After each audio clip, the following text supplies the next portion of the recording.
Good Tuesday, Mr. Loaf and Company. Hey, what's up, man? How's it going, man? Morning, morning. Or good afternoon. How's your day been, man?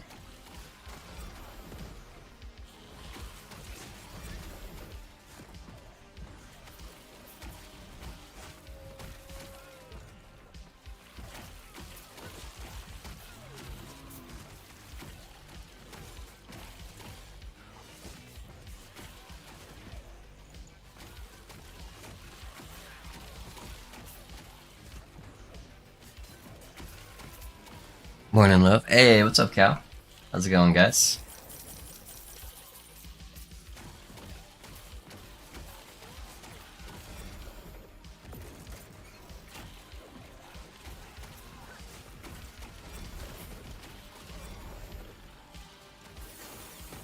I theory crafted the weirdest fucking build last night. I got bored last night and I was just trying to think about like new shit I could do. And I came up with the wackiest thing. It looks good on paper. I'm curious to see, I need to do some testing on it to see if it would actually be functional. It's not for Necro, it's for, it's for a Falconer, actually. But, it looks interesting. It looks interesting.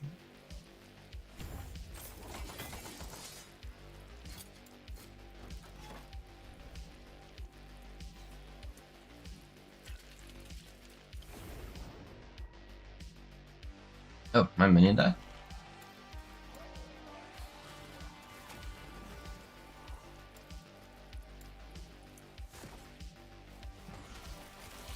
Weird. Yeah, like, it's, how you scale it is very, very weird. But it should get like 100 and, I don't know, 75 flat damage on it. Which is pretty good. Pretty good. And that's actually, no, it's probably way higher than that, actually. 150 of it is going to be from weird scaling, and then plus all the generic scaling that you would normally get on that style of build. So it's probably closer to like 220 to like 30 or something flat damage, which is pretty high. So yeah, I'm curious. I'm curious. I need to test some of it in game. I'd have to do it on my marksman, just because I don't have access to a falconer right now. Just to see like generic damage numbers. But it looks like it'd be good. I'm over summoning my minions because I'm distracted.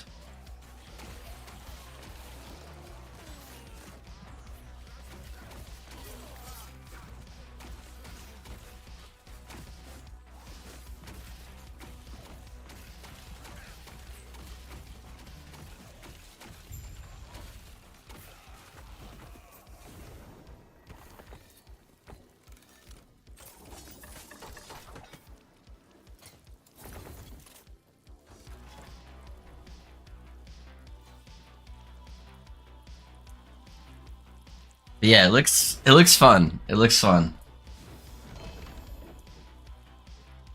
There's a...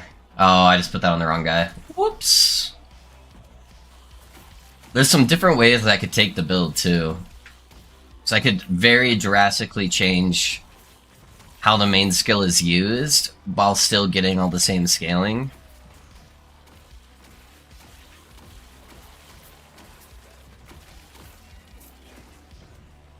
So, it's got the brain juices flowing, though.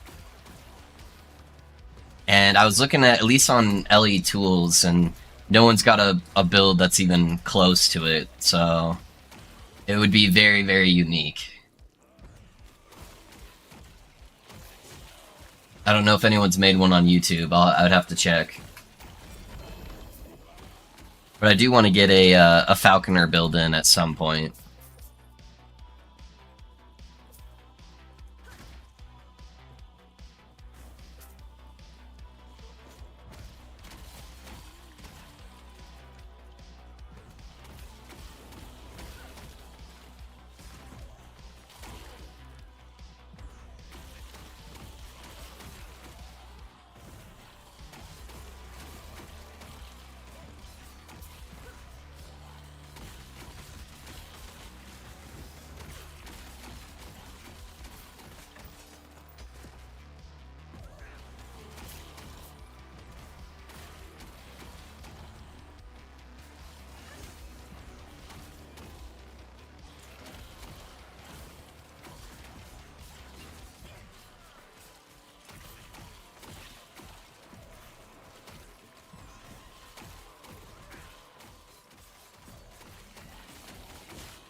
I was using Shadow Daggers with Falconer and Dive Bomb, and it was ridiculous. Bird carries and Blades Fly, then Big Boom. GG indeed.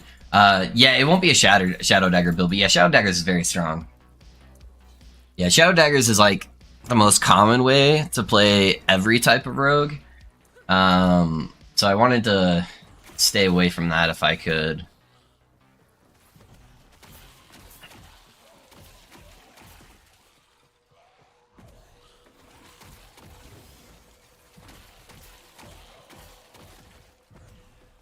But it will be using some bird. There will be a falconer in there.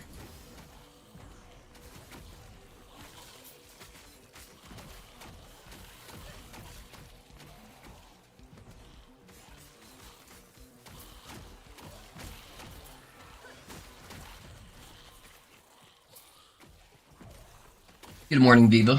What's up, man? Appreciate you being here.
Morning, bro.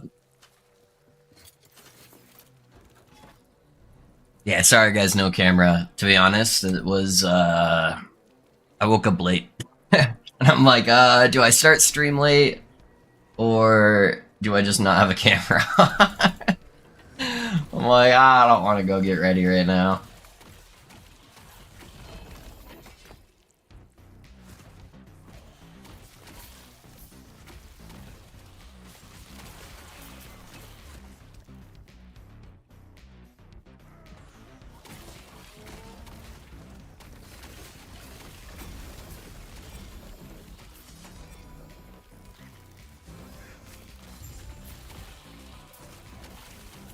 I wish Necro had some of the stats that Falconer had, man. Where they would, like, share... The minions would share some of your damage stats outside of Jewelra Obsession. Just, like, built into their tree. That'd be so nice.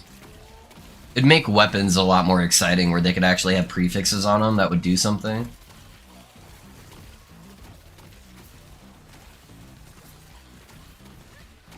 It's crazy how much you can scale your Falcon just by scaling your damage.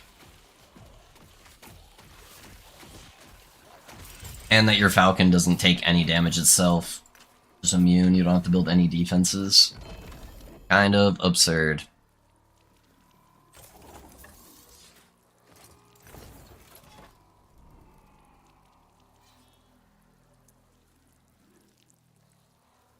I switched to Archmage. Is it better? War, I think so, yeah. I think it's definitely doing more damage. I think it's got a little bit less clear because it takes longer to explode the skeletons. So my original plan for the build was to play Archmage. When I did some testing on my offline character, who's like 2 years old, so it had really bad gear, it just wasn't able to stay alive with applying Infernal Shade and Dread Shade to it. But with some half-decent gear, he's actually doing totally fine staying alive. He's able to tank a lot of boss mechanics and just out-leech everything. And he hits way harder, and I'm able to benefit from a lot of the stronger nodes on Dreadshade if I'm just doing one minion. So I think it's better overall. I don't know if that's going to be the end up being the route I go with, just because it's really close to playing Wraithlord. And I don't want it to be super similar to the most common Necro build out there right now. So yeah, I don't know if that'll be the end up route, but I think it's probably the strongest. I don't know. It's close enough, though, that you could really go either way. Thank you for the Paladin build. I can finally do 100 Corruption. I'm having so much fun. Hey, I'm glad you're having a good time with the build, man. Thank you for playing it. Yeah, that build will take you a lot farther than 100 Corruption if you want it to. So, in my opinion, that is the most well-rounded build in the game right now. As far as just like having good damage, tankiness, fun, I don't know. It's just super, super well-rounded.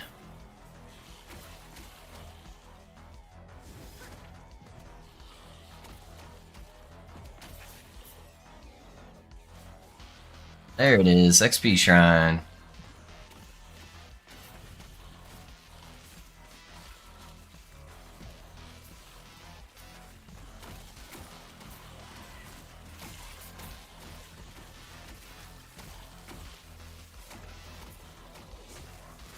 Alright, we're gonna be without Dread shit for a little bit. Oh no, I got it back up, okay. I accidentally put on one of my other skeletons for some reason. Even though he was the only minion on the screen when I was hovering over it, but... I love this build, by the way. Hey, thank you, man. Yeah, it's pretty chunky. I like it. It's very visually satisfying, and I love the ASMR aspect of the build. I know that's weird, but that's like kind of a big thing for me on builds. I love when the abilities sound chunky.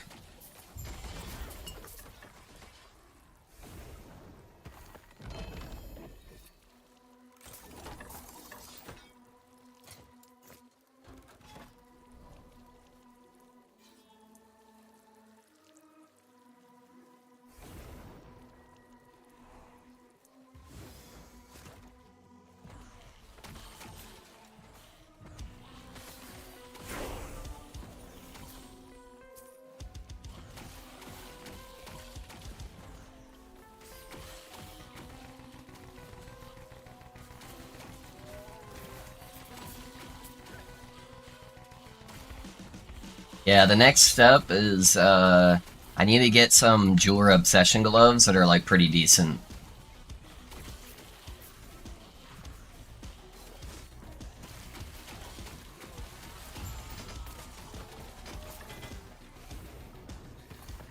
And that will, spike the damage by quite a bit, I think.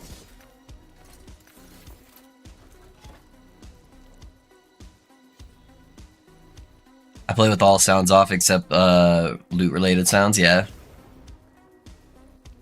I would normally do that, but with stream, there's a lot of people who request me to play with sound on, so I've started playing with sound on again.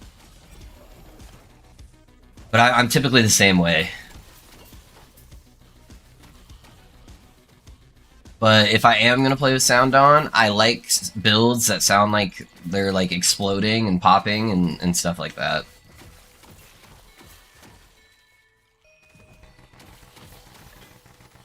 Some builds can be really annoying with the audio.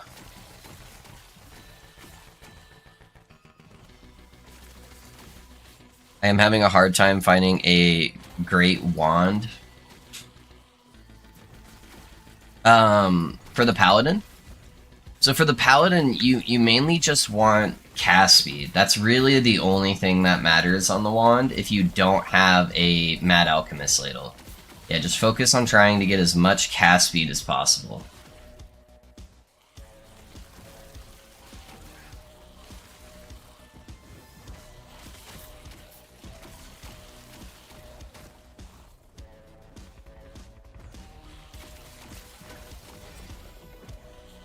And then your endgame wand will be the Mad Alchemist ladle, which is a unique.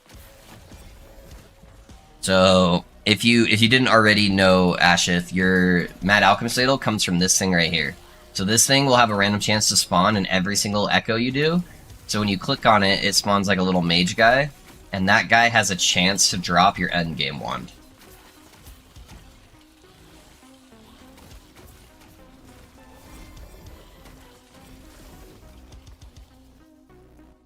But it is a little bit on the rarer side, but until then you're just going to use a really heavy cast speed wand.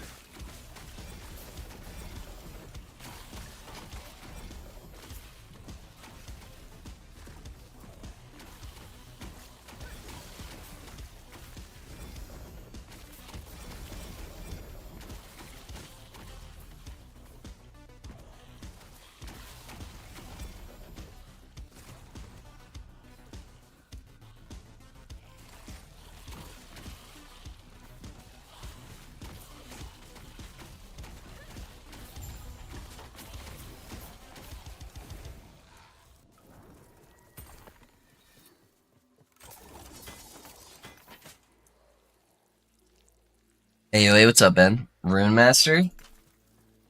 Oh no, he was asking about the Paladin build. Yeah. Fire Sword Torch is actually really good on Paladin. Yeah, the Fire Sword Torch isn't bad. 564 corruption on it. But a brother got bored. Yeah, I feel ya.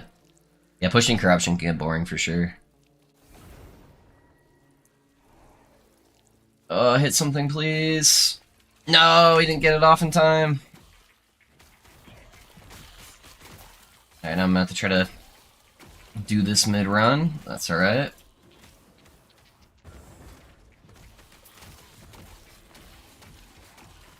Ah, now we're set up. Good to go. Yeah, I should have reset that before the run, but...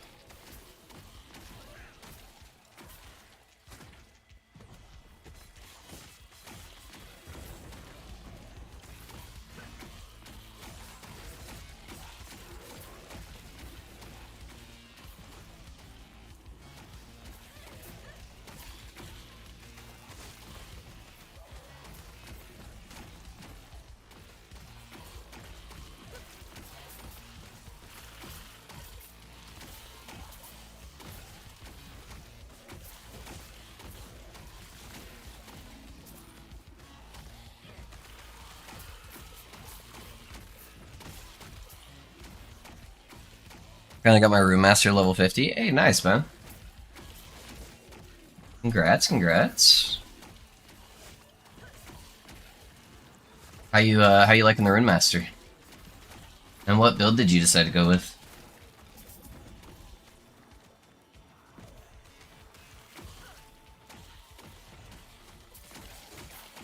Oh, you went with my build, didn't you? Because you were asking about the ring.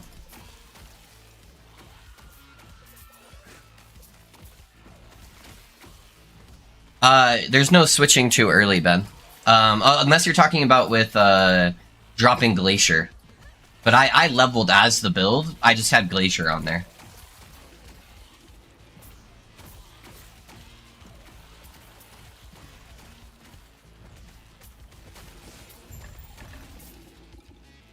Yeah, the only thing I switched from was having Glacier.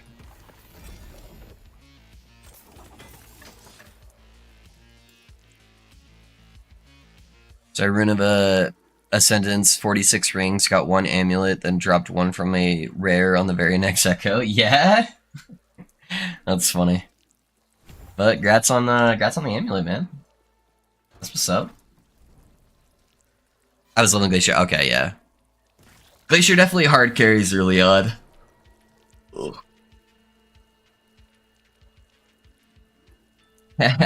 Yeah, it'd be like that sometimes, Risk.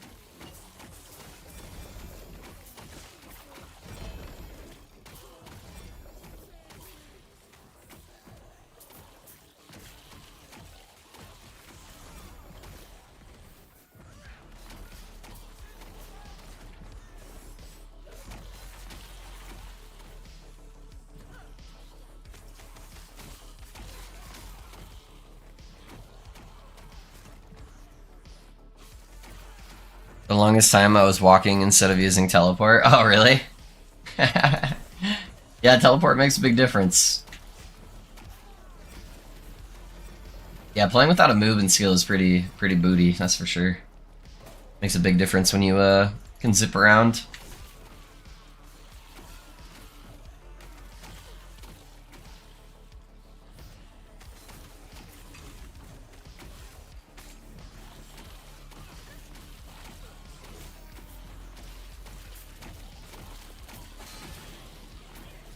Man, how did I miss that Dread Shade again? I'm so bad at aiming that sometimes.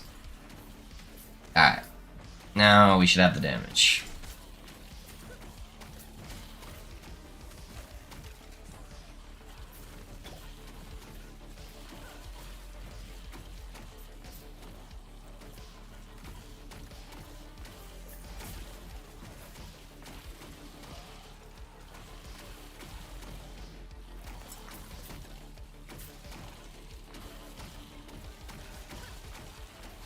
And you're not even using the amulet in your build anymore? R.I.P.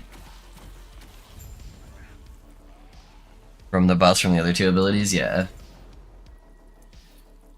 There's downtime without doing damage. Yeah, that's how I've seen most of the time when people are using kind of that melee VK thing, is they just have really big bonk damage. But their consistent damage really isn't there. I need an exalted wand to slam on my... Are you still looking for the wand, huh? Yeah, the wand will make a pretty big difference in that build. It will make everything feel so much smoother with the amount of cast speed you get from it.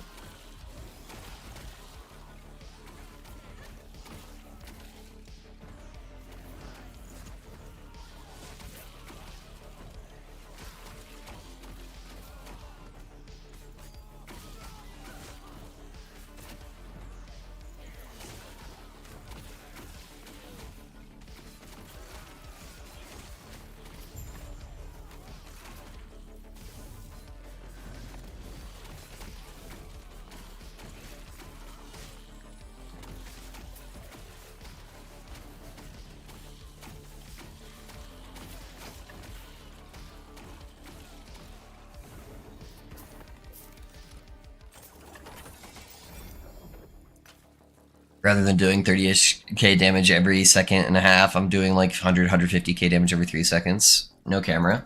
I was really lazy this morning. I woke up late, so I only had like 15 minutes to get everything set up for stream. And I didn't want to start stream late, and I didn't have enough time to get ready. So that's the honest answer. I just didn't wanna.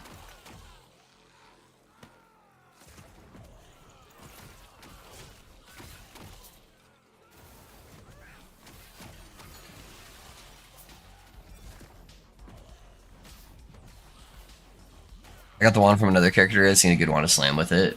Yeah, that can definitely be the harder part a lot of the time. Is getting the weapon to slam versus the actual item itself. That's my problem with my weapon right now. Ugh. I have so many of these swords with LP on it, but I don't have any good exalted swords. Earlier game and then stop dropping either on Rune Master or Paladin when killing the exiled mages. Yeah. You're naked, juicy hot tub, steamy with low V. Yeah, man. Yeah, I'm naked with them.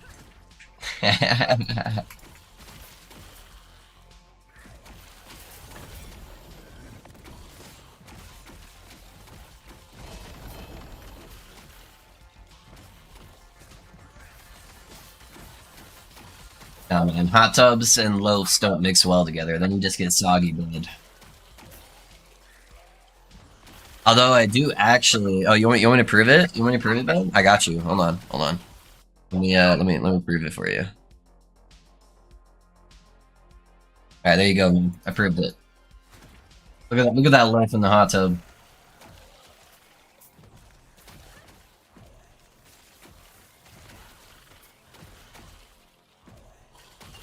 There is no cast speed on Mad Alchemist Ladle for the Paladin build, but that, my good sir, is where you are wrong.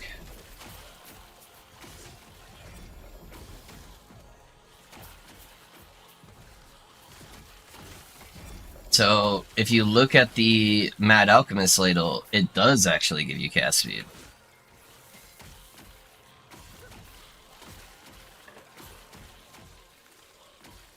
On top of giving you armor shred and a more damage multiplier for all your spell damage.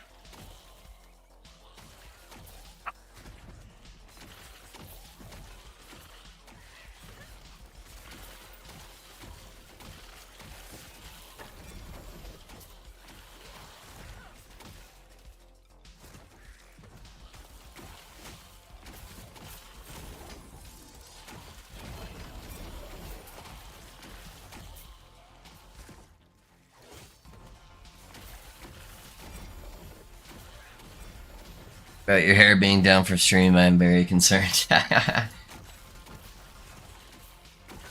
No, it's not. Yeah, it's... I just like to actually, like, every single day before stream, I, like, fully shower, get ready, and it's just kind of like just a process, I don't know. Makes me feel more prepared and we're set up for a stream. Because, you know, this is my job, and unless you treat it accordingly, then you typically will not have success. So... You know, I try to get ready when I'm going to work.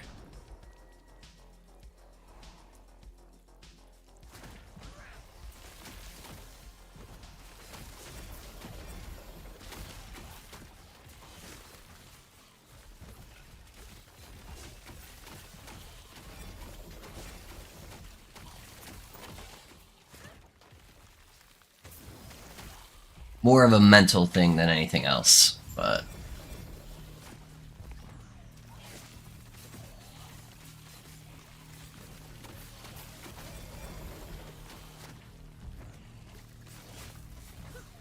No, I gotcha.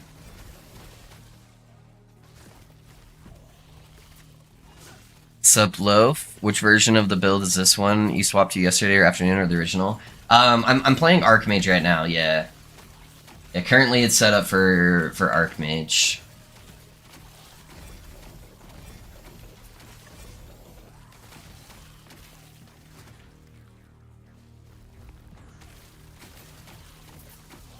The part I think I like the most about Archmage is just that the Archmage doesn't die.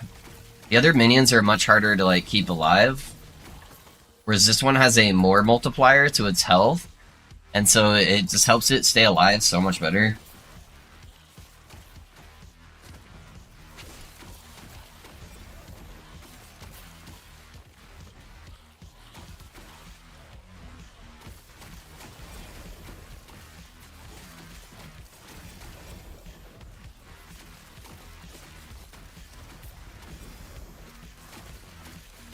Lazy stream today? Yeah, for sure.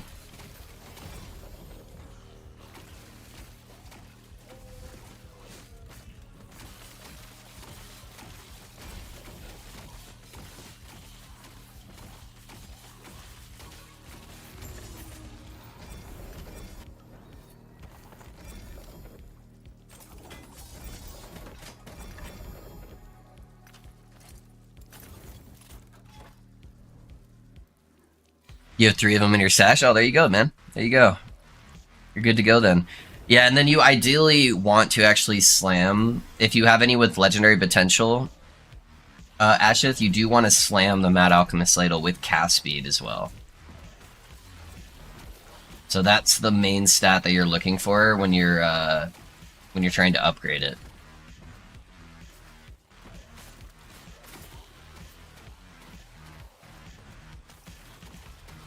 I have a perfect rolled Exalted Body Armor, now I just need a 4 LP Titan Heart. Yeah, easy. Easy, man. Just go get it. You just gotta pick it up off the ground, man, remember? That can't be that hard to do. Is planner updated if I wanted to try to swap myself? I want to be just like you. I can't remember. I fixed my planner yesterday. I don't know if I updated on the build command. I can check in just 1 second. Yeah, let me see. What's showing up on here?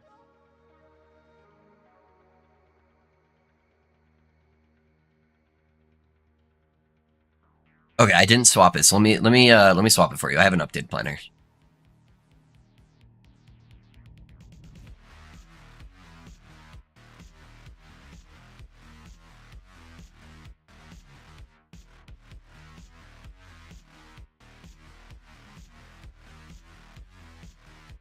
Alright, YouTube's updated, and Twitch is updated. Alright, should be good now.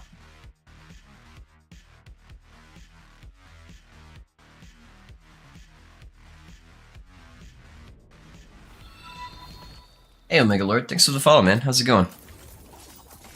What build are you playing, my guy?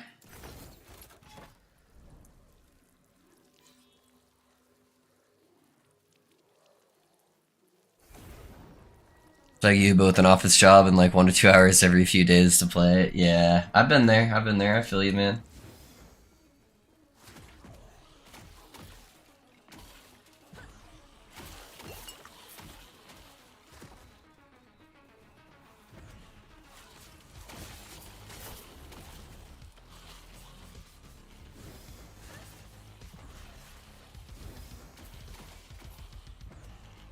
Thank you. Of course, of course.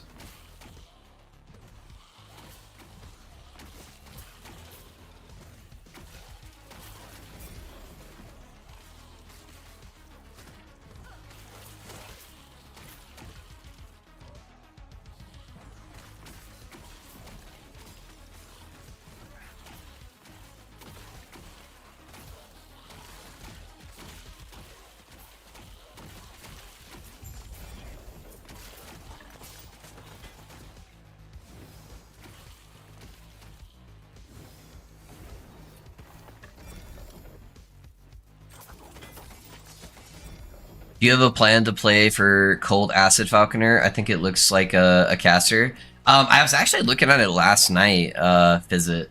Just trying to see what people were doing with it. Just kind of get an idea. I don't know if I could really add a whole lot to the build, though.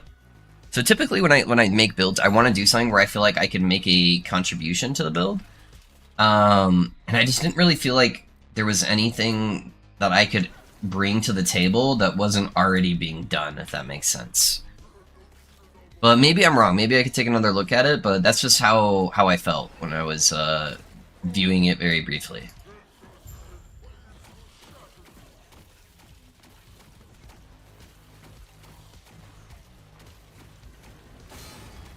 Ow. That actually hurt way more than I thought it would. That might get me my first death if I do that again.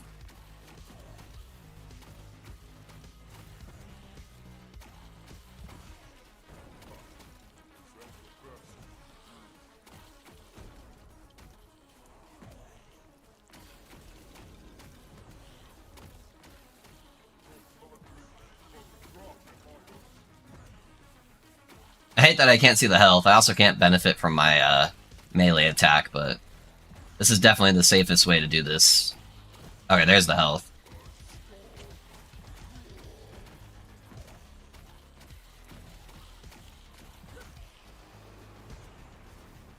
Alright, there's our halfway. Let's go down here and kill some tentacles. Yeah, anyone that pushes corruption on ending storms is a fucking psychopath.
Alright, what we got here?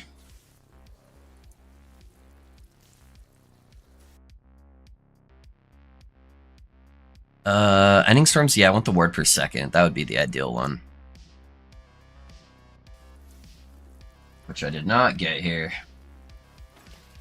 So none of these really do anything for me, since they're all applying to the actual character, not my mage, so I'll just get the lightning res, I guess, for the time being.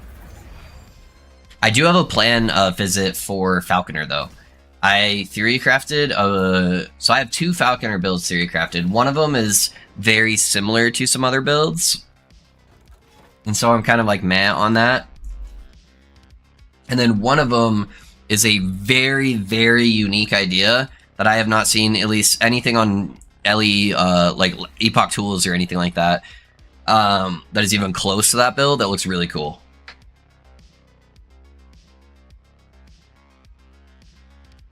So that will probably be, as of right now, I'm leaning more towards that being my next build over everything else. Thoughts on when you would think Cycle 2 starts?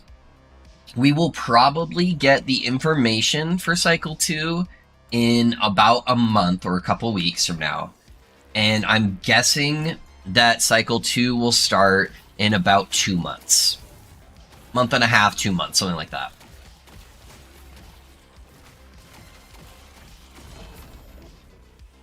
Yeah, that would be my guess. So I expect to start hearing some announcements here in like 3 to 4 weeks.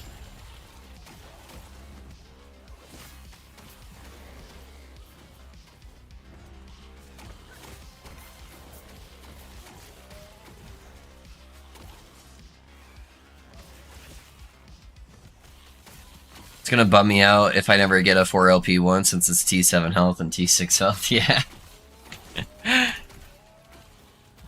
Yeah, that's pretty good, dude.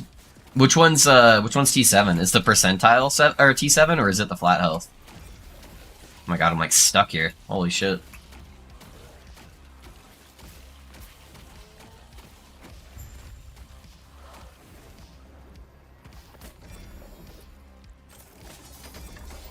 Feel dumb for never cheesing this fight, running around like a crazy man up top. Yeah. That's how you do lagging safely, where you when you don't want to die. Unarmed? It is not an unarmed build. It is not.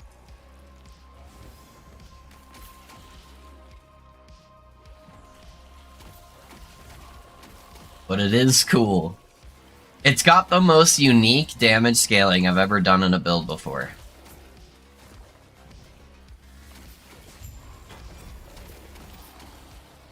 That's for sure.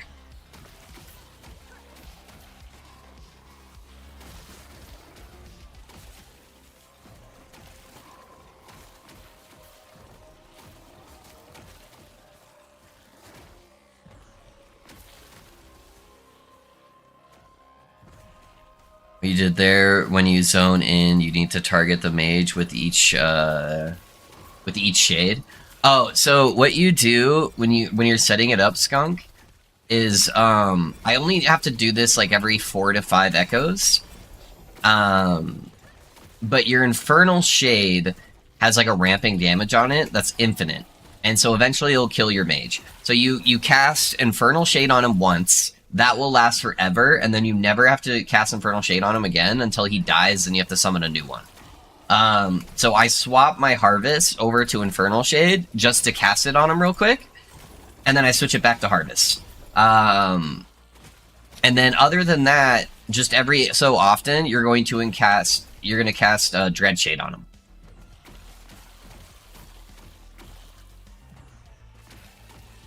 Yeah, Dread Shade doesn't last forever, sadly, so you will have to cast that occasionally.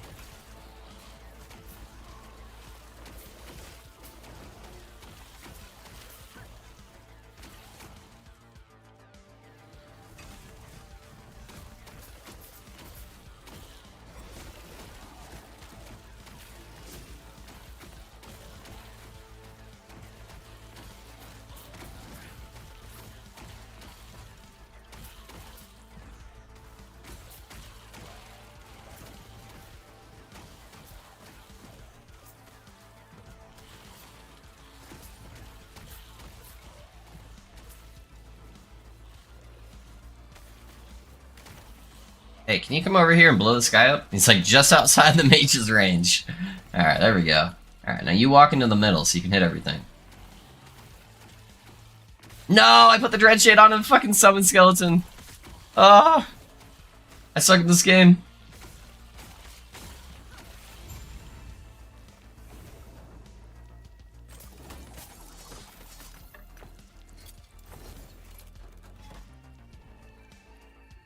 Gotcha, thanks again, still learning this one. Yeah, no worries, man, no worries.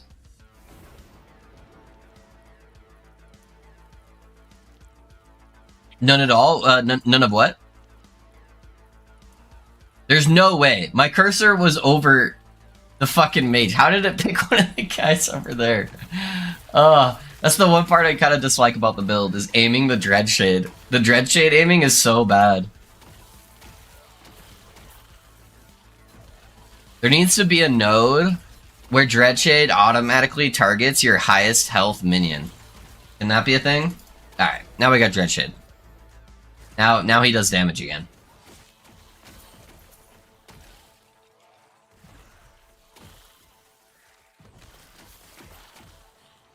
First world problems for real. For real.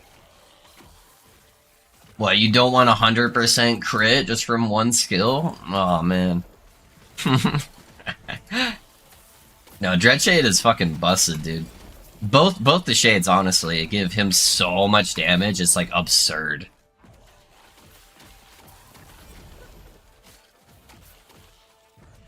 Getting like an insane amount of flat damage, cast speed, 100% crit, permanent haste.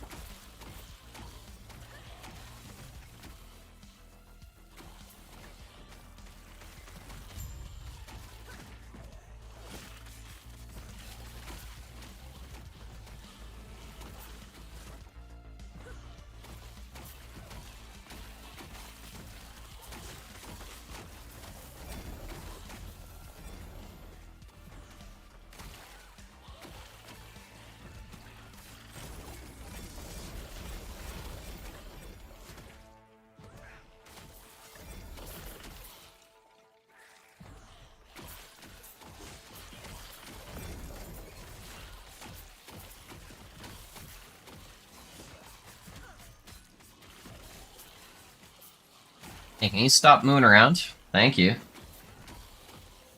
You just stay still and just keep casting. That's your job, buddy. Ghost Flame and Fizz Res. That's a T7 right there, right? No, that's T6. Oh, it's perfect T6. Okay. What was the other one I got? Cold Pen and Poison Pen. I don't think I'll be using that one.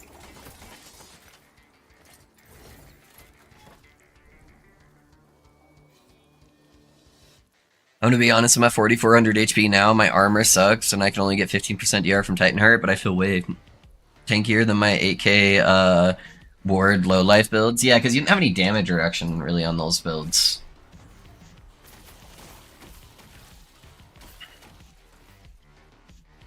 And you have like infinite amounts of leech on Void Knight. So Void Knight, if you don't get one shot, you're basically back to full health. That starts running into a problem when you start pushing higher corruption, because then you do actually start getting one shot.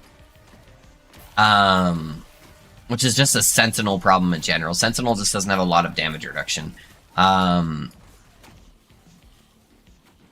Whereas the Warlock, if you got hit like a medium damage number, like 5 times in rapid succession, you're dead. You're just not going to be able to recover from it.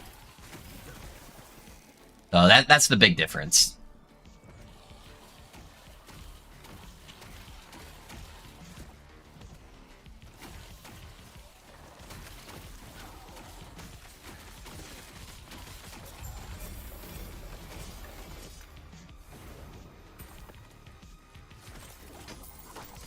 First world problems. True, true.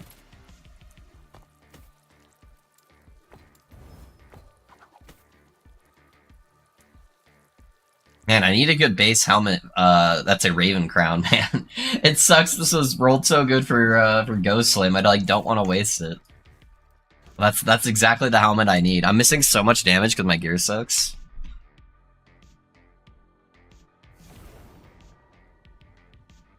How did my minion die? All right. I don't like how close he is to the other minions. I'm gonna wait a second before I put Dreadshade on him. Alright, kill some of those minions. There we go.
Alright, one second, boys. I need to go get my energy drink out of the freezer so it doesn't fucking explode.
Ah, I got that at the perfect time. Like, just when it starts chilling over. Perfection. Alright, I'm guessing my mage died. Yeah.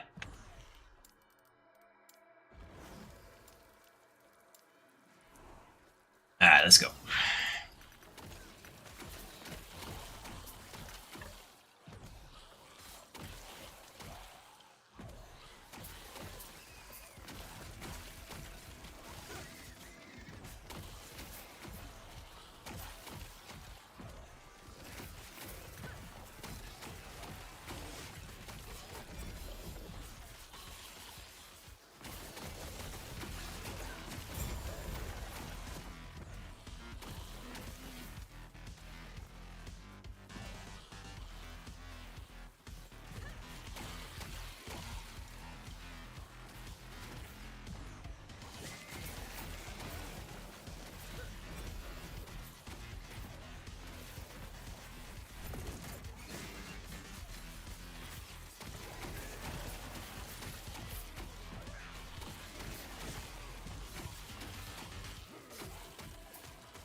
Dragon Song, huh? How'd it roll? 5%. That's pretty decent, though. Got pretty good on the crit chance too. Got 1 LP. Not bad. Alright, suit boss. Get the corruption level up a little bit. I'm gonna do a fresh summon. I don't think he would have made it.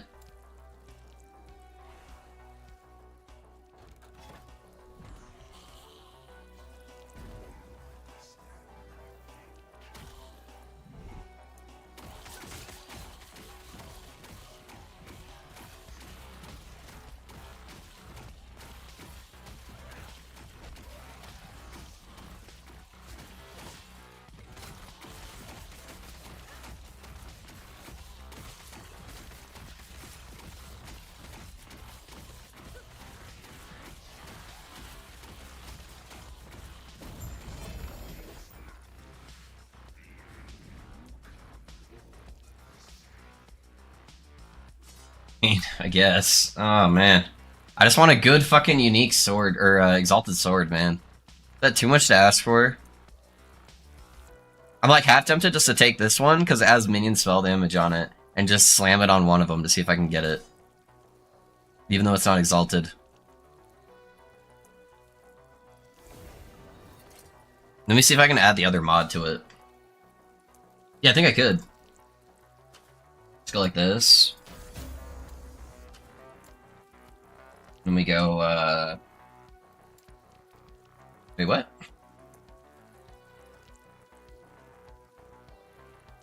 Is there no necrotic pen, or do I just not have any of the necrotic shards? There is necrotic pen, right?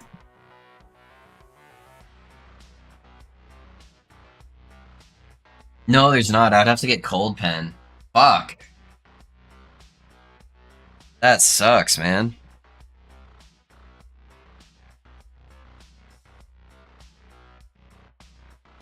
Why is there no necrotic pen?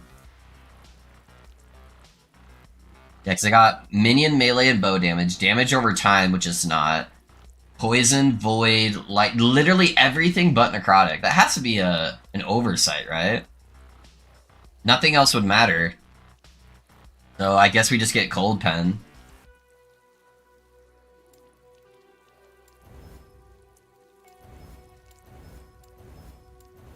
Really, the only stat that matters is the minion spell damage then.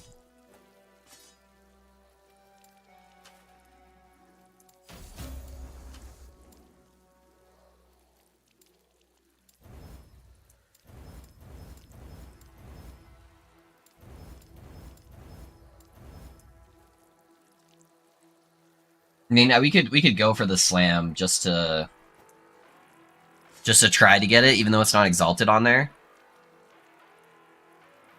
Until I get one, because I have a whole bunch of these swords. That's so stupid. I have necrotic pen on 3 of my weapons. I don't think it rolls on the swords though. Yeah, the sword specifically does not get necrotic pen. So let's look at a wand.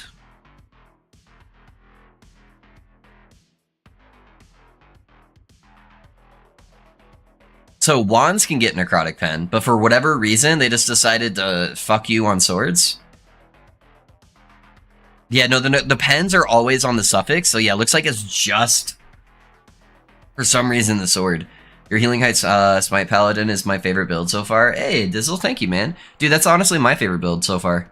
Mad Lightning was my favorite build for a really long time, but after I reworked and did the, like, 2.0 version of the Paladin, that one's definitely my favorite build. That's so stupid, man. Alright, whatever. Yeah, let's go do a Jorah. We haven't done Jorah in a while. Oh, actually, I can only do tier 1. Is there anything I could actually slam at tier 1?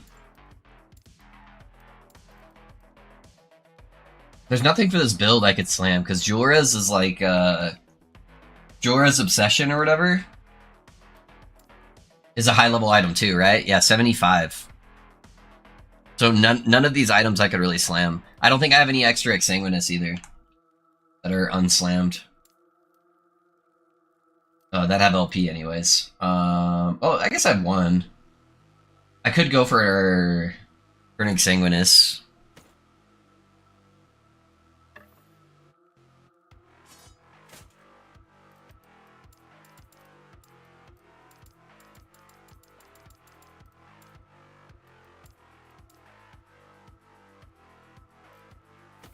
Yeah, we can do some of that.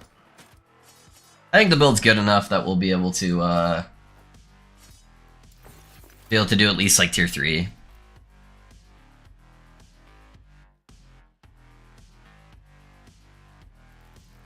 Yeah, let's see what we got here. Ideally, I'd want a percentage health guy. I could just grab one off of one of my other characters, but we might as well try to go big, right?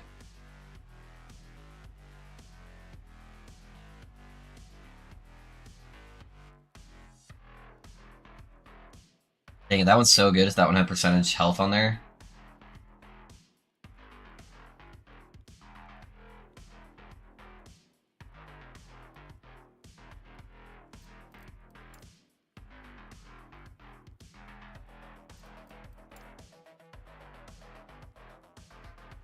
That's tier 7. There's no way I waste that, though. I'd want to get multiple LP to make sure that I hit it.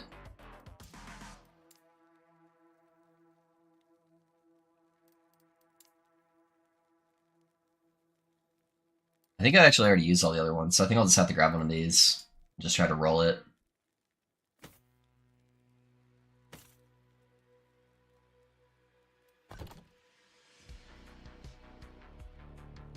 Axe got it too, but rip sword armor. Oh, rip. Yeah, that's pretty dumb. Diablo game? What is this game, really? This is last Epoch, Dev. It's like Diablo, but better.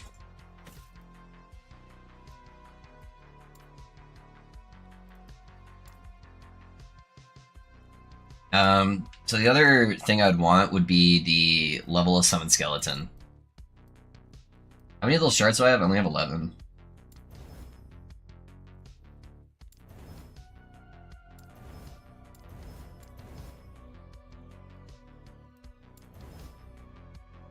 Yeah, that one's pretty good. We'll do that one.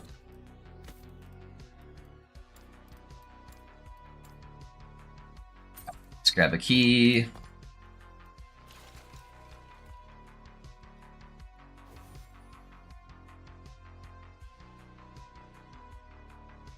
I have ward per second on my Exsanguinous right now, which is honestly pretty dang good.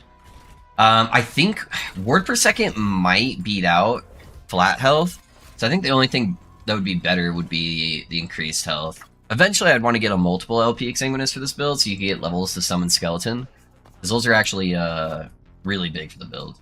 Oh, let me set my minion up.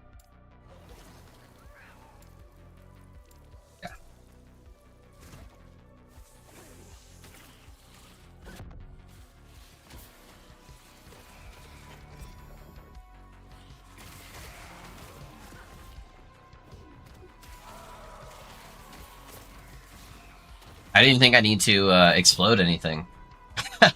I think the base minions at this level will kill everything.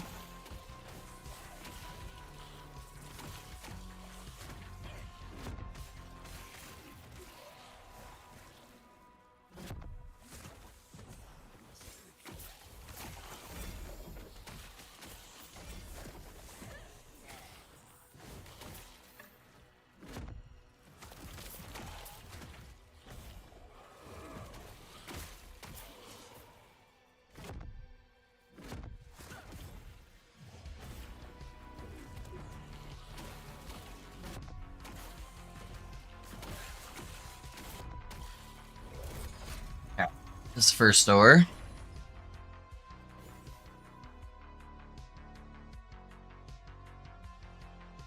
Yeah, that's so dumb that they made exclusions to the element types, and just one element type that they didn't allow you to get on the sword.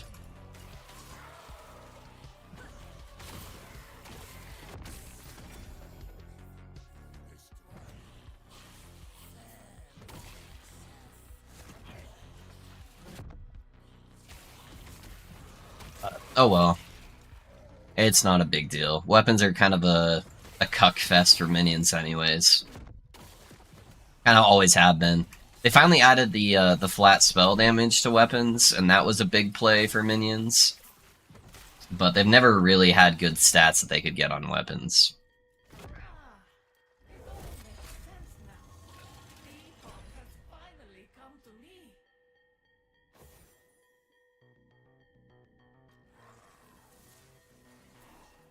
Why does he not have a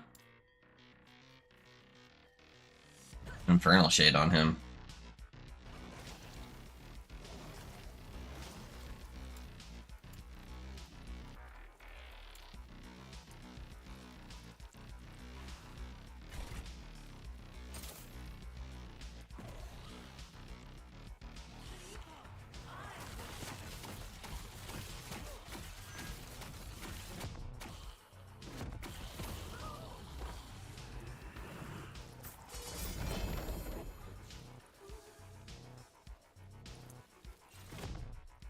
Alright, let's go.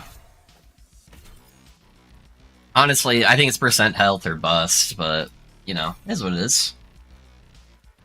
I'd try the Summon Skeleton one out at least, see how it felt, if I hit that one.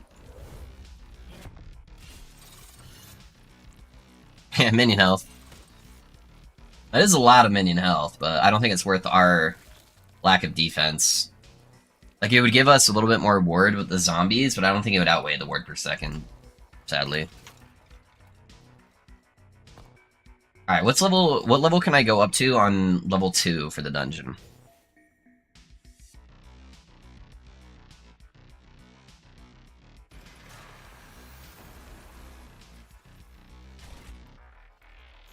Oh, I have to actually put in the key. Alright.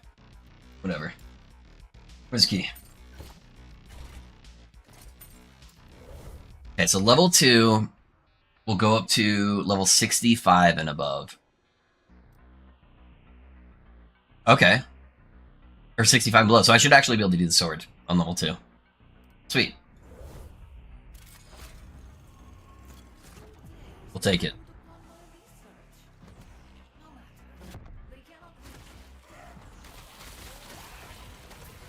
I'm not even gonna set up the mage and let him drain health. I think he'll be fine till we get to the boss.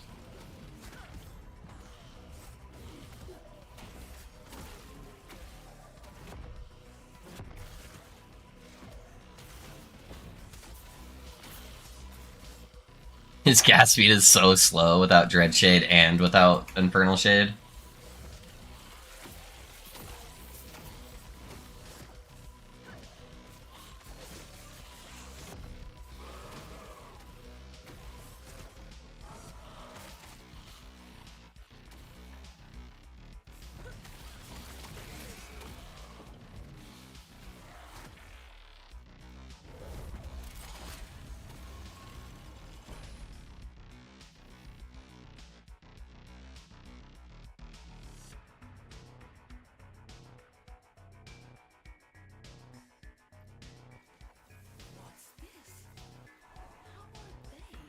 He's got Dread Shade on him. That'll be good enough for now. That one's less likely to kill him as we go.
That's a corner. Yeah.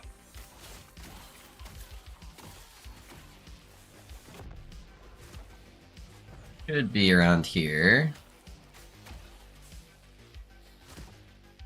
we go.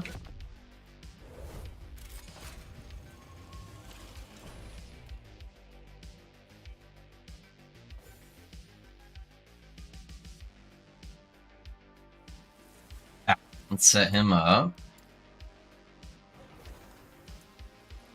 It's like right on top of another minion. Alright, there we go.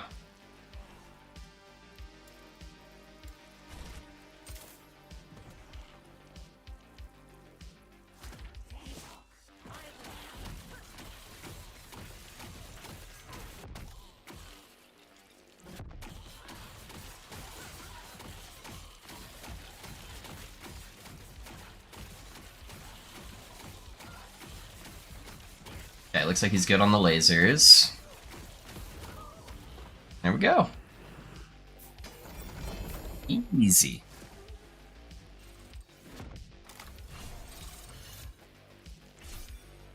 Yeah, which one's the better one? Is this one. Okay. Alright. So, really hope I get the minion spell damage, because 14 flat minion damage is actually quite a bit. So that's the only thing that really matters. The cold pen, I guess. Nothing else matters on there. Yay, Act 9. Hey, nice, Ben. You're almost there. I'm gonna be honest, I haven't done Act 9 a single time this cycle. No, I got the Exalted mod, but for my spell damage. R.I.P. Gotta make sure I go and put these levels back in. Wherever they're missing from.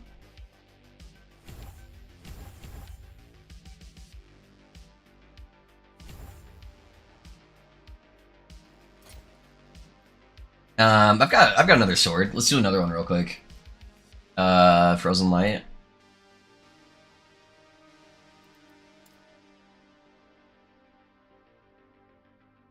Okay, so the big part is the more damage multiplier. I don't want to use a 2 LP sword until I get a little bit crazier. Yeah, this one's fine. We can do that one.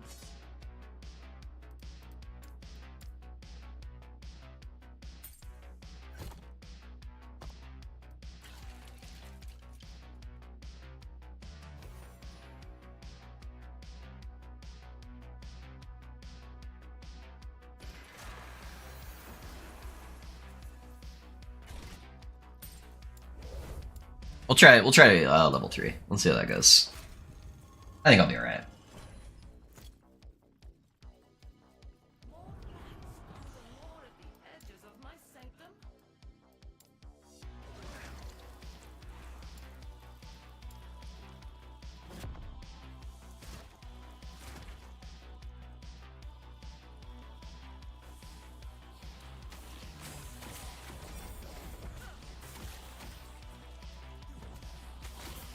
Yeah, I think I have some prophecy set up for doing dungeons at tier 3, and killing rare mon. Yeah, I do. Okay. Alright, that's just a whole bunch of weapons. That's not a sword-specific one.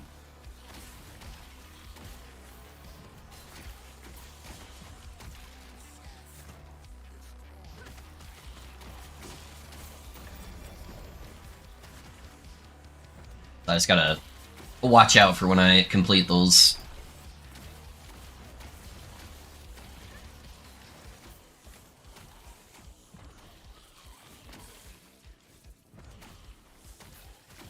I missed my dread shid.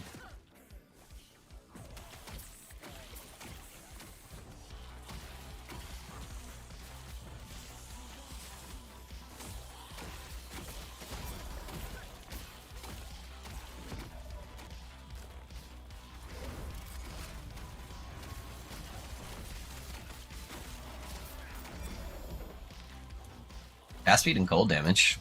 I think that's T7 cast speed. And it's on a Dragonhorn wand. Like, it's actually really strong.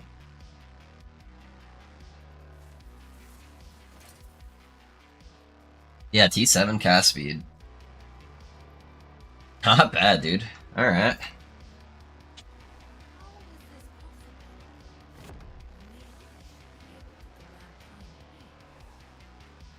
Oh, when I'm going between zones, it's pulling off the Infernal Shade. That's weird. Oh well. I don't really need the Infernal Shade that much going through these. Dread Shade's more important.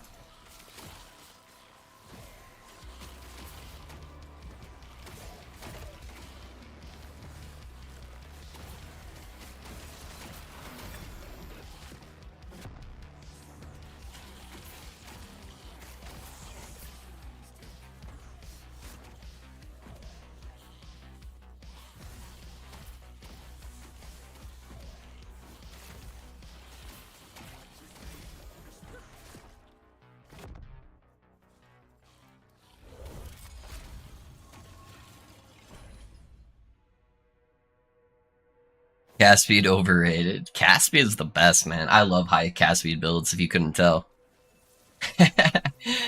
Or almost all of my builds are like super high cast speed. Okay, I wonder if it takes it off when I go through this door. No, it didn't. Okay, good, good.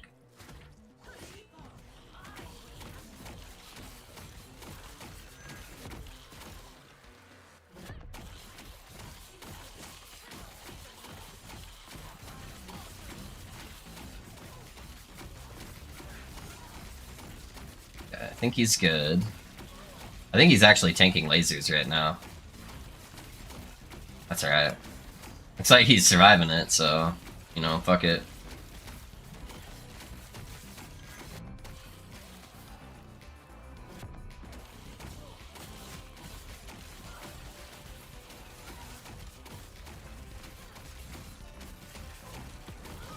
Yeah, he's tanking fucking tier 3 lasers. Lightning damage and bleed chance. Actually, let me look at the rest of these. Maybe I can craft a better one. Oh, these are all weapons, not just swords. Is there any of them that already have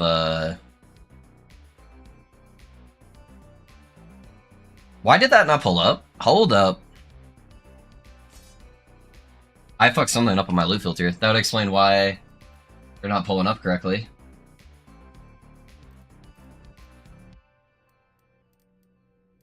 Why I haven't been seeing them.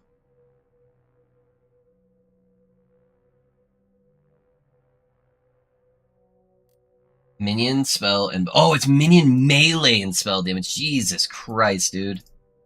Look at that. Holy shit, I hate this game.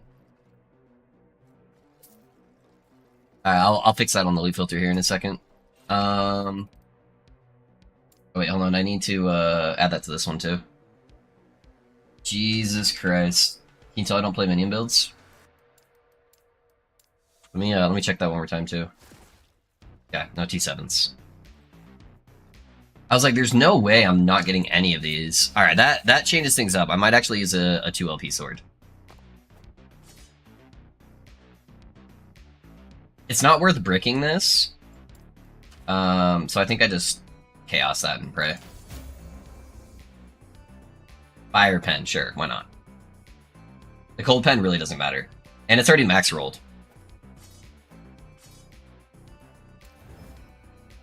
Health on melee hit. That actually kind of does suck. It's like the one stat that does kind of suck since I'm playing low life. It's so small, it doesn't actually matter. What's the button to show quests on the map overlay? So you click M and then you click shift.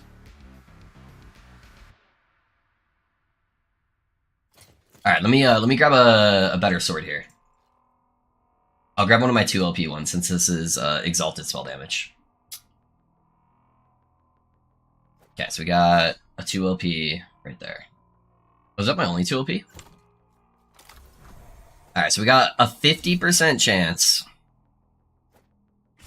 to get the only mod we care about.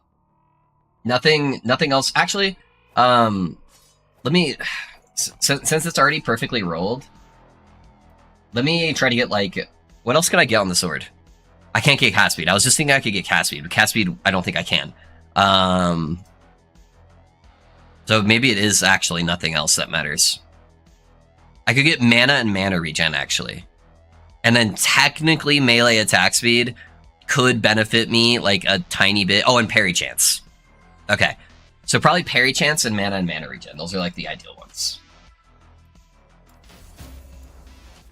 We're going mana first.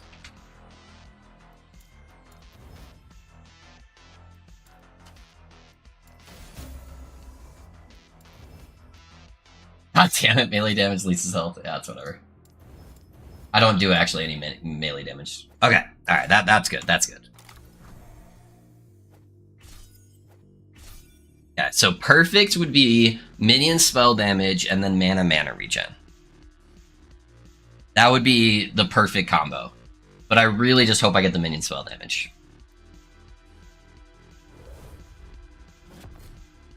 Alright. Come on, baby. Give it to me.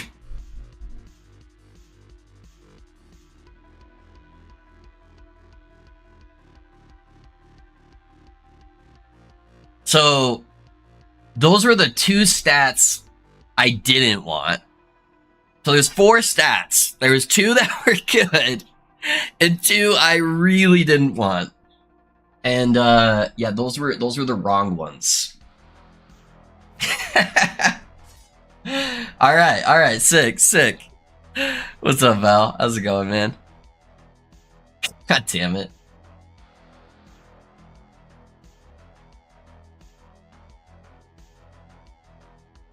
I feel you. Your pain, brother. Yeah. Yeah. God damn it. Alright, we might as well just go again for this sword.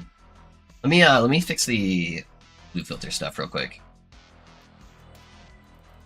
Alright, let me recheck these so that way the command is set up properly.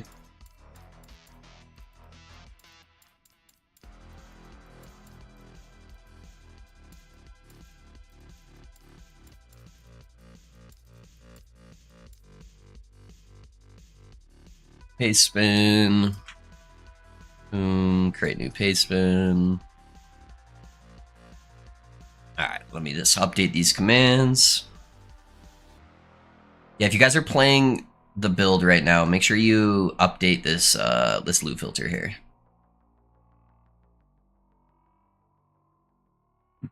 Boo. Yeah, that's been updated. So exclamation point filter if you need the updated version of the filter. Let me uncheck all these. I just didn't want you guys to upload it and then them all be automatically unchecked.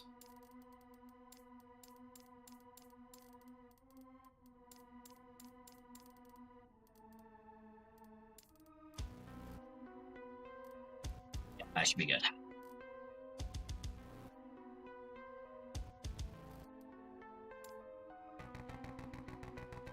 Alright, let me finish crafting this guy.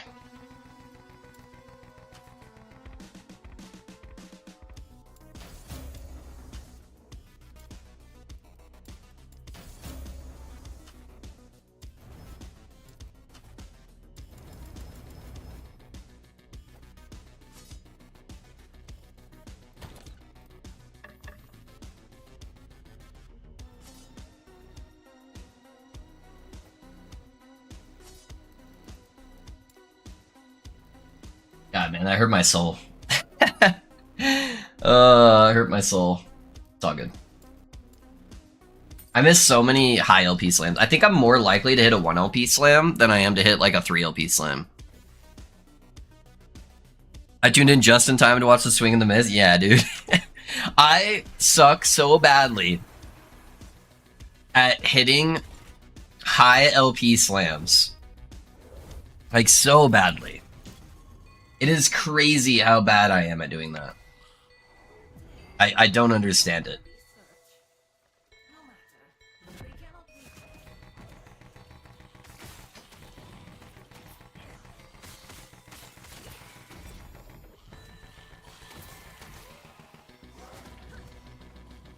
Like the soul fires, man. I had so many 3 LP soul fires that I missed. And the fire starter's torch.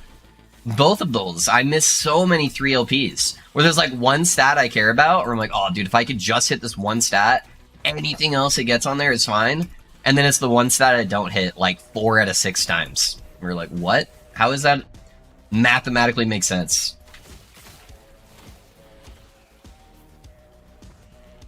I have level 92 Necro. I might try this build. It's pretty fun, man. It's pretty fun. I'm having a good time with it.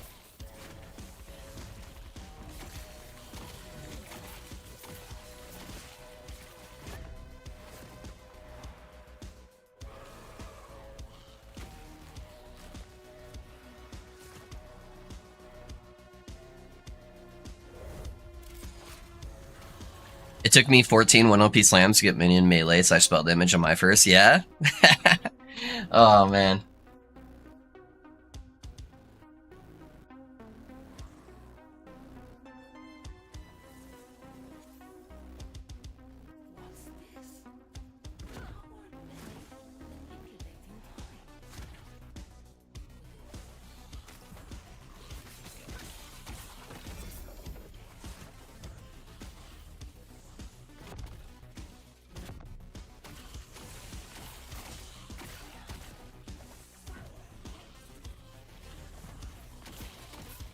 Yeah, I might be setting up some proxies today for some more unique swords.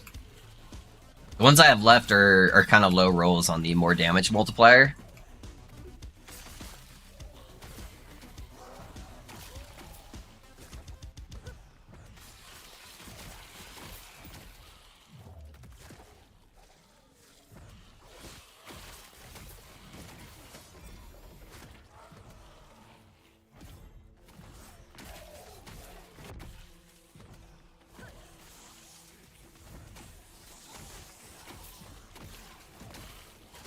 He doesn't have his shade on.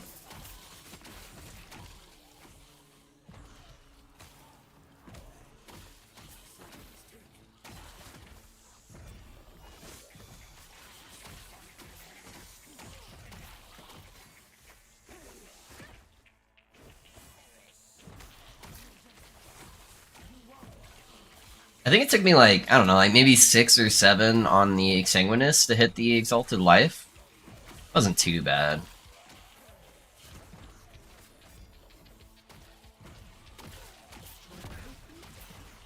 I should probably just go grab my Exsanguinous off my other character.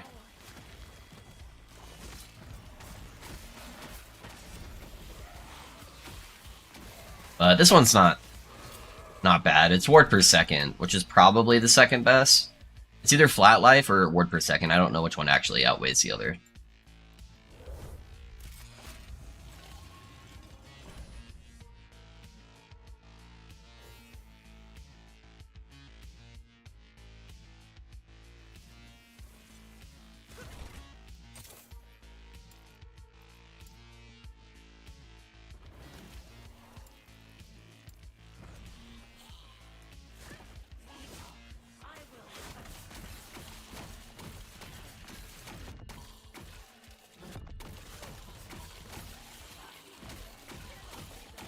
Should be safe on lasers right there.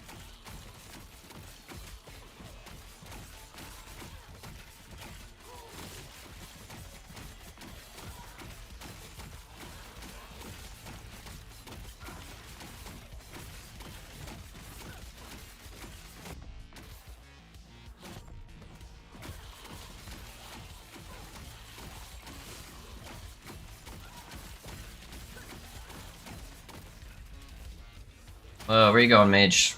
Mage? There you go.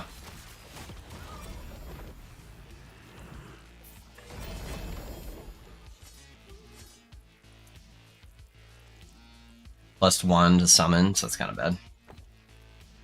Alright, well at least I know the filter's set up now, properly. Is this T4? It's T3. I'm still kind of low level, so... Alright, Frozen Light. I need the spell damage. The mana wouldn't be terrible, but please give me spell damage, man. Please give me spell damage after you just ate my 2 LP sword.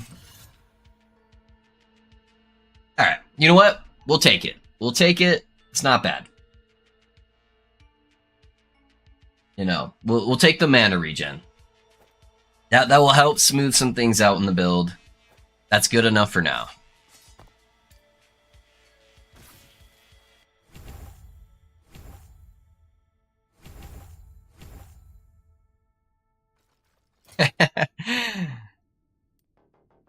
Alrighty. Yeah, I can live with that. I can live with that.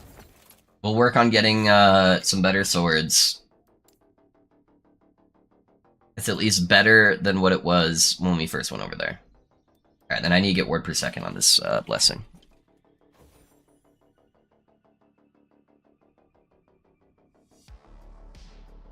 I also need to really get a new helmet. I don't have the flat spell damage helmet yet, so I'm missing like 14, 15 flat spell damage for the minion, and I don't have an exalted opulent focus yet. And I don't have a good Jorah glove yet. So I'm missing quite a few things that would like skyrocket my damage.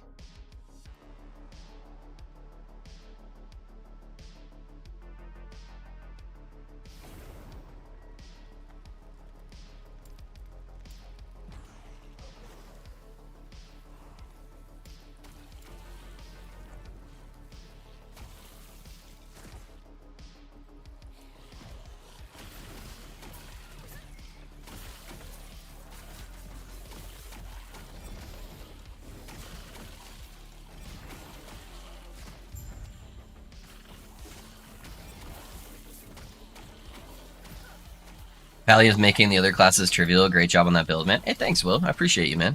I got a 3 OP Exsanguinous. Is that rare? Yeah. That's pretty rare. That's pretty rare, Will.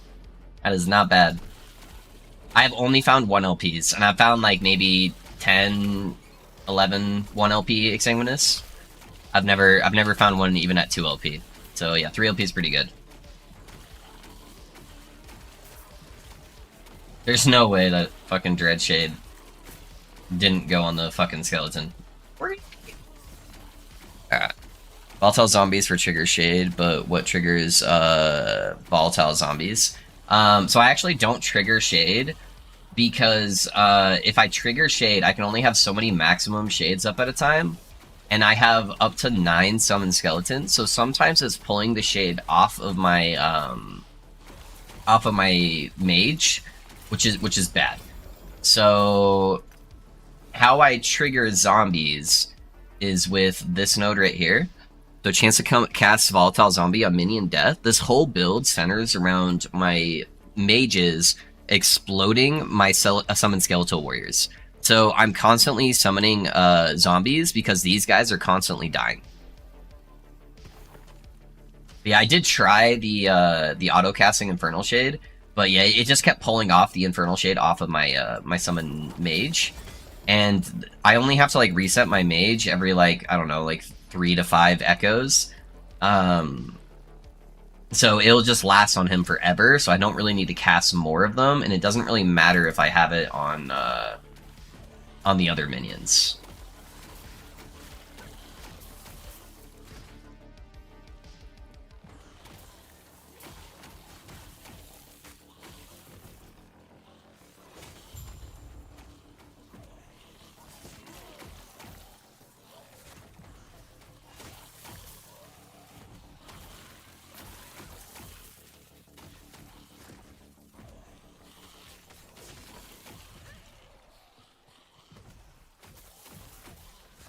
I have 3 3LP Exsanguinous sitting around because I hate doing low life builds. Yeah? Dang, dude, I wish. I haven't really tried to, like, target farm them, though. Almost all of my target farming, every time I make a new character, goes towards idols. Because idols are the hardest thing typically to get.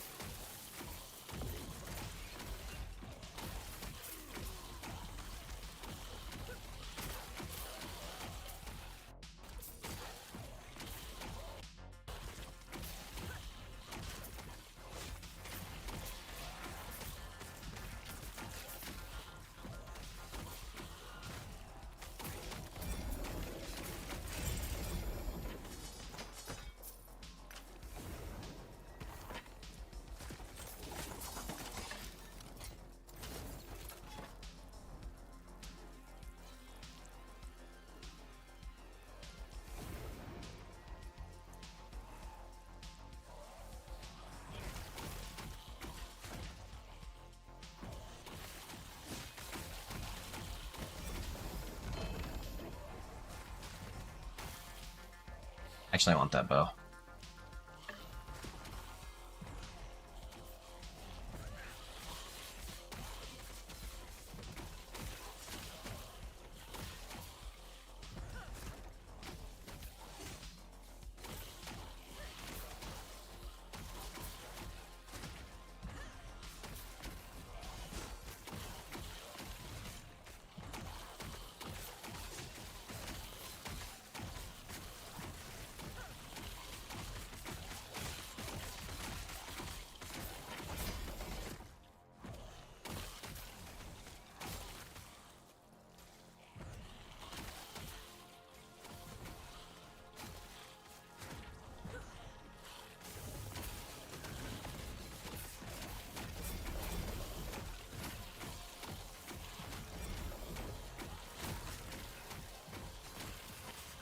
Teleporting around, mage.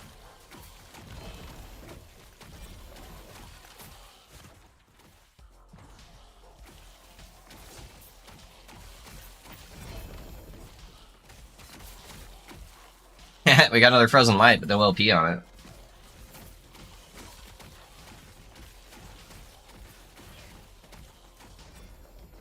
How'd it roll? 17%? Yeah, it's pretty bad.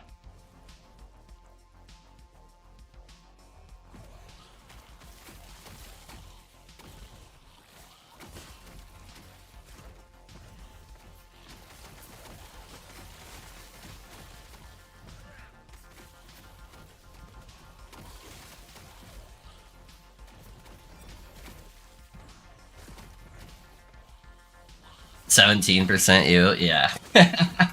Yeah, pretty bad, pretty bad. Whenever I decide to do lunch, though, I'll probably set up some prophecies while I'm eating. See if we can get some new ones.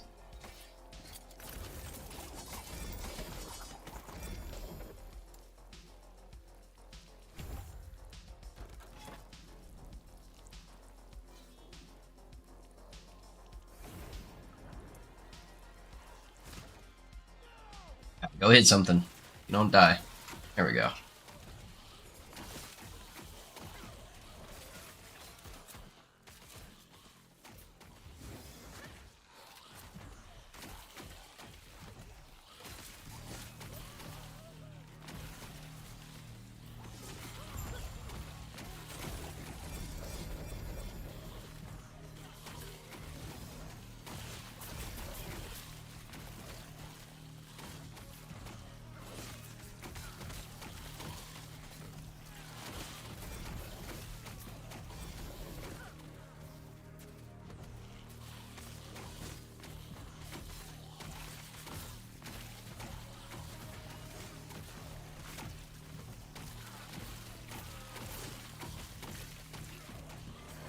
Is that playstyle similar to PoE minions? You just use your conviction to perceive them to you. So how it works, it's not similar to PoE minions because I actually hate PoE minions. I cannot stand playing PoE minion builds.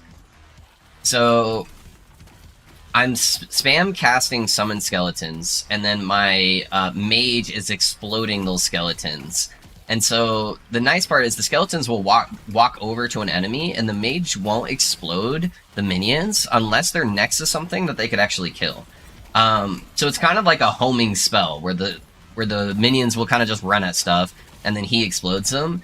And then I'm using a melee attack, if you notice on my bar, because the melee attack will freeze everything on like all the little small guys on the screen. It looks like a stun because there's a visual bug. You'll see those little swirlies above their head. And then it will amplify all of my minions' damage by a metric fuck ton. And then I'm basically just buffing my skeleton mage like every 30 seconds. Every 30 seconds I cast Dreadshade on top of them. Other than that, I'm kind of just like teleporting around. In this game, you can control your minions with a keybind. So you can see them kind of like moving around. So that's just a keybind I have on my mouse. So if I want to control them to go somewhere, then I can. Otherwise, they'll just kind of do their own thing.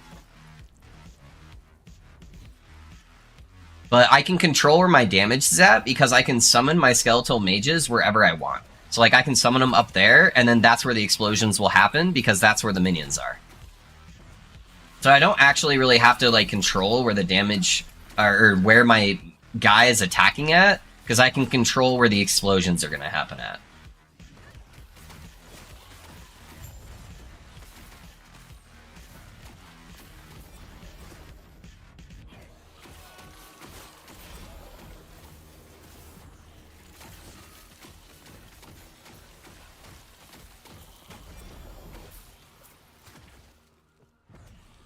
So hopefully that makes sense, but yeah, I don't know why, but I've always just like hated PoE minion builds, but this one feels pretty good. I like last epoch minions. Oh, I didn't see the boss guy chasing us. He went underground. Where'd he go? Oh, he's dead. That works.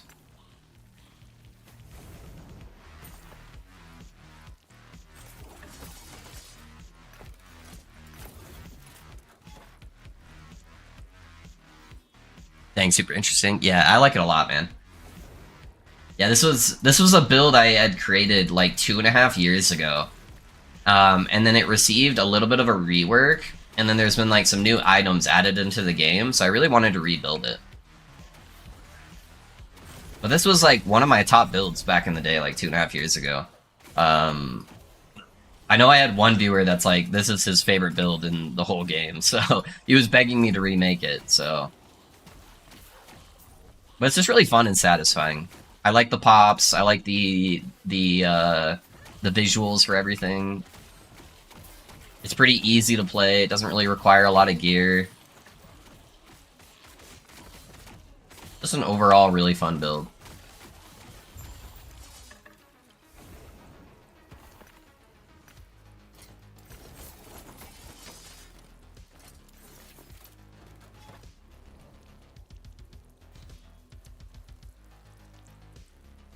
Are the 2x2 idols rare? I'm guessing you're talking about just in general, because I'm not using any 2x2 idols. Adorned idols will typically have some of the rare mods to get on there. So they tend to be more like very class-specific-y type interactions that typically will be a rare drop rate. But idols are, outside of like farming really high legendary potential uniques, idols are the hardest thing to get for a build. That's why almost all of my prophecies go towards idols when I am setting up a new build. Oh, whoa. They actually killed my mage. That is a first. Oh, I guess it's because there's fucking 3 spires, and I had a bunch of those ice guys, and I had a mage, so there's just so much area of effect damage going down. Ew. Fucking hate spires, man. It's the dumbest addition to this game. Alright, I need to get my Infernal Shade on this guy.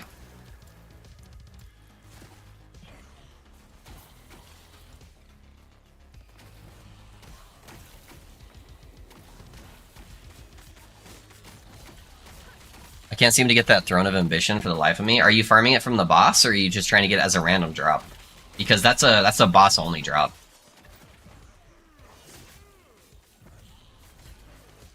I just want to make sure that you're farming it in the correct spots. And Prophecies will not impact that drop at all. That one, you have to just farm from the boss, and you can't use Prophecies for it. Seems to be a chill playstyle. Yeah, it is pretty chill. It's a little bit more active than your typical minion build, because I don't like how lazy your standardized minion builds are. But it's still pretty chill at the same time. Kind of just walking around, summoning minions. Minions go boom. Things die. I'm also deathless still. So I'm level 90, haven't died yet. Just kind of cruising through. So should be pretty hardcore viable, as long as you're playing smart.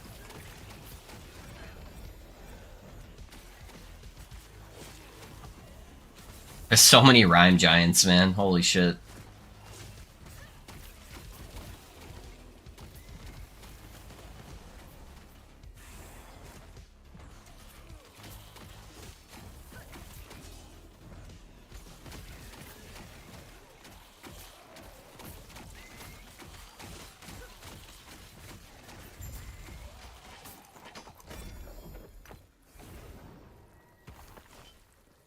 That was the longest echo. There was like 4 spires.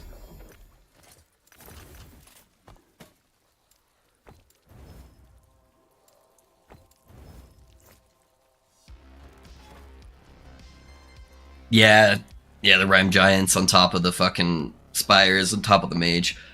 I just looking got minion melee and minion spells T7 affix on a chronostasis. Yeah. That's interesting. It's honestly not the worst thing possible.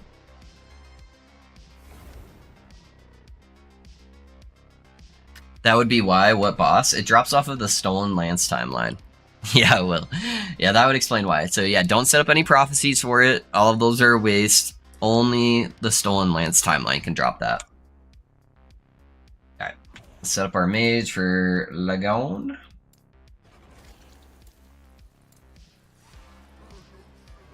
Let's go get him.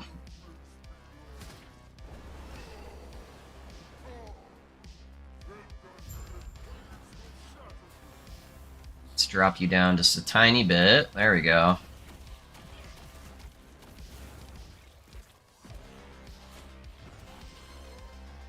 Oh no, my mage died because I fucked that up.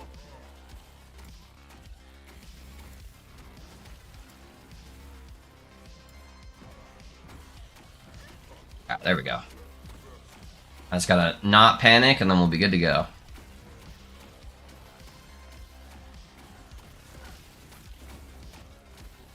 Do a little hokey pokey with the circle area damage thing.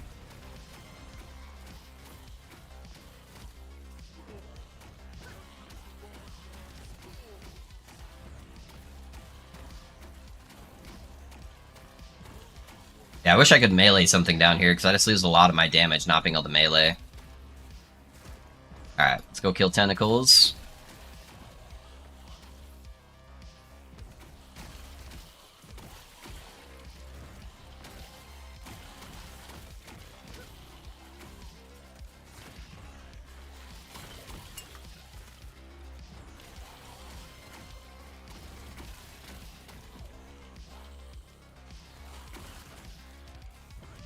I don't actually really have to dodge the waves, I guess. They don't really do that much damage, I feel like.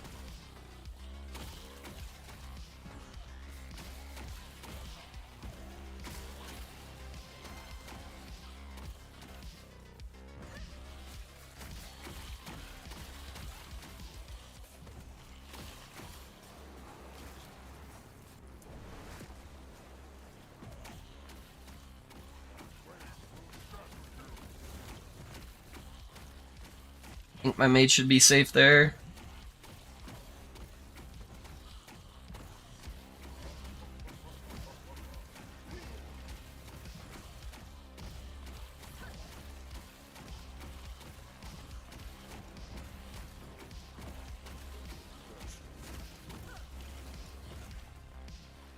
Oh, why did he walk up?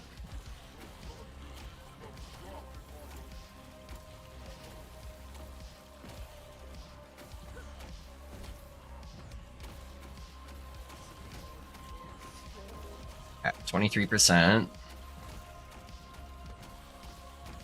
This boss sucks booty. Alright, there we go. Still no word per second, though. God damn it. I'm about to do them again.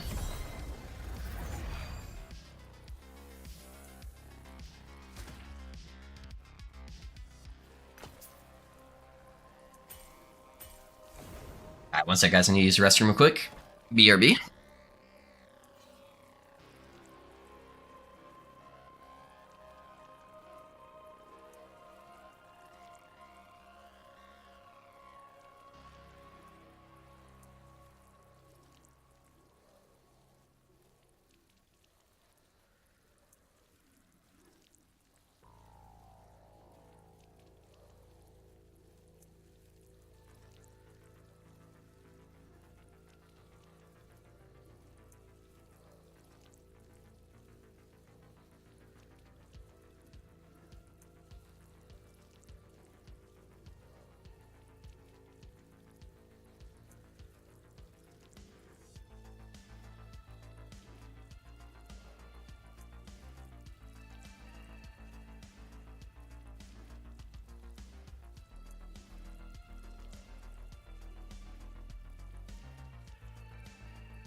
Alright, sorry, I'm back.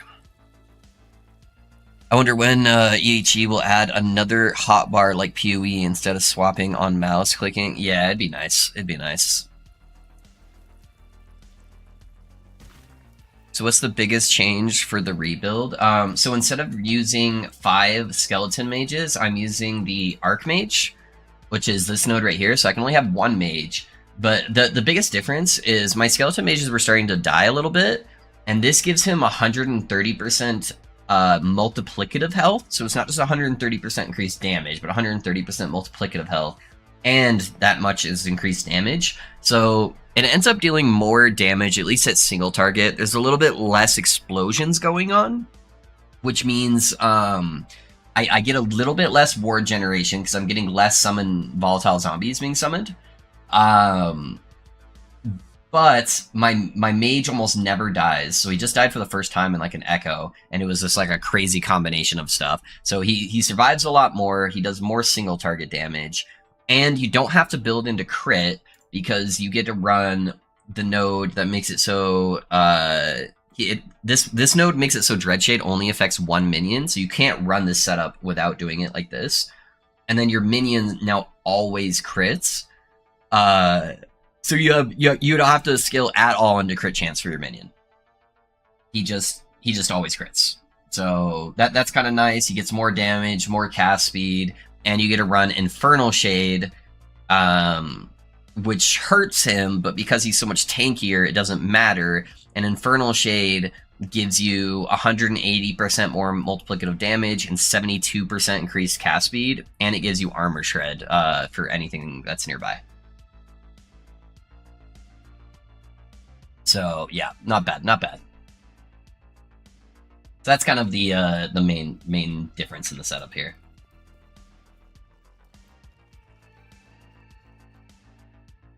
Yep.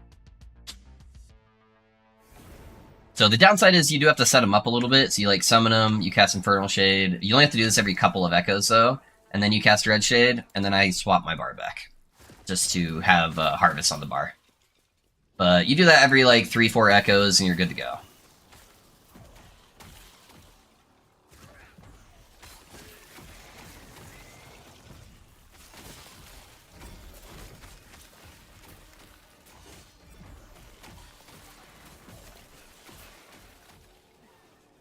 Yeah, I got the build planner all changed and updated, so exclamation point build will show you the newer setup on what I'm running.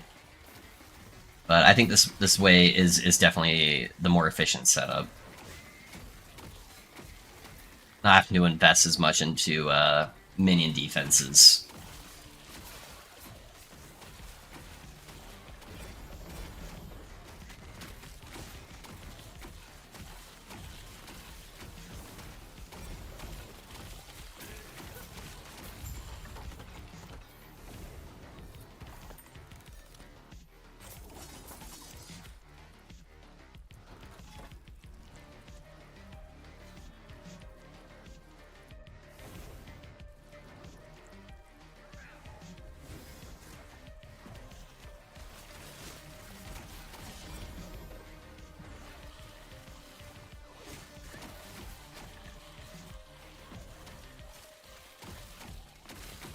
Is there a unique for the Paladin build? Yeah, there's quite a few uniques that I use, Ashith, but none of them are required for the build to function. The build plays just fine without any of the uniques. The uniques will make it better, and so if you're going to be pushing like high corruption, you're gonna be wanting some of those uniques, but none of them are required.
It did not show any on the build link from YouTube. What? For my Paladin build?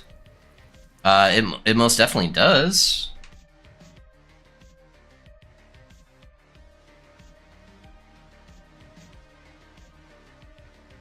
Let me pull it up. I forget I have a command for it. Hold on. I'm gonna check the video actually just to make sure.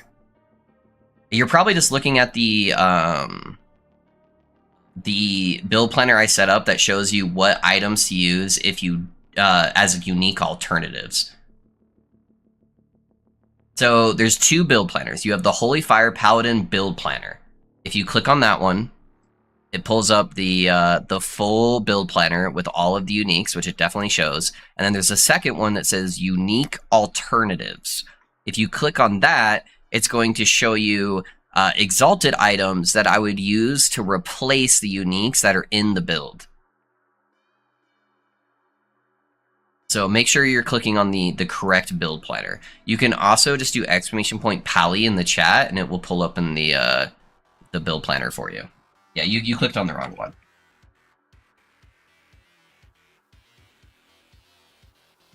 Oh, that's the click set up to the YouTube video. Whoops. Yeah, you just clicked on the wrong one. That's all. So there's two there. Let me I'll just grab it for you just to make sure that you grab the correct one.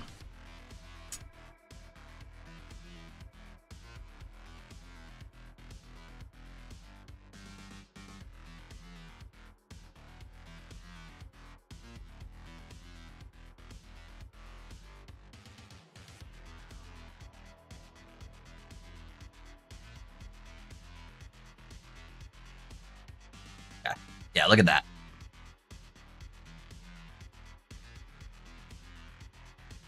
Yep, definitely a lot of uniques that I do use for the build. They're just not all necessary for the build. Yeah.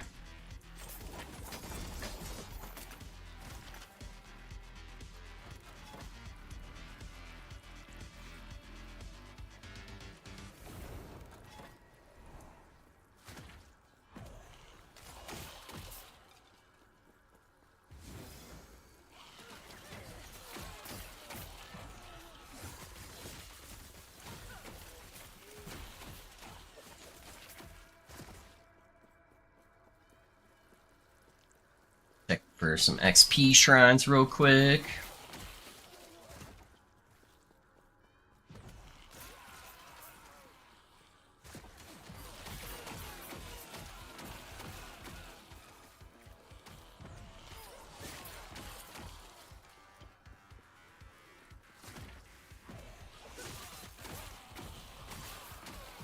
Yep, and then the video itself shows you where to get every single one of those uniques. So there's timestamps in the video for you to kind of navigate in case you have any questions about where to farm any of them.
What blessings for Black Sun? I believe I'm just using the res blessing. Yeah, void res.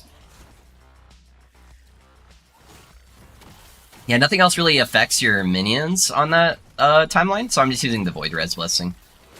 That way I can stack more health. I'll BBL. What? Are you saying BRB? I don't know if this is a mistype, but unless I misunderstood what you're saying. Oh, be back later. Be back later. Got it. I'm brain dead. Yeah, no worries, man. Appreciate you being here.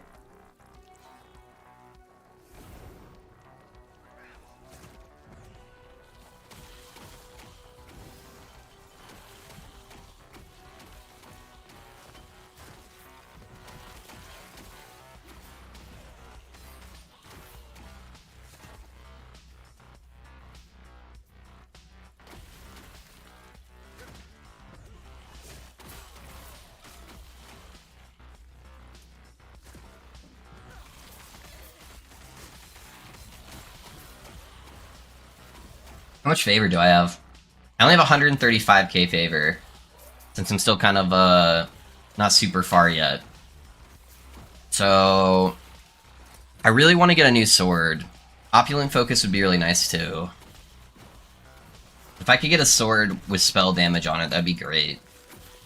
But I think I'm gonna roll for Frozen Lights. See if I can get more 1-2 LP Frozen Lights. I don't know how rare they are for LP, but I've gotten a bunch without rolling prophecies, so I'm sure I can get some 2 LP ones. So I think that's probably what I'll prioritize today, and then hopefully I'll just drop some Exalted Swords, now that the filter is actually set up correctly for that, so...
Yeah, I think the sword will probably be the biggest impact today.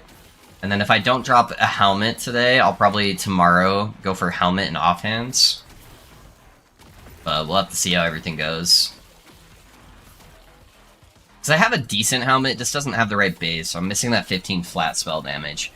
So between that and the weapon, I'm missing like 40 flat spell damage for my minion, which is like an insane amount of damage.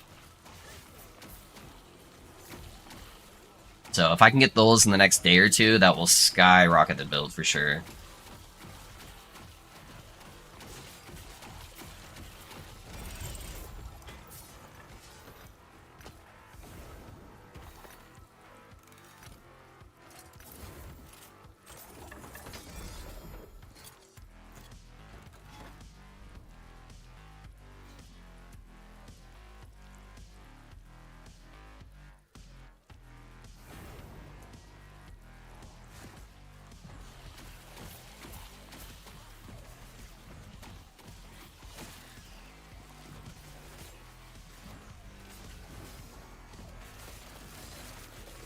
What's he doing?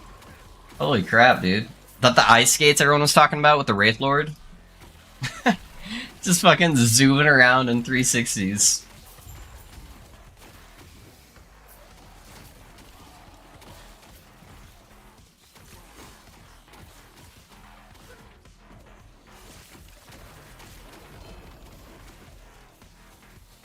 Four LP regular alchemist ladle. What the fuck? What is this? Did it at least roll well? It rolled bad. Oh my god.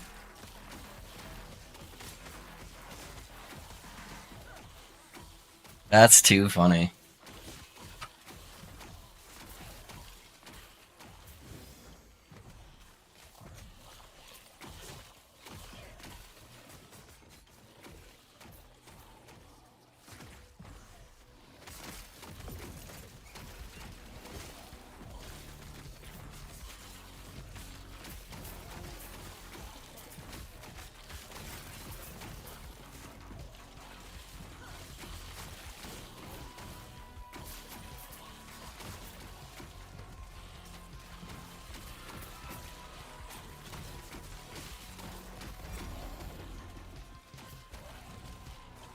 Oh, headset restarted. Ah, there we go. Yeah, right? Jackbot. Oh man, we're doing that melee, ignite, chill, shock, bleed, slow, poison, and blind build. Hell yeah. At 26%. Oh man. Well, there's another 4 LP for the list. Maybe if it rolled 45%, it would be like not the worst item in the world, but yikes. Jackpot for sure. Jackpot for sure. Hey, can you go hit something, mage, before you die? Okay, thanks. I'll have to reset him next echo.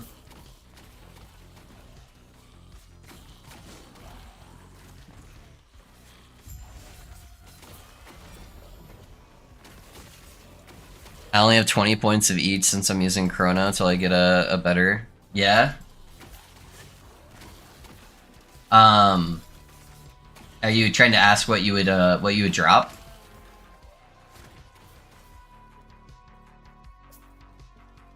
Which 9 should I leave till last? Yeah. Okay. Yeah. I'll go over them here in just a second for you.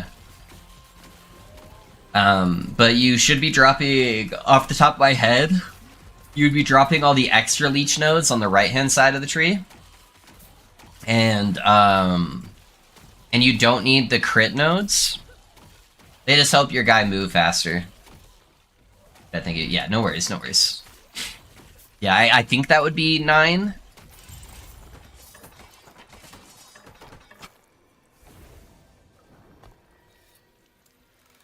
So I'm only level 27, so yeah, drop all of these, and you can drop 3 of these, because you don't actually need the crit chance, since you have 100% crit chance with Dreadshade. Thank you, Bib. Can I have a fork and knife? Thank you. So yeah, drop all of those ones, as many of these as you can. And then you would drop these ones next after that. Actually, if you're not running the Frozen Light Sword, you could drop this node. This node actually doesn't do anything for you. You only run it with the Frozen Light Sword because it gives you an extra +3. So yeah, so that should be a majority of them. That should be more than the 7 points that I have extra. Yeah, so that guy right there, all of these guys, and then you can drop 3 of the points there too. And then maybe just drop like 1 cast speed node if you still need 1 extra after that. Yeah, I don't have the chess piece nodes yet. Or the relic, sorry, not chess piece. Alrighty, boys. I got some lunch, so let's go roll prophecy, see if we can get a new sword. Hey, bro. Yeah, of course, man, of course.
Might grab a couple exalted sword nodes as well while I'm going through these. We'll see. If they're like really easy ones to do, I'll probably pick them up.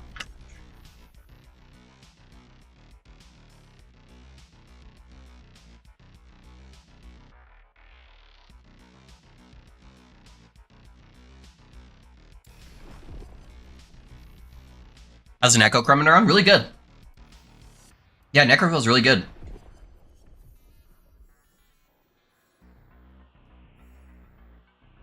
Right now I'm just trying to get a LP sword that I can get a good slam on while I eat my lunch.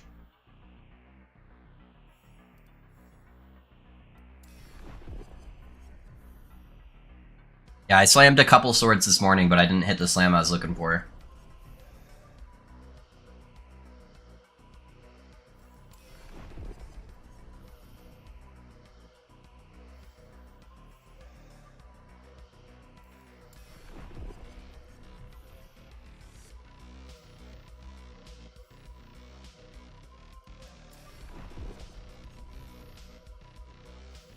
How you doing, Lore? What are you up to?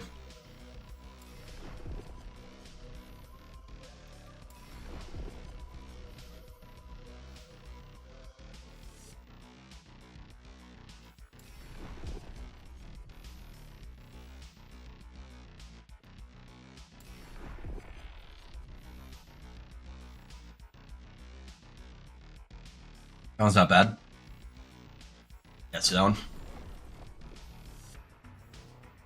There's really not that many unique swords, so it should be pretty easy to get a few of them. I think there's only like 4 or 5 unique swords that are one-handed.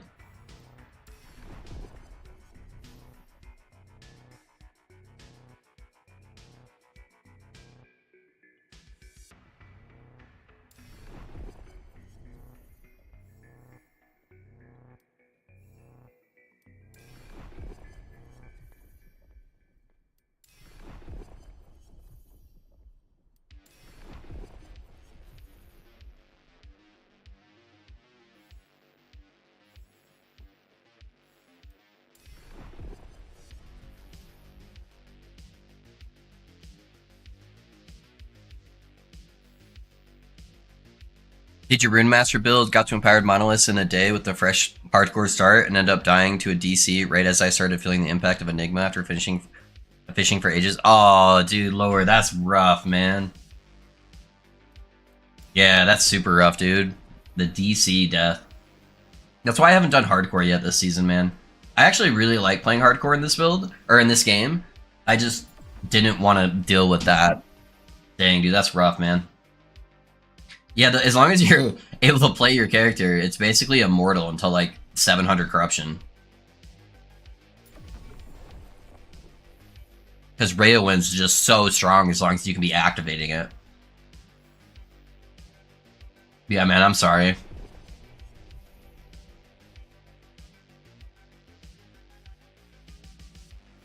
Are you going to 1000 corruption or moving on to the next build? So that greatly depends on just how the build's feeling. So I hope that all builds can go for 1000 corruption, but realistically that tends to not happen. It's really hard to get a lot of builds that can push 1000 corruption. So it just kind of depends on how it feels. I think the biggest downside for this build, I think defensively will probably be alright. But I'm not sure if I can get the damage to scale high enough to be really comfortable at 1000 corruption. So that is probably where it will hit the wall. I'm guessing that will probably be around like 750 or something, but I'm not sure yet.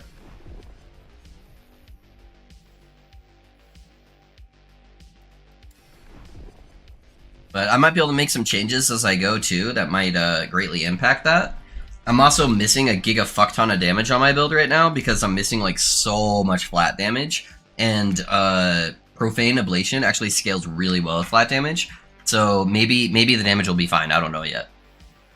But I could see just looking at everything and how it's feeling so far, that's probably where that wall will come from.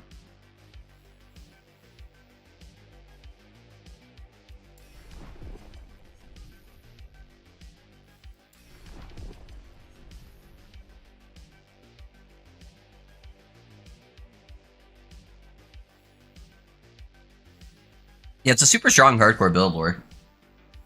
Yeah, I don't know. I love that build. The Paladin's really good too, though.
Yeah, the more I think about it, though, I really hope that next cycle, EHG or a very big content creator does a hardcore challenge, because they're adding a new boss that's like an endgame boss type thing that's supposed to be pretty hard, and so I'm really hoping that they do something similar to Path of Exile, where they make a race out of it with like some prizes and stuff, where it's like first hardcore character to like get to endgame and kill this boss wins something.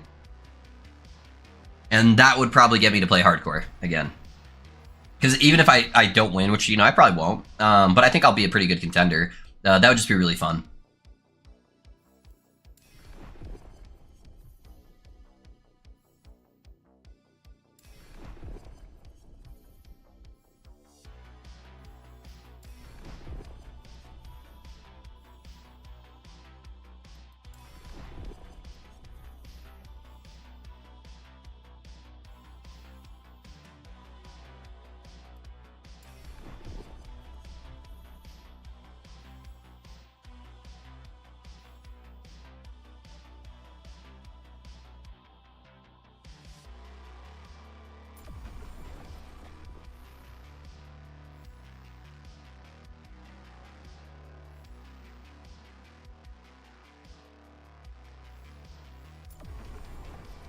Yeah, we're pretty much out.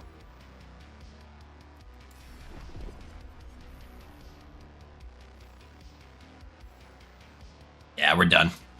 Alright. So there's that.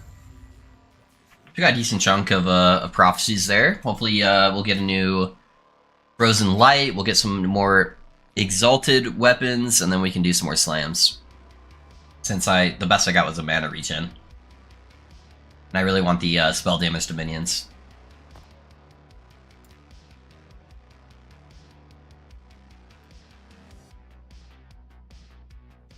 Alright, let me just finish up my food, guys, sorry.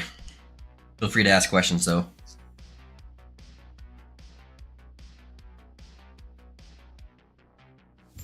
Gotta eat.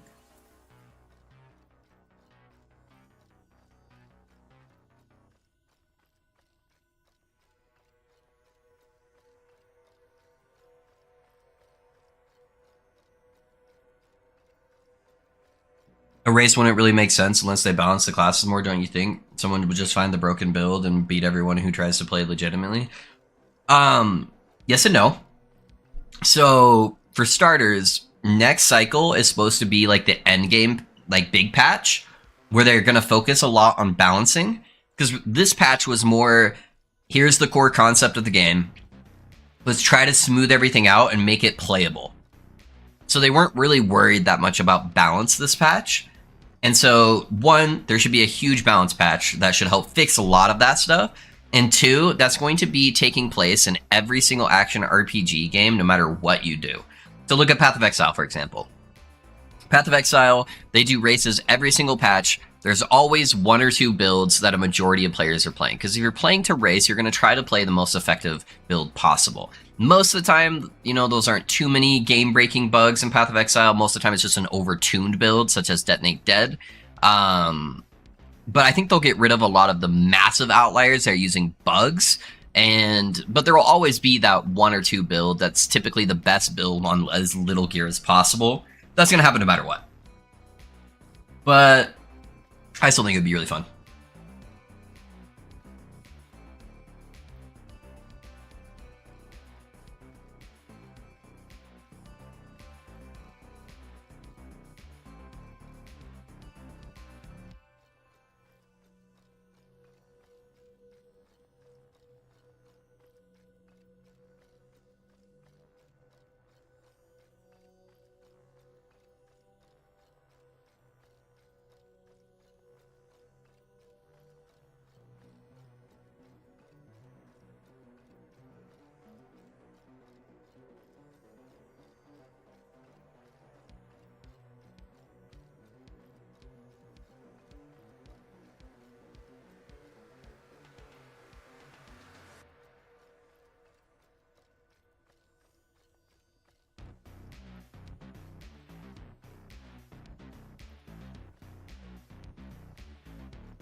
I guess also on another note, with that will, most of the super broken builds require items to work, such as the marksman build, and that would be on a fresh new start where everyone would have brand new characters, no uniques, no buildup of affix shards or anything like that. So that also helps out a little bit with that kind of stuff.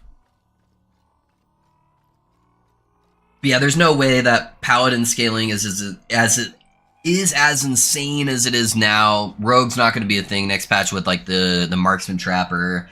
So I think there's going to be a really big balance shift. And so no one's going to know exactly what the like super ideal stuff will be going into the new cycle because there's going to be so many changes, I feel like. We'll have like ideas of what to play and stuff, but I think it'll be fresh.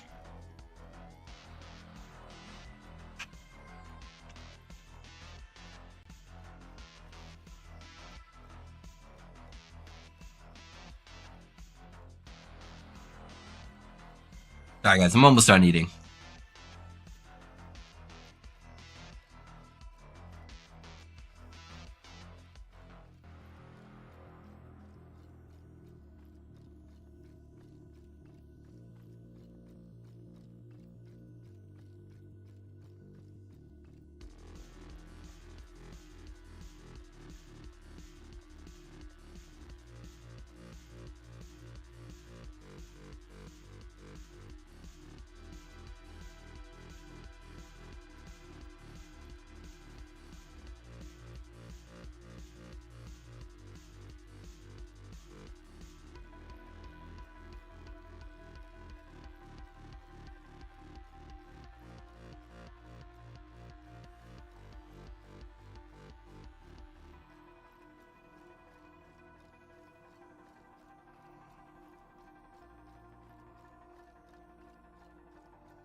Or have a cool reward for reaching level 90 with no deaths. That'd be sweet. So, typically, what they've done in the past with with like Path of Exile. I don't know how familiar you are with like racing with Path of Exile or anything. That I think is really cool. Is they'll do like a main challenge or something like that. Like first person to kill the boss on hardcore, let's say. And then they'll set up a whole bunch of stuff that would also help keep the community of players, where there's a little mini rewards that they could also shoot for. So, for example, Path of Exile would be like, okay, the first, 10 people on each class or each subclass even, get this cool transmog thing for free. Like one of the supporter packs, or sometimes it's even something exclusive that that no one else can get, but typically it'd just be like a random supporter pack or something like that. Where it's like, oh, you get this for free if you are, in the first 10 marksmans to do this objective. That way, if there's like a certain meta, it's not like, oh, every fucking paladin, everyone's gonna play paladin no matter what, because it's by far the best thing. Where it's like, no, if I play this class that's not as played or not as good at this certain thing, I might have a better chance at getting a reward because no one else is going to be playing this. So I can play very differently than everyone else and still have fun and still possibly get some rewards. And so they'll set up a whole bunch of like community prize stuff outside of like the main thing. Or they'll set up like a bunch of bounties, like first person to get to level 100 or something like that gets a reward. So there's a lot of cool things that they can do with it.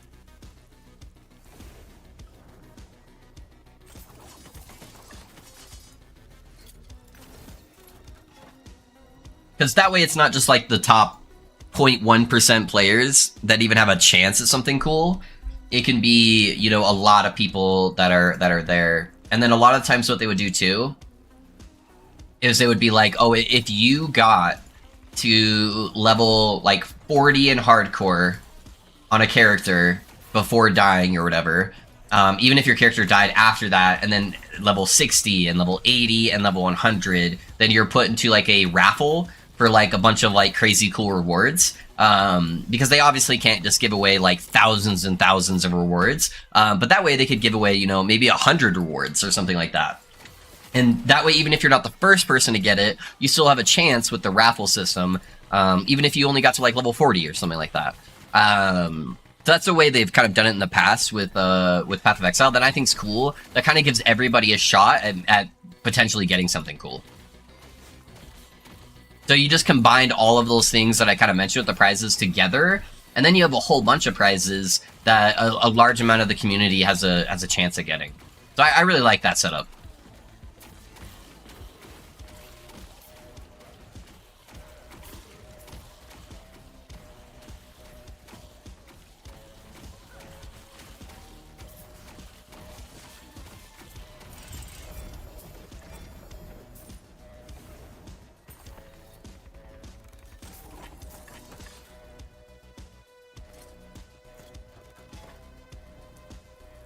Let's try to get that gaze before I kill the shade.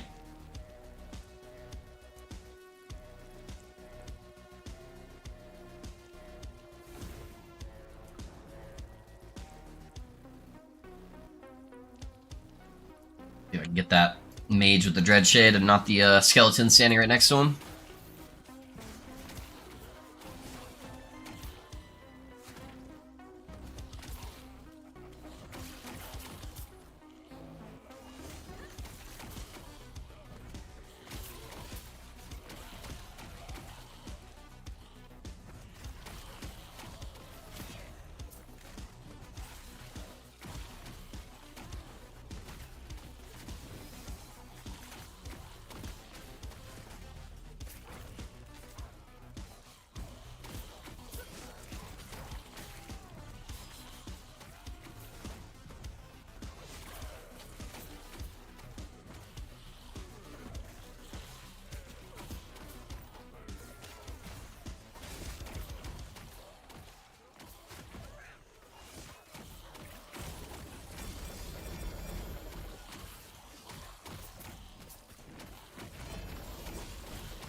Two-handed mace? What? I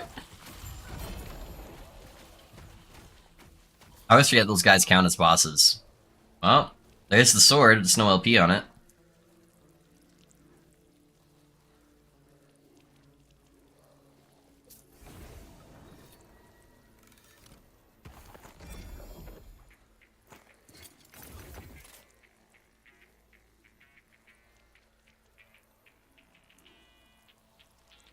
That honestly is kind of good. If one of those was exalted, it might honestly outweigh my current relic. So I could get the extra levels, and the only thing the relic's really giving me is +1 and the ward. But my rolls on this are so bad.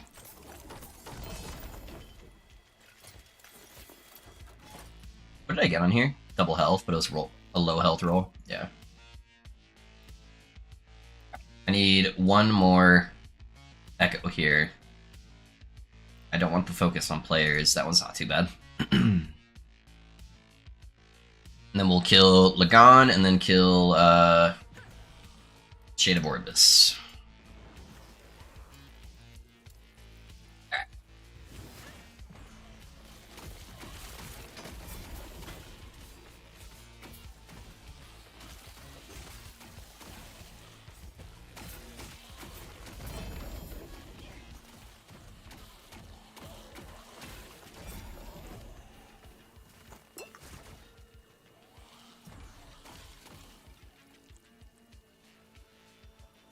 Another one. Snow LP. So it seems like those swords are a little bit harder to get LP than the other swords. Because every single sword has said LP on it, except that one so far.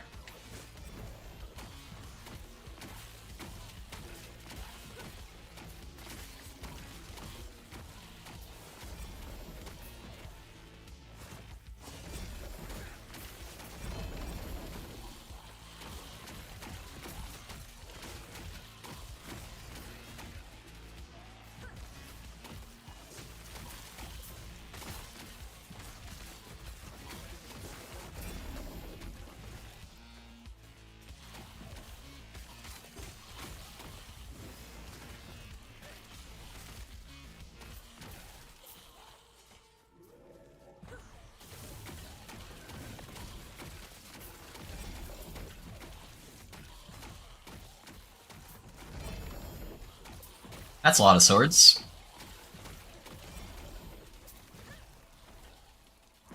Yeah, let's see what we got here. Got a Bumblebee. Another one with no LP on it.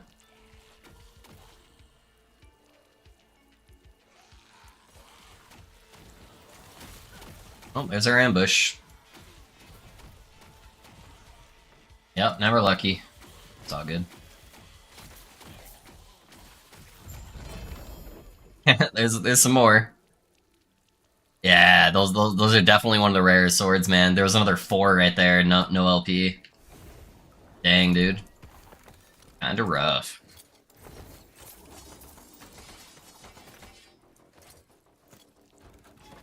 Yeah. To the side of the storm. I'm gonna reset him. And I don't need the melee thing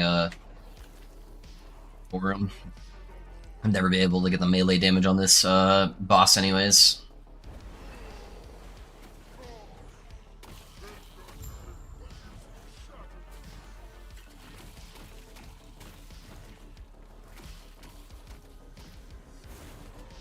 That one-shots him, huh? That's crazy.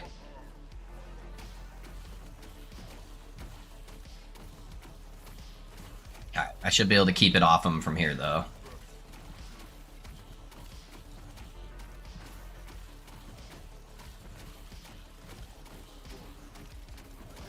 It should always target me, so... As long as I stand here on the side, I can just walk over to him, walk back, and we're good. Alright, let's go kill some tentacles.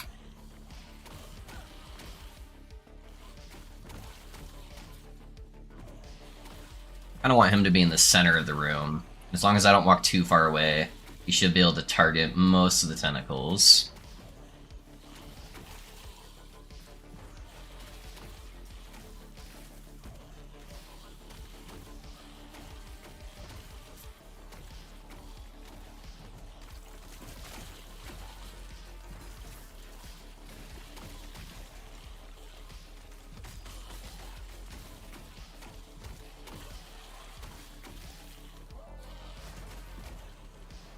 Alright, there we go. Run over here. We want him to be like right there.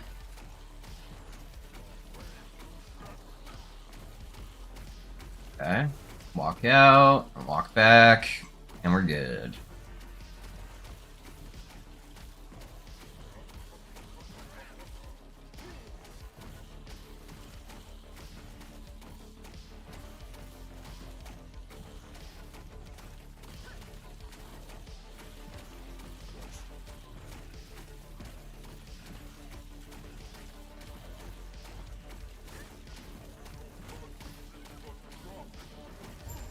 There we go.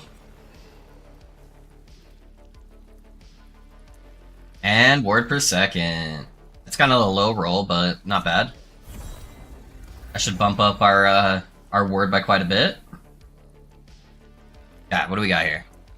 Irene, Chronos, 3 LP, Rainbow. I'm gonna pick it up for the lulz. Why not?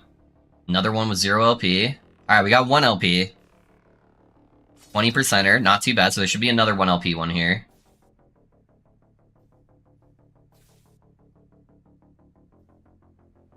Because it should have duplicated it. Did I get 4 3 LPs? Yeah, I did. Where's the other one at? Wait, why? Why was there only one with 1 LP? It should have duplicated it. Those both don't have LP on it.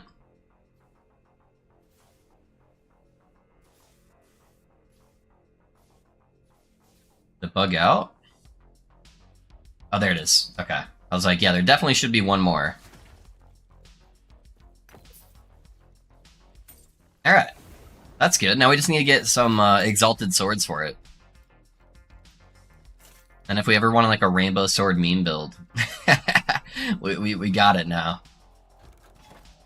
Okay, so I actually don't need to be doing this timeline anymore. So I could kind of do whatever. Honestly, the timeline's not bad though. The down below phase can be kind of scary. But I'm trying to think what boss would be the best. Because anything with massive amount of area damage is kind of bad, and most of them have area damage. Like, I feel like it would either be Spirits of Fire, or it would be Ending Storm. Do I do Ending Storm? Just because I can cheese it? Stolen Lance has a bunch of area effect. This one has those, like, frostbite things on the ground that give you a bunch of area effect. This has, like, the most area of effect stuff. So it's either Spirits of Fire or Ending Storm.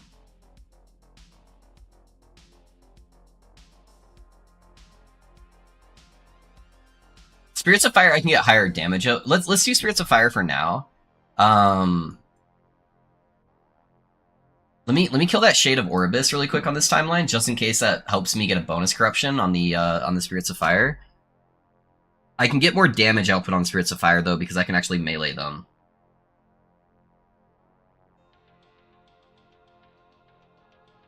So yeah, let's we'll probably do that. Alright. Those are both the same. Not being able to get in there and melee them does drastically drop my DPS, so.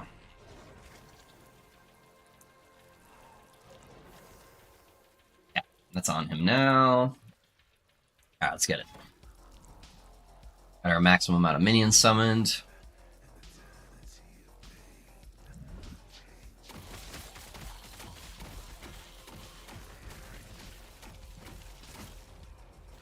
Yeah, that meteor will actually kill him.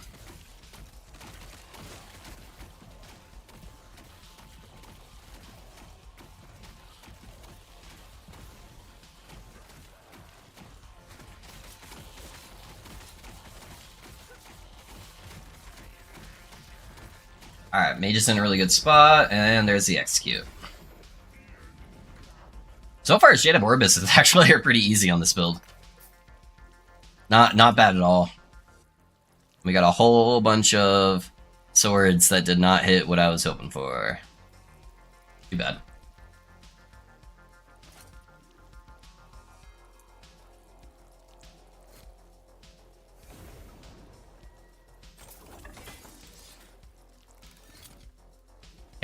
So that bumps up the corruption to 187, and then that should give me bonus corruption when I go back to Spirits of Fire.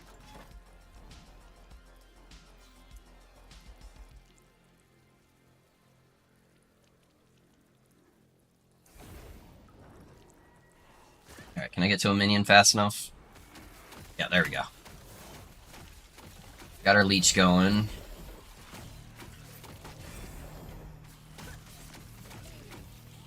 Yeah, luckily they have the bonus corruption system, so if Spirits of Fire ends up becoming too much for me to deal with all the extra area damage, then I can always swap back to Ending Storm.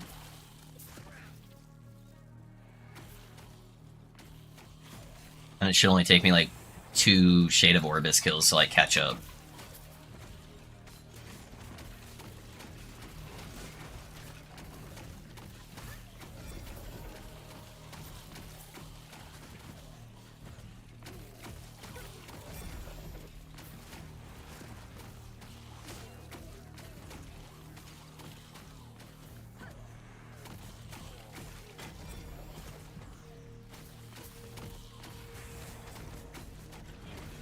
Although it seems like, at least with this Echo, Spirits of Fire might have really bad mob types. We shouldn't have to deal with the Rhyme Giants, though, but Boulder Boys can be just as bad.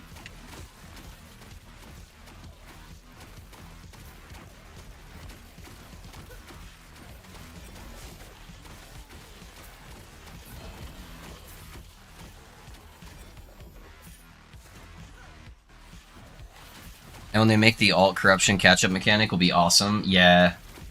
Alt corruption mechanic and blessing mechanics, where you don't have to like refarm all of the blessings.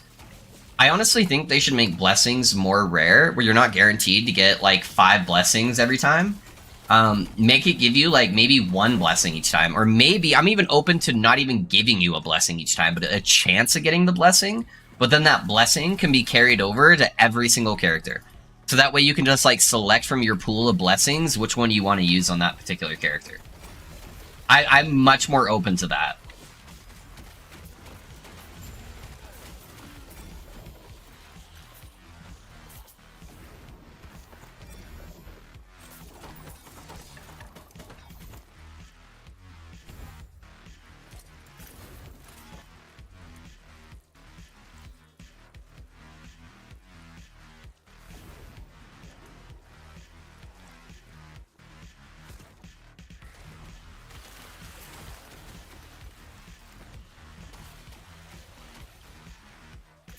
Shards.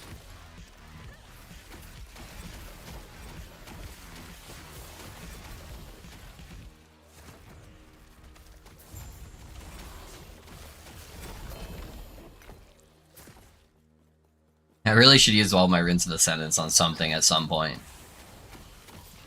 It probably have to be something I can gamble for.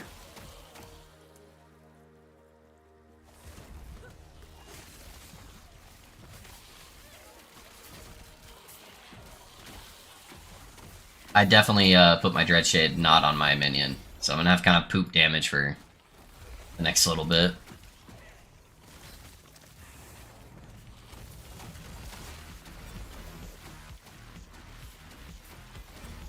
Ah, there we go. Dreadshade is back.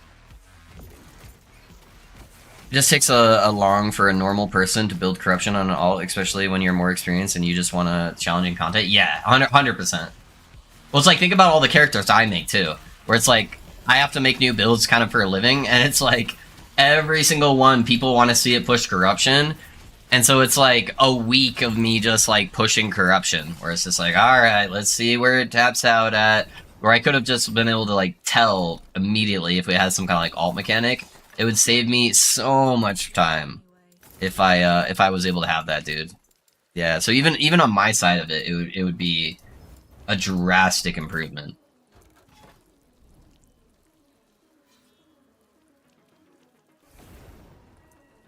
So I think everybody wins with that kind of mechanic.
It's honestly kind of crazy with this build how much defense I get just from having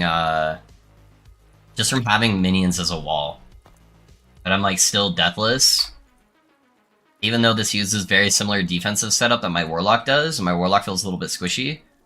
It's like just the fact that I have all these meat walls in front of me constantly, just blocking a bunch of the damage, ups the survivability of this build by like a metric crap ton.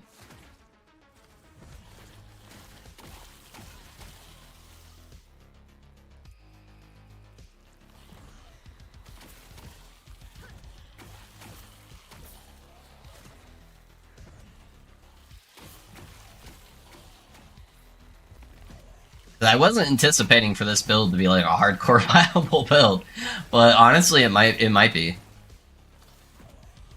I don't think I'll get to 100 without dying as I start pushing up the corruption higher, but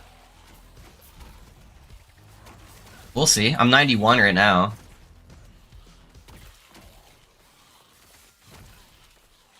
It is going to get drastically harder over the next 2 days, though, as I'm actually like pushing the corruption. But hopefully I can get enough gear to kind of balance that, since I'm still pretty under-geared.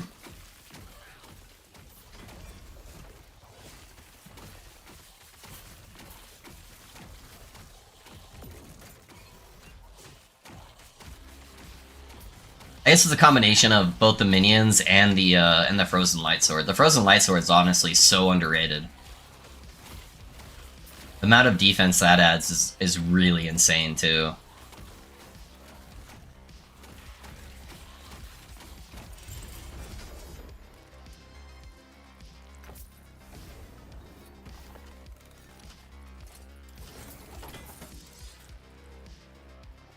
I'm curious what's the highest corruption someone has gotten so far. It's all going to be bugged builds, but it's going to be like 5,000-6,000 at least. And most of them are going to be in multiplayer. So they're all going to be using multiplayer and bugged builds. So most likely, if I were to guess, the best setup would probably be using a marksman rogue playing low life as a lightning trapper, and then having probably 2 healing hands paladins. And then maybe, I don't know. I don't think Plasma Mage is really that good at the high end anymore. Like, it can be good. Maybe it's just honestly 3 healing hands paladins, or 2 marksmans, you know? But it's probably just a combo of those. Just a bunch of healing hands support paladins with marksman trappers playing low life so they can benefit from the ward healing. I need to get a Dread Shade on this guy, but I honestly have no idea where my mage is. So I can kill this. Alright, there we go. I was able to get on the very last second, and then he just like insta-popped. Yeah, without my Dread Shade on, my guy does like no damage. Alright, no swords.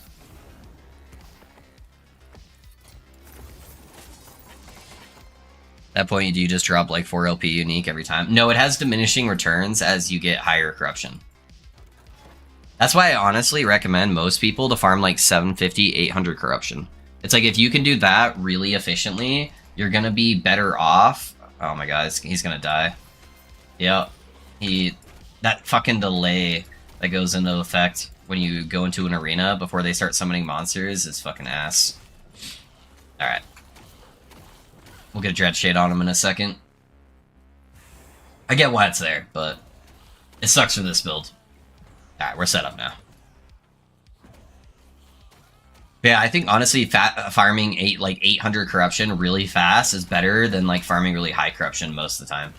Unless you're like 4-man party, then maybe I guess if you're like 1500 corruption like really fast, then you know that's probably a pretty good spot too.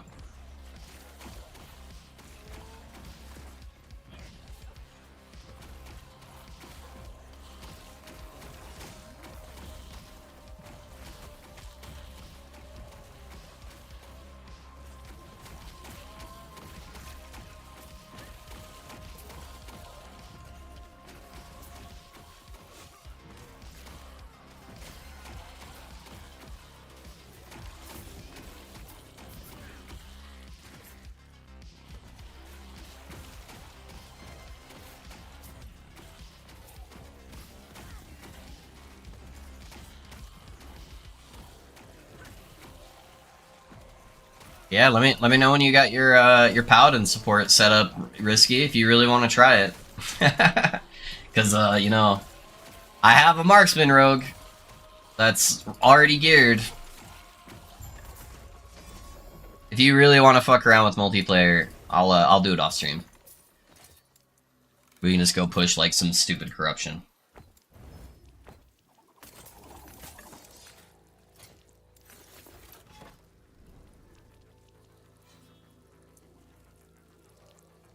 Oh, if you want to set up a support pally, I have the trapper build already set up, so if you wanted to just do like stupid high corruption and fuck around with multiplayer shit, I'm down.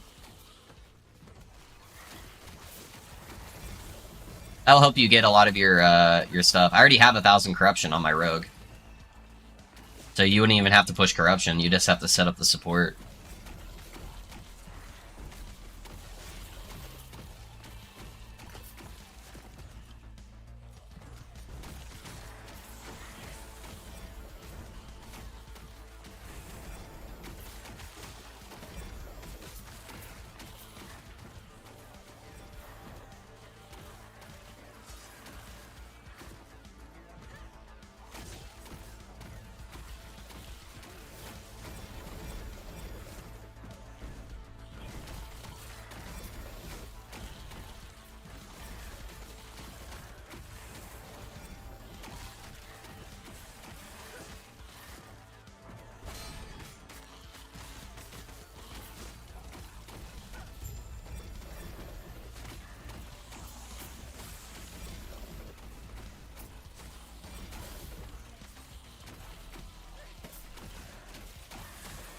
I think I finally just got a helmet. Spine of Malatros. I still have my 3LP one I can't even use. It's not a bad helmet. Not bad at all.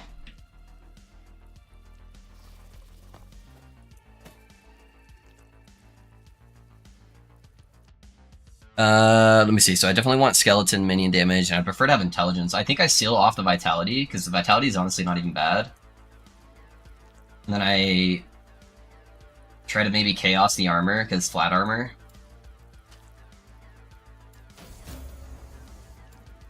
Okay, I'm gonna take the gamble, and I'm gonna try to add the stuff first.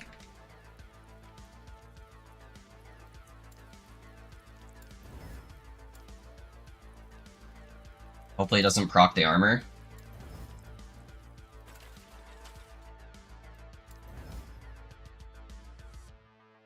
Okay, I went to percentile armor. That's honestly not bad. I'm gonna leave that.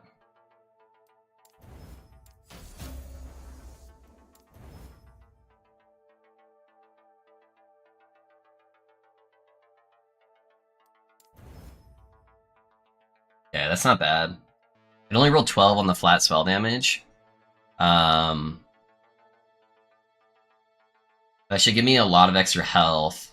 I'm curious if the damage is going to outweigh... I'm losing a bunch of percentage damage, but I'm getting the flat damage. I think that still wins. Where's I bringing my health from? We're at 2,073. Yeah, it's a pretty big chunk. I lose a little bit of intelligence too, but I think that still outweighs it. Not bad. I wish I could have gotten those to T5. Is what it is, though.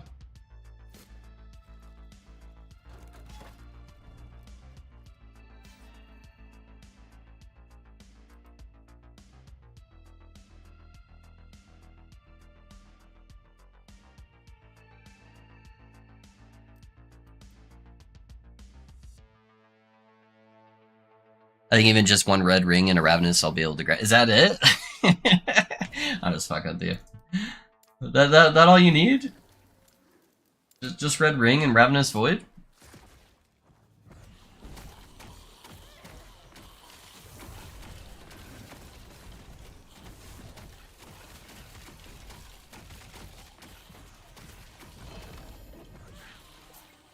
Easy peasy, man. What do we got here? Another one with no LP.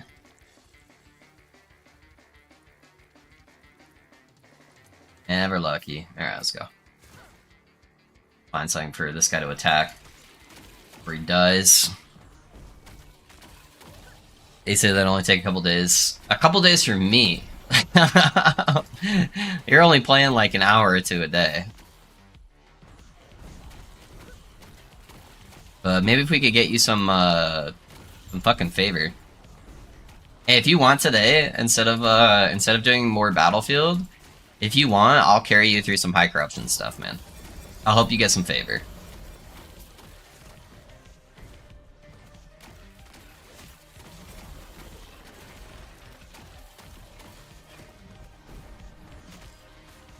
Hey, Love, how's it going? Hey, Ken, what's up, man? Doing good, dude. Doing good. Just working on trying to get some uniques ready for some slams on the build, but build's feeling pretty good. We just upgraded our helmet. Ooh, that actually hurt.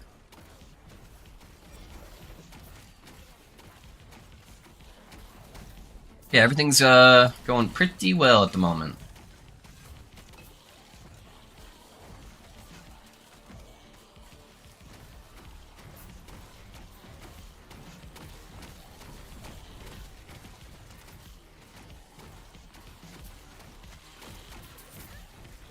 Okay, Boulder Boy over here needs to go. So, can you kill him? Thank you. Just bombing me with fire boulders.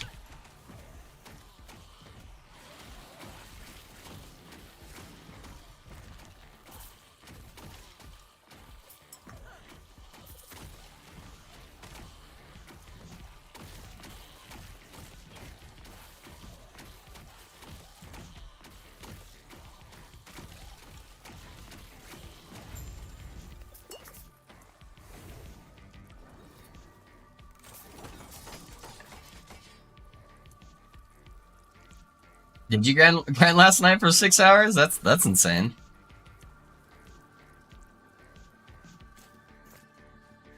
I'm back. Hey, Ben, welcome back. Welcome, welcome. Ellie damage. Interesting.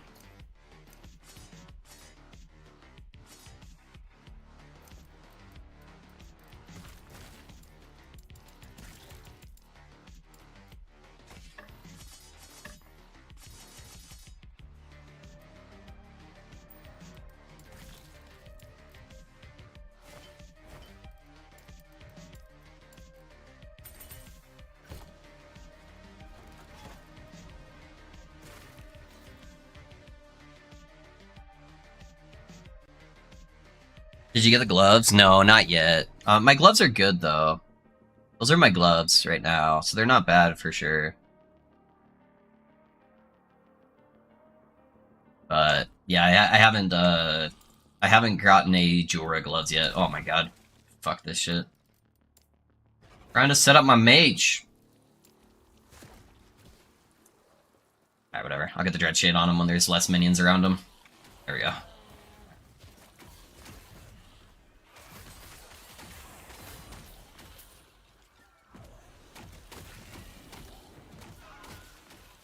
Honestly, easiest win EHE could do right now, just come out with the hotfix patch real quick, and just say, deleted all Spire echoes from the game. People would be in an uproar of cheers. They'd be chanting their name in the streets.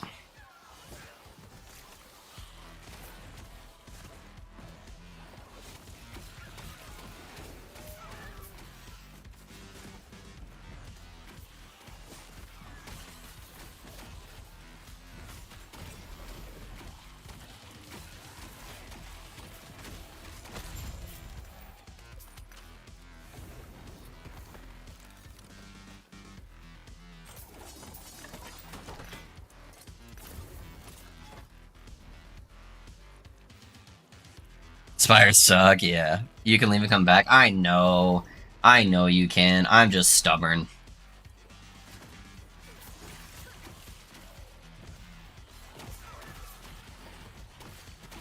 I know that's what most people do, honestly. You exit the exo so fast, the portal doesn't even open. I just got really good at knowing where the portal's gonna be, and the moment you click the T button, you can walk into the portal, even if it doesn't show up on your screen.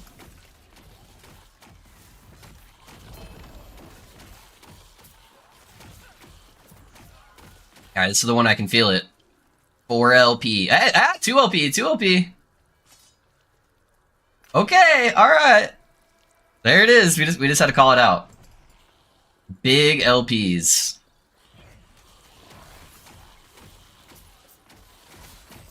I like it, I like it.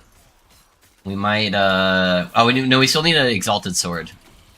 We still need a good Exalted Sword before we can do that.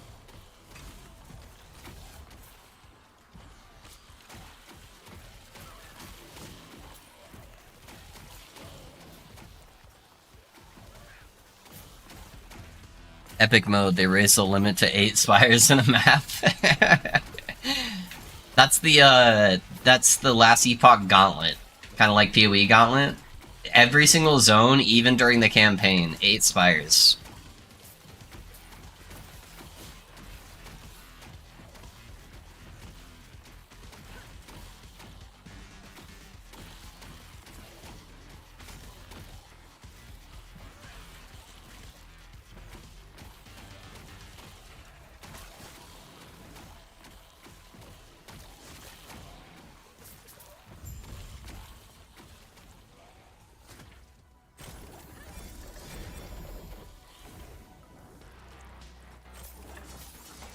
That's the training mode, yeah. How did it roll? 21. 21 out of 24 too, man. That's good. None of the other rolls matter. Yeah, that's super good, dude. Alright, now I just need to get an Exalted Minion Spell Damage Sword, so I can slam on that bad boy. Then we'll be good.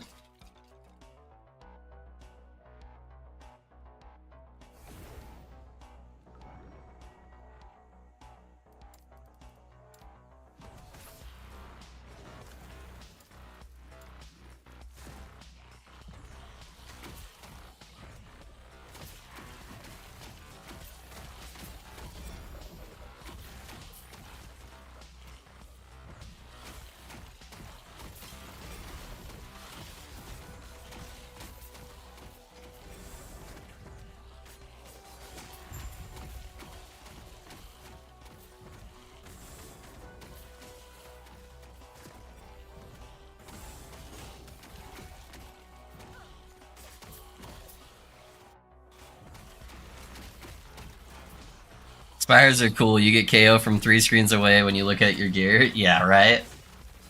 The worst part is when you first enter, and sometimes it starts casting the spires faster than it's supposed to. So it's like, the moment you enter, there's like 4 that are just coming from the sky when you're supposed to be immune to damage, and it just like one-shots you. Losing a hardcore character to that is very infuriating. Yeah.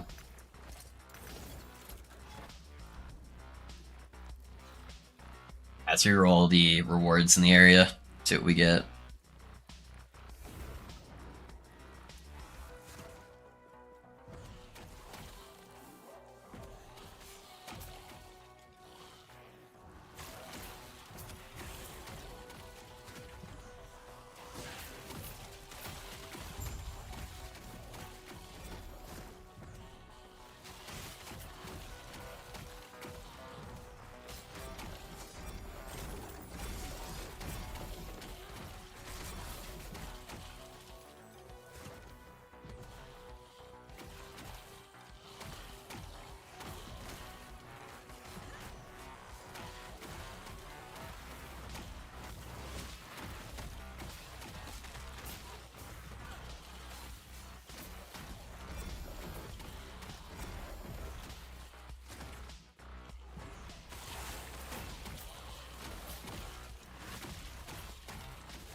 Alright, more 0 LP. There's another 1 LP. Alright. We're getting somewhere now. Wow, that actually dropped a lot, dude. That was 2, 4, 6 frozen lights off that one mage. Yeah, now if we can just get some of the exalted swords, we'll be good for some slams.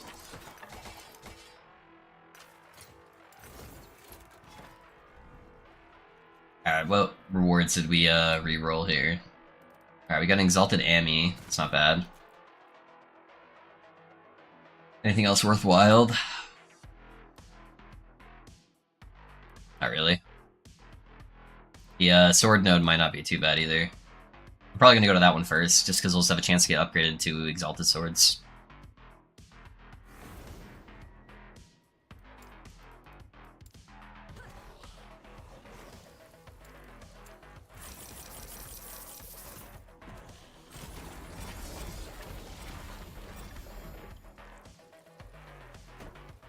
Not bad.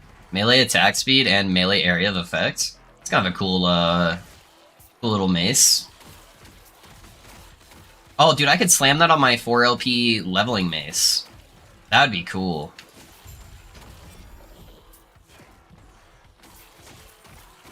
In case I ever decide to level a melee character.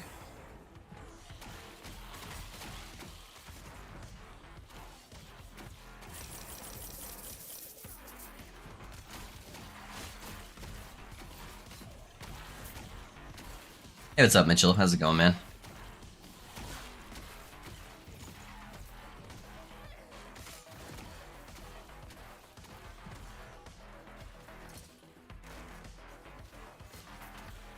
I wonder how high the tier rolls are for the rest of the stats, if I could actually change them to be something good. Probably just something generic, like physical damage.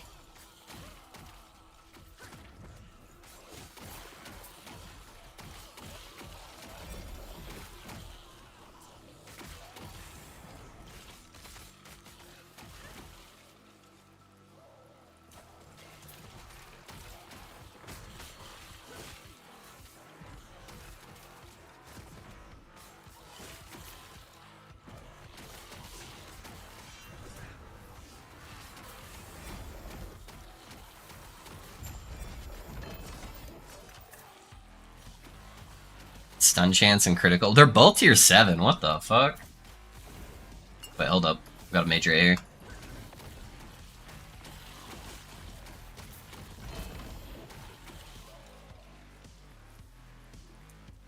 Bad roll on the scavenger.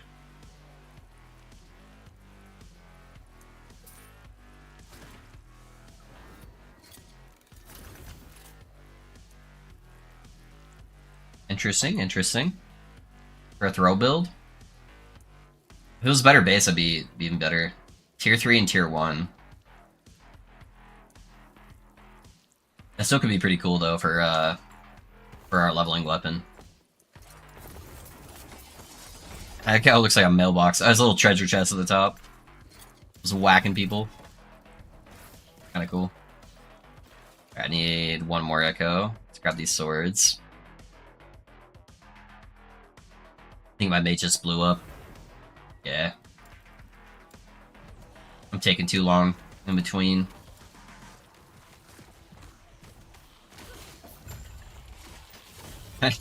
Alright.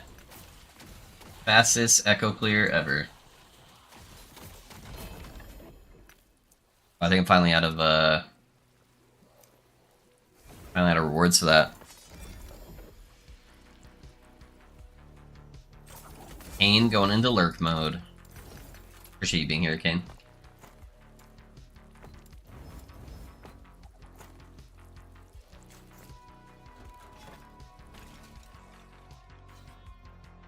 Go see how this boss is. I feel like my mage is dying faster all of a sudden. Oh, I forgot to put in 3 points. What the fuck? I don't think that would impact the survivability too much, but... Did I swap my sword or something? That's weird.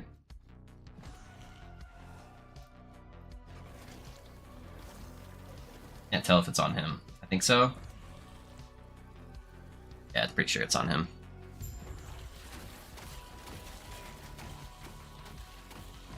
Oh, whoops. I forgot to put my melee attack back on. There we go.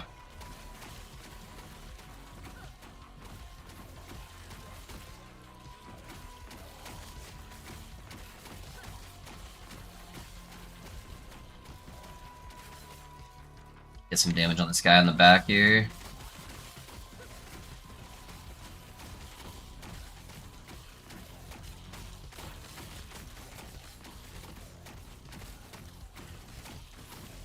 Nice, yeah. They can stack up on each other. That would be ideal. And execute. Yeah, not bad at all.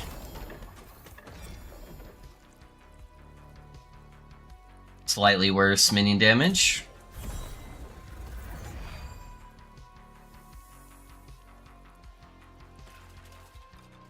Got a 3% on the fire crit. It's not too bad. Pick that up. Getting an LP one of those would be kind of cool.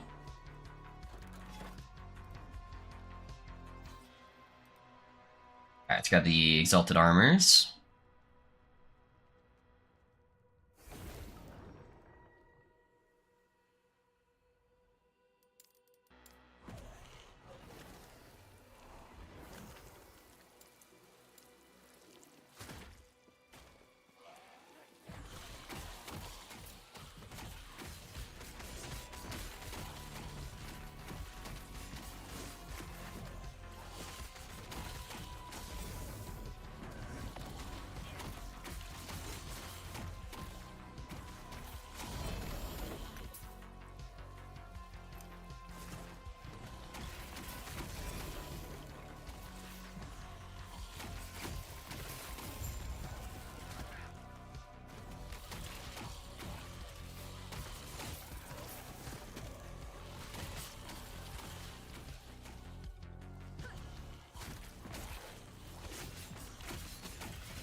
Come here and kill this poison flower.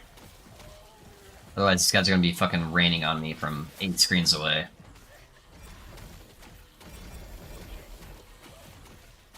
Where's the other one at?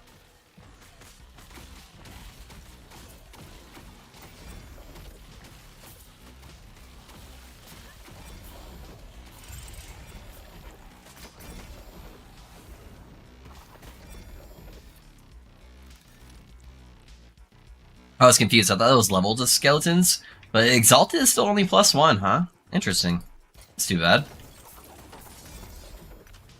Be kind of cool if you get a whole bunch of extra skeletons from that.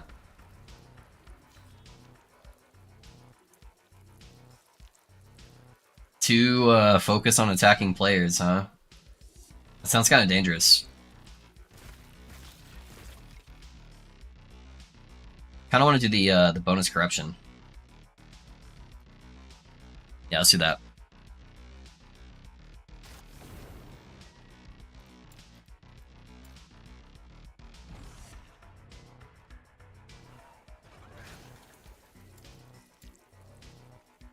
Alright, let's get them, boys.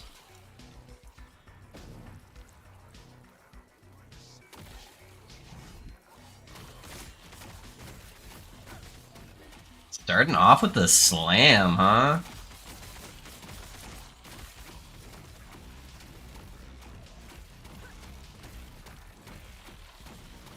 This guy's getting fucking juiced. See ya.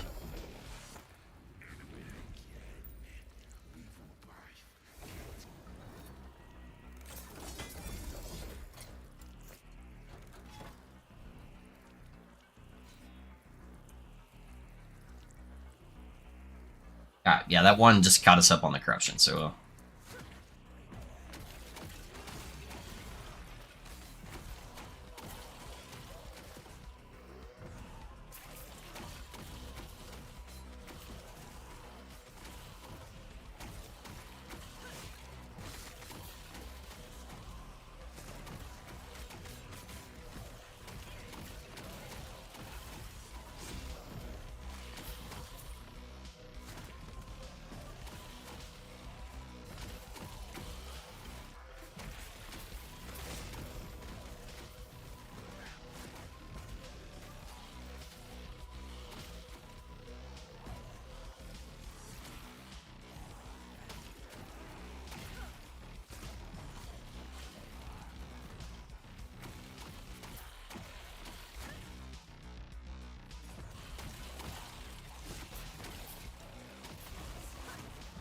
Yeah, got ambushed. Holy lag. Crazy they haven't fixed this guy yet. He's been lagging people out since like launch.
Probably have to reset him after this one.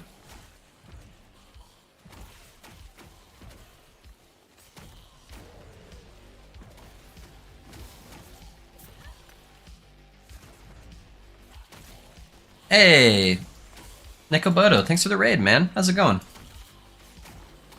Welcome, guys.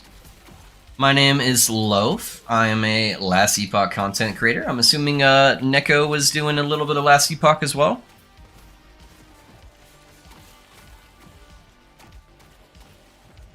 What build you playing, my guy? Yeah, my name's Loaf. I've been a Last Epoch content creator for quite a few years. Took a little bit of a break during the slow time, but been back since 1.0, just making content. Right now, we are doing a Profane Oblation Necromancer build. So it's basically just sacrificing all of our summon skeletal minions. So our summon mages are the ones that are actually doing the sacrifice, and then they're creating those like big green explosions that you're looking at. Thank you for the raid, man. I appreciate that. Hey, Loaf's up, man. What corruption we at? So I just barely started this character not too long ago, like 2 days ago. So I just finished blessing farming, and I'm starting to push corruption now. So I just barely started. So I'm at 185. So I just barely got all my blessings set up and kind of getting the gear all together. So a few years, just started my first at 1.0, so just a few months. Okay, cool. How you liking the build? Doing a cryomancer? Nice.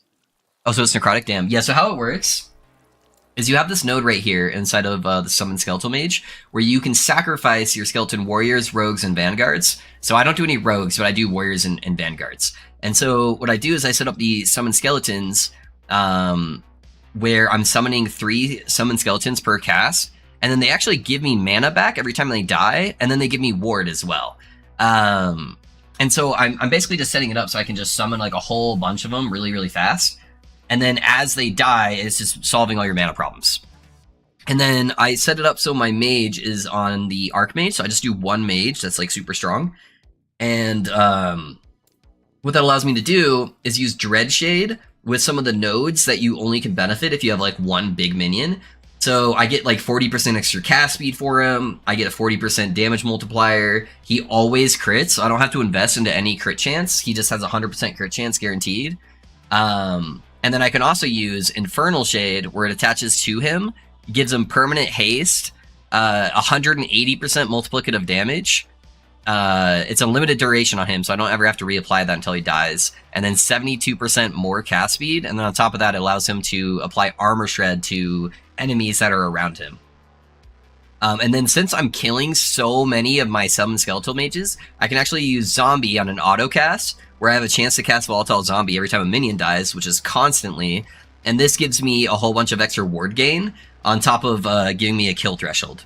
So it just executes all the bosses at 16%. So it's a super easy build to play. It's a little bit of setup at the, every 3 or 4 echoes, I need to summon a new skeletal mage, because the Infernal Shade will actually kill him. But then some other tech, I'm playing low life, and I'm using the Ambitions of the Erased. So when a nearby enemy or ally dies, I gain a bunch of their health as ward, since my allies are always dying. That benefits me there. And then I'm also using Frozen Light, which gives me 19% more necrotic damage to my minions. And then it gives me another 24% more necrotic damage and permanent frenzy, basically, on my minions if I hit an enemy with a melee attack recently. And that also freezes all of the enemies. So you'll see as I'm walking through, I'm basically just spamming summon, and then occasionally I'll just walk up to a random enemy and whack him with a melee attack, and that just helps CC the entire screen.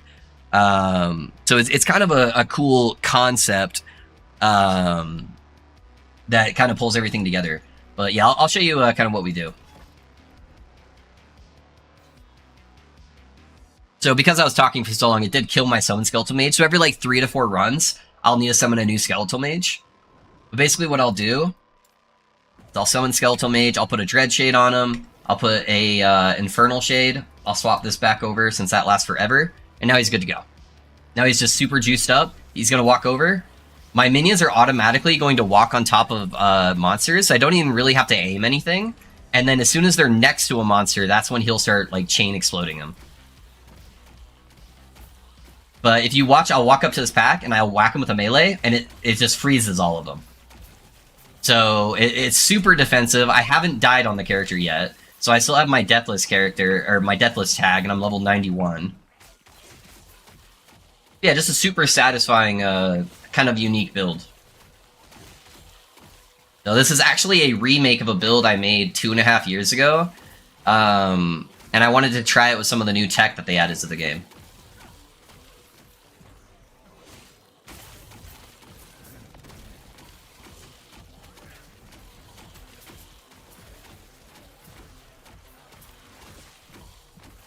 He's tied in that little corner. Makes it hard for my minions to get to him. Yeah, there we go. Finally teleported out of the corner. But yeah, that's the build. Kind of a cool little setup, though. Yeah, Dread Shade, Infernal Shade is my whole build. Yeah, every Necromancer is basically tied around that, at least Dread Shade. But yeah, the Infernal Shades are pretty cool. I'm carrying that sword as well, but using Chronostasis, don't have defensive layers like you. Yeah, dude, honestly, I think that the sword I'm using is so underrated. I think that's a huge majority of the reason why I haven't died yet. It's because anytime I walk into a screen, I can just go melee attack something, everything's frozen, nothing attacks me. And you get the stacks whenever one of your minions die, so that's kind of the hard part for a lot of the minion builds. But my build, I have minions dying constantly, so you'll see the 8 stacks above my XP bar. So I always am capped at that. So it just makes it really, really synergistic with everything. Everything just kind of flows really nicely with this build. Super impressive, man. Thanks. This build is sick. Thank you, Just. I appreciate it, man. Yeah, I'm pretty proud of this build. It's not like the highest DPS build. It's not going to outdo the Harbor build, for instance. But it's just a super unique, fun playstyle that I really enjoy. So eventually, when you play the game long enough, you've kind of played every single build, and so just finding unique ways to play the game is kind of what's fun for me. Works with melee minion too, right? Yeah, it's necrotic and cold damage. So it can work with melee. I missed my Dread Shade, so I'm not gonna 100% crit. But yeah, it works with necrotic and cold minion and ranged minions. So as long as you're using one of those, you should be good.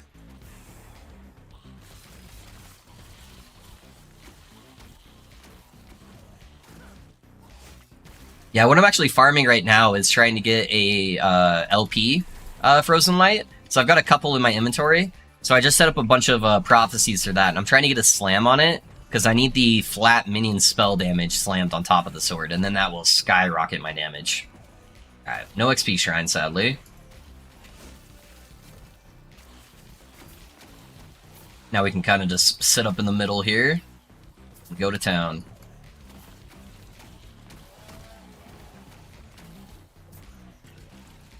Yeah, your build is busted, man. Yeah. What do you think you'll be able to push corruption-wise? I'm not sure yet. It's kind of a hard concept. I'm missing still a lot of the damage for the build. You know, I think I can still comfortably probably get to like 750, maybe 1,000 if I'm like doing really high-end gear. It just depends on how much investment I want to put into it. The big thing is going to be how well does my mage survive at endgame. Because if it's really squishy and it's hard to keep it alive at super high-end corruption, and I'm having to redo that combo, that's really hard to do in the midst of everything while I'm like fighting stuff. And so, if that's the case, I'm probably gonna have to swap from using Archmage to using a bunch of mages that are easier just to resummon. In which case I'm gonna lose quite a bit of damage. So I don't know. It's a fine balance, but we'll see. We'll see how things go as I'm pushing. So far, everything's really smooth though.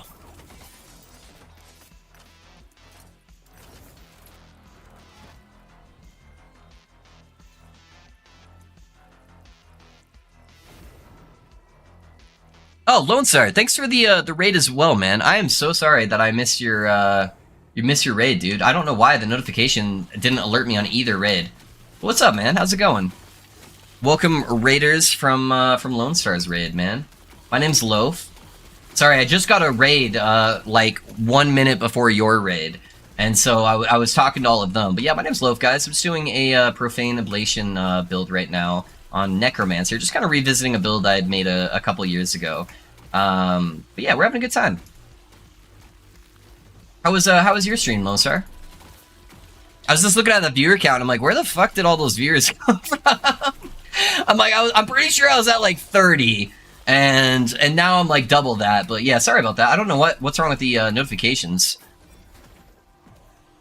Because I'm pretty sure I was getting all my follower and sub notifications just fine. So it's weird that the raid ones weren't showing up for some reason. But thank you, man. I appreciate that. Lone Star is also an OG LE content creator, you know? He's been around for a while, so I appreciate that, man. I don't know if you're still in chat or if you just kind of dropped the kiddos off for me, but what build are you playing, man?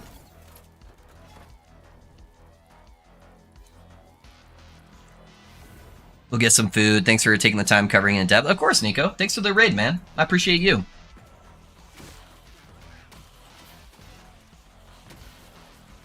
I need to look at my my alert notifications after this. I need to remember to do that. Sorry guys, I normally have a camera on my stream too, but I woke up late today, and so my options were starting stream late and getting ready, or just playing without a cam. And I'm like, yeah, fuck it, I'm just gonna go without the cam.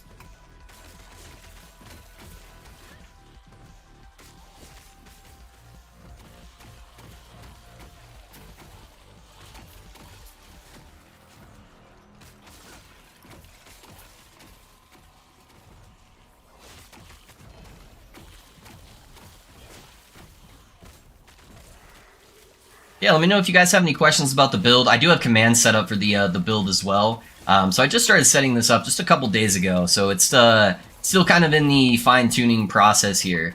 But exclamation point build will kind of show you the build planner for everything. I also have a filter for it if you guys wanted to play the build. It's just exclamation point filter.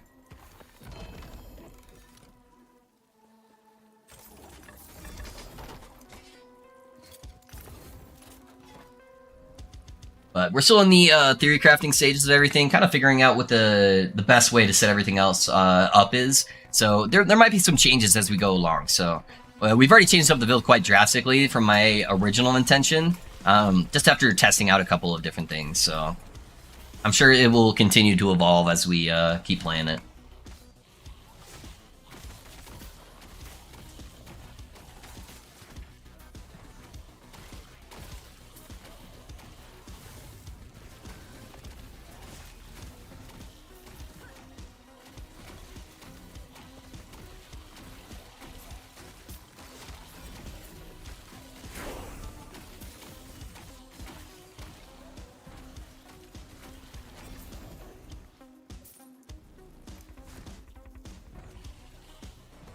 Hey Giovanni, how's it going, man?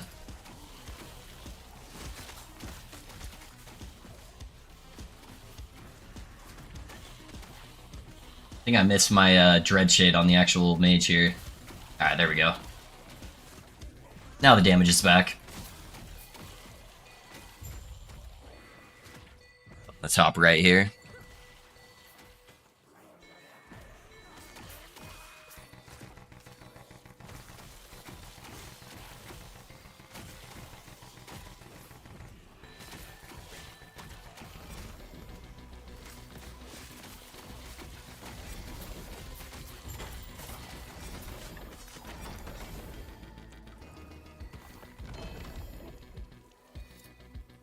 Alright, let's see. Probably just put them into the LE damage nodes. I could also get the health, honestly. Yeah, let's go for the health.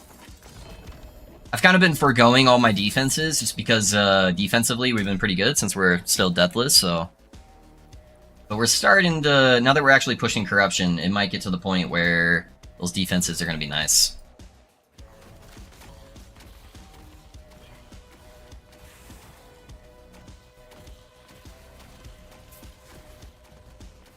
I want my mage kind of in the middle here. There we go.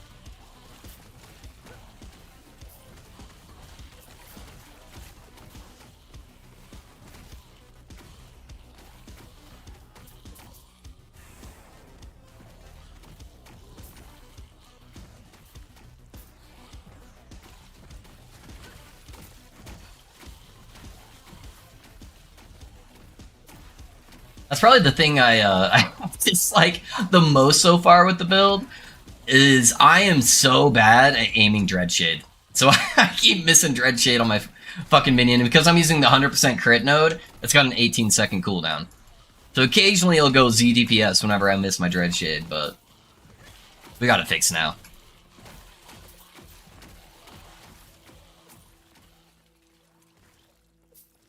Alright, should just be a couple more packs. Yeah, there we go.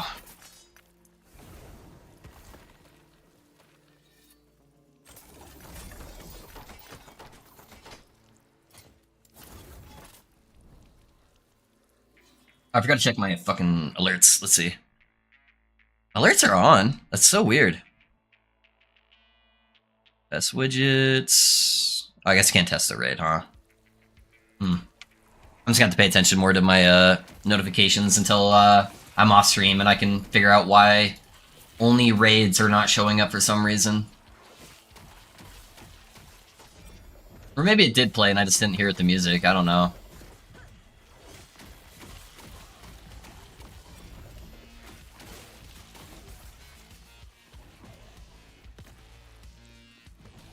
Can you kill that guy, please? Thank you.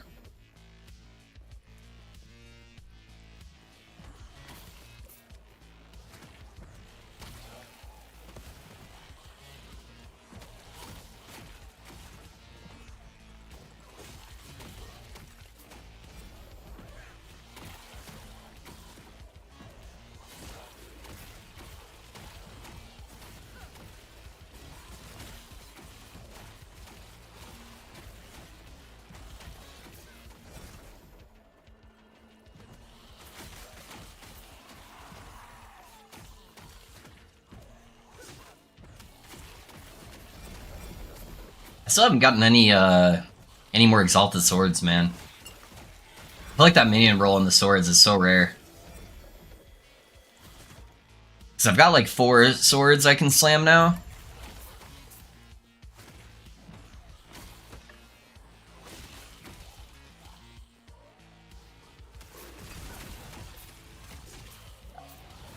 Get our mage in the middle here.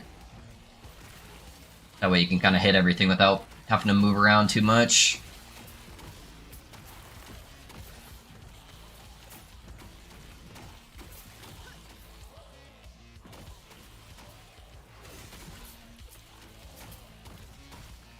In your build, would putting less on Shadow Wardens be an option given the amount of leech the mage has if you can put the points into a Satan Frenzy instead, or does that have no effect on your build? Yeah, it doesn't actually put too much of an impact, what's up, because I have Permanent Frenzy on the mage because I'm using the Frozen Light Sword. So as long as I've meleeed one enemy in the last 8 seconds, I have 100% uptime on Frenzy for my minions.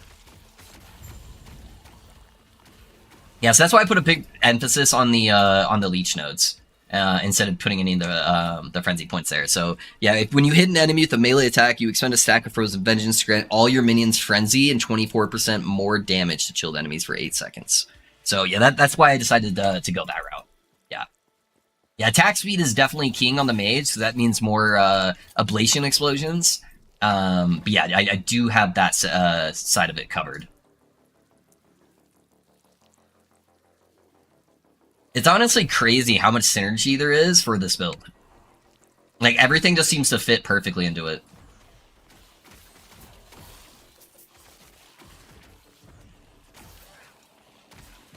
Like, oh, I get permanent frenzy, permanent haste, crazy attack speed from Infernal Shade and Dread Shade.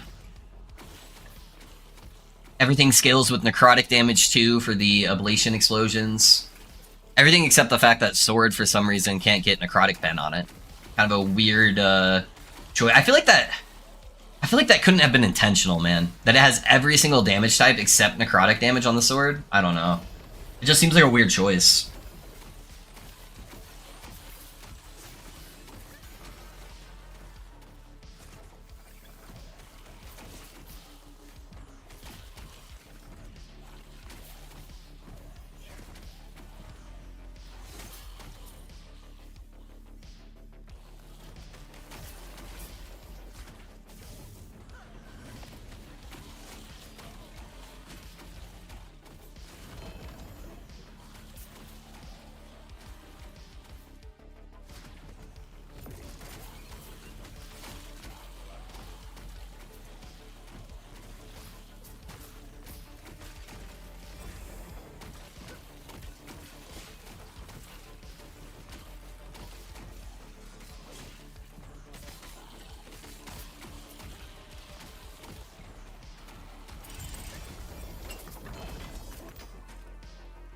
Three LP battle, huh?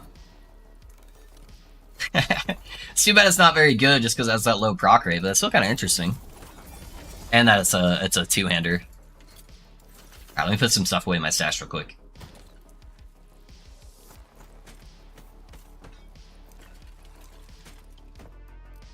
Got some kind of cool items today, though.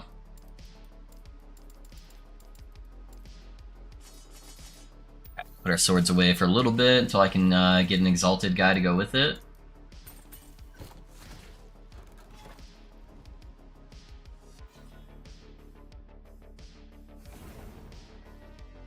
Alright, I need a new mage.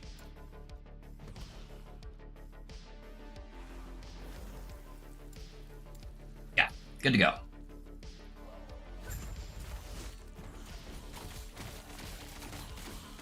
Get these two guys while they're grouped together. Put a little bit of damage on the solo guy here.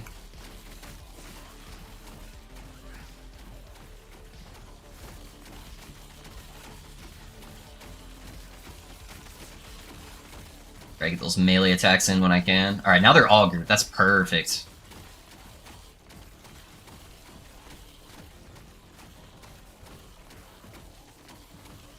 Okay, one did die.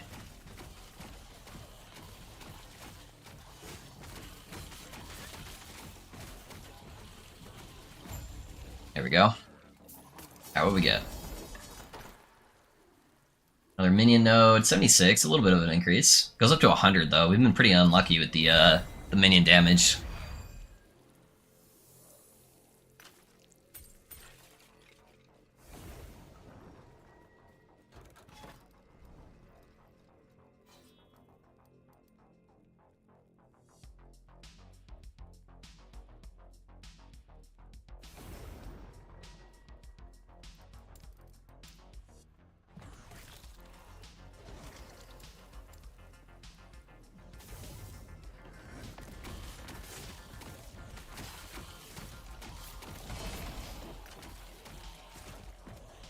That mage got wrecked.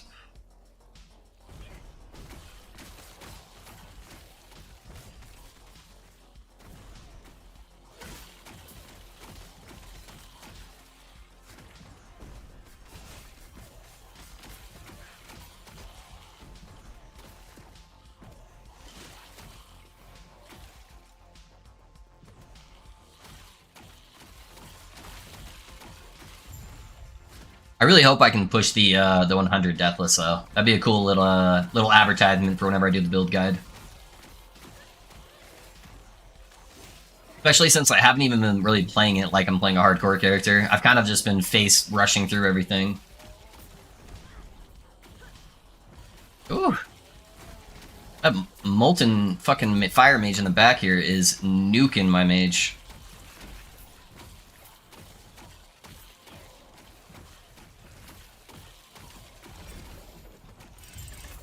There we go.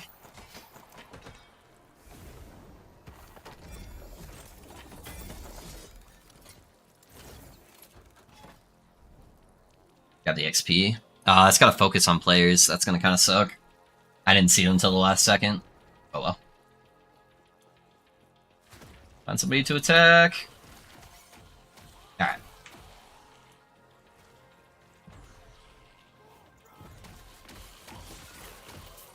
As long as you're fast in between the echoes, you don't have to resummon your mage all that often. If you take a little bit too much time in between echoes, then you might have to summon him like every other echo that you do. Just because he's constantly being drained from that Infernal Shade.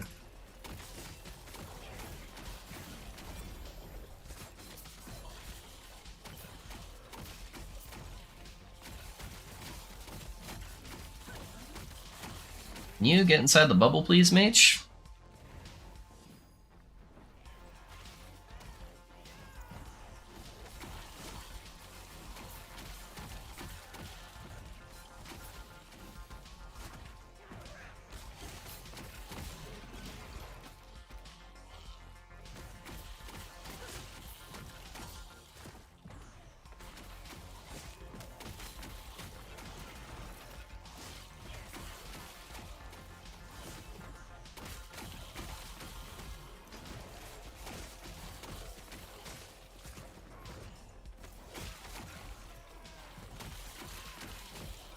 No, I put the dread shade on the zombie that spawned right next to him.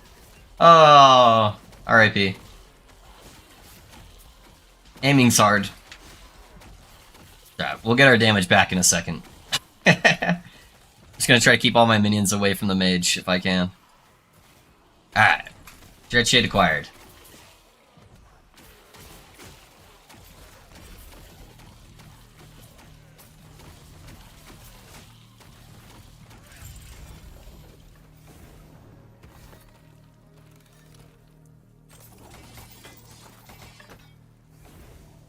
Oh, what am I doing? He got hit by a couple of those ice meteor things, so he might need to get resummoned here. Yeah, we're gonna resummon him. We won't make it. As soon as that, whoop. Good ol' spires.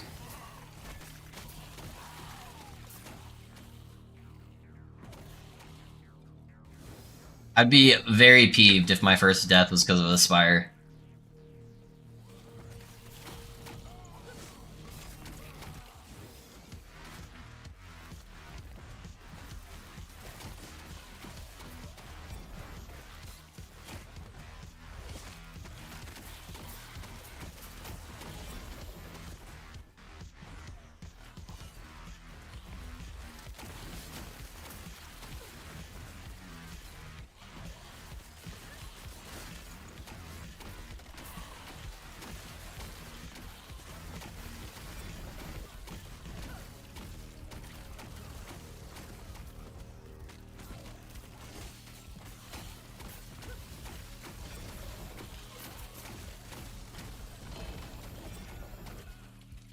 Scavenger, 2 LP.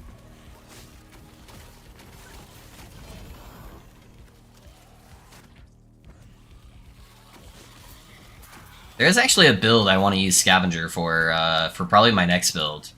I've got a couple 3LP ones just laying around. Be kind of fun.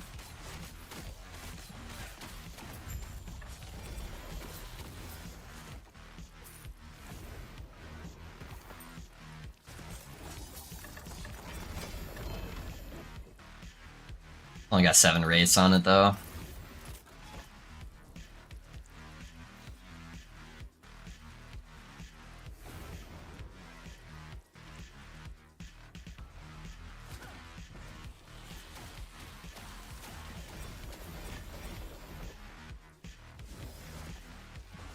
Got our poison flowers of death on this one.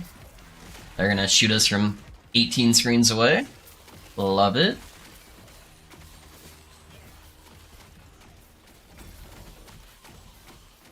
Oh nice, we maybe got some swords there. Yup. We might be visiting our old pal Jorah after this. Seeing if we can get that exalted frozen light with spell damage on it.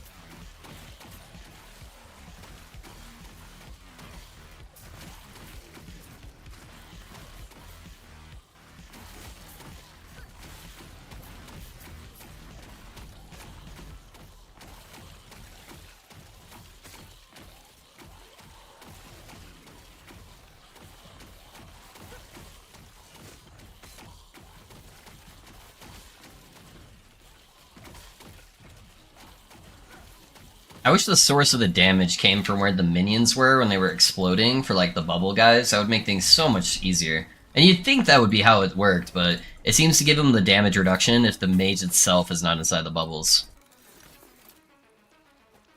Alright, let's see what we got here.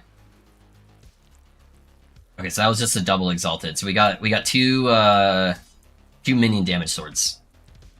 E6. Okay. So that's really the only stat that matters. I could get mana regen on here, but I can't seal anything because it's already too high of a level. So I just kind of have to chaos and pray for pretty much all of these. So we'll start with the T4.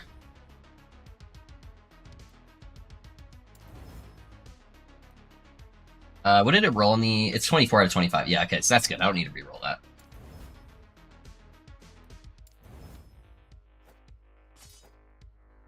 Literally none of these really make hardly any impact, but alright, that one's bad. Not bad. So we got the mana and mana regen. So that's actually the only other really good stat, and we could technically get Cold Pen on the suffix. Minions are just so limited on the weapons. Chance to bleed. Health on melee. Okay. So that one's the ideal one right here. So let's go grab our Frozen Light Swords, and let's see what we can get here. They should all be in this last tab here. Okay, so I've got a 2 LP guy. That would go great with the mana regen. I do have another 2 LP, but I think I'll probably wait until I have 2 stats that are worth grabbing, just in case. But this is a pretty good 1 LP. Is the main damage coming from Profane Oblation? Yeah, almost all of my damage is coming from Profane Oblation. I almost never actually shoot projectiles on the mages, because as long as there is a minion to explode, he will always prioritize the Oblation cast. So there's almost never a cast that's not Profane Oblation. I guess you could say I get a little bit of damage from like zombies, but not really, because they're fire damage and not necrotic. I could transfer them over to necrotic, but I just don't think it'd be that much of an impact, but I don't know, maybe. I definitely got more zombies when I wasn't using the Archmage setup versus the, just using like the 5 mages. It's just too hard to keep the mages alive at higher. Whereas the Archmages have that health multiplier that makes them a lot easier to stay alive.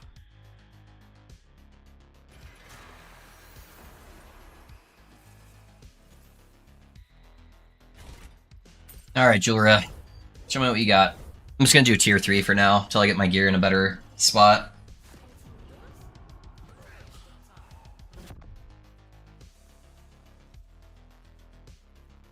I'm not really gonna worry about putting Infernal Shade on, because for some reason on this dungeon, Infernal Shade disappears after every single time you zone through like a door. So my damage is going to be a little lackluster while I'm clearing, but it'll be fine when I go into the actual boss room. It's just going to be really slow cast speed.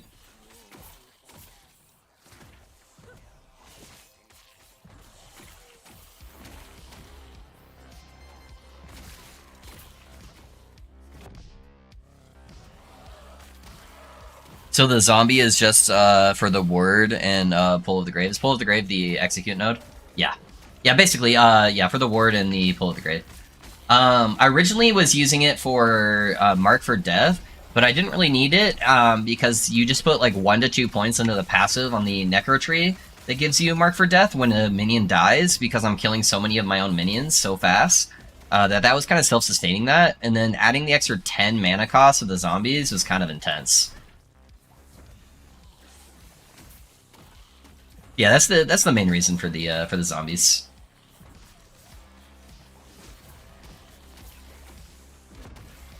Oh, that's a blocked out one too, huh? Alright. Let's go this way then. Holy shit.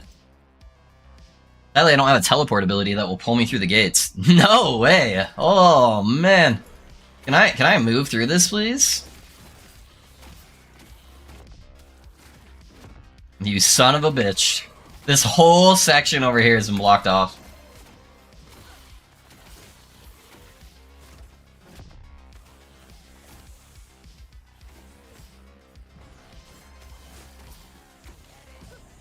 This place pisses me off. Yeah. Sometimes it's fine, and then sometimes I'm like, I am gonna punch my monitor. I'm gonna have a Summit 1G moment.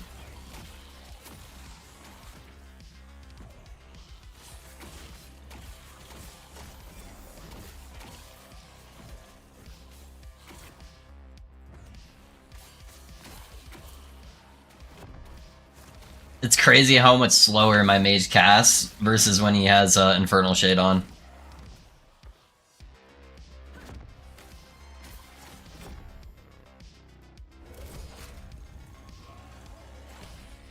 See you guys tomorrow. Have fun. Hey, no worries, Manuel. See you later, man. Thanks for being here.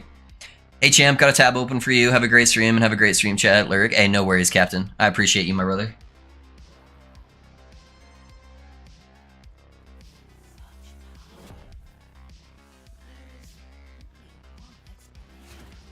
Is there only one explanation, Jorah?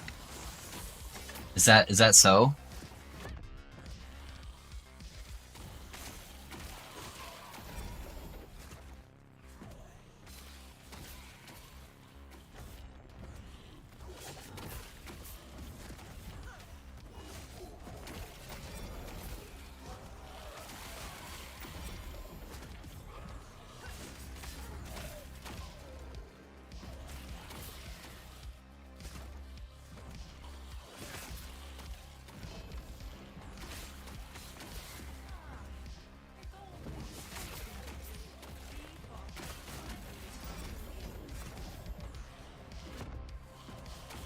No!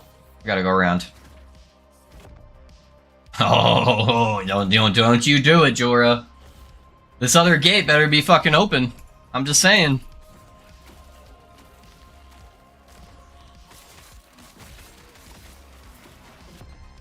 Okay, okay.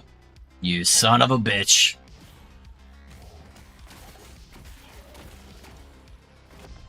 Oh my god.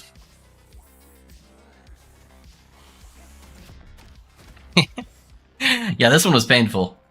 She blocked off almost like every entrance.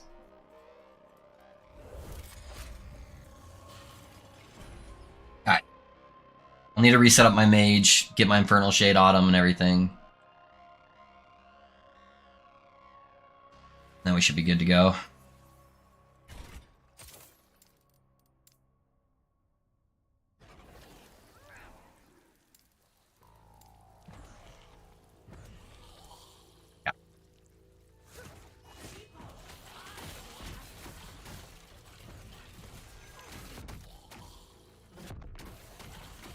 He should be good on the lasers right there, I believe.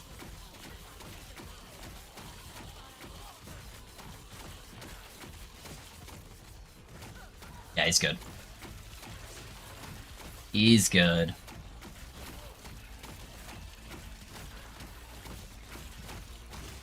Should be able to kill him. 16, 15... Zombie? Zombie? Zombie just decided not to proc? It's all good. Alright.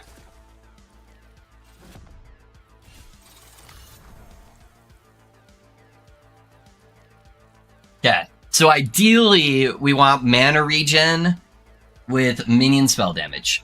But the only one I really care about is the minion spell damage. If we just got that one, I'd be totally happy. So, we got 2 LP here. So, 50 chance to get the one mod I care about. Just saying. Hopefully we're good. Hopefully we're good. I'm just saying, chat, that weapon right there, that looks like a winner. That looks like a winner if I've ever seen one. Son of a bitch!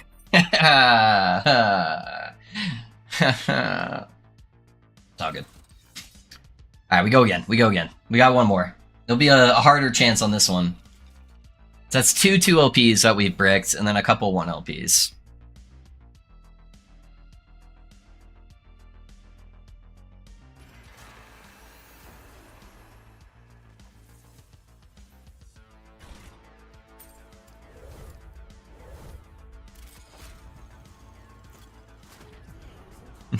Just the glassy-eyed stare of defeat. Yeah, for real. It's like, fine. Fine. I need something to do while I'm playing the character, right? If I get all the gear first try, where's the fun in that?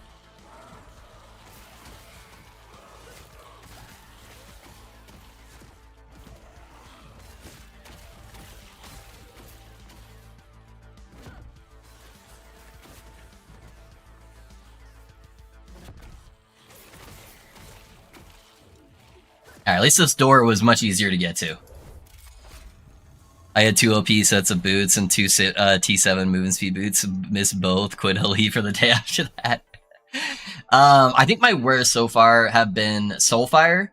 I think I bricked 2 or 3 3LP ones where I didn't hit the one stat I cared about, which was levels of smite.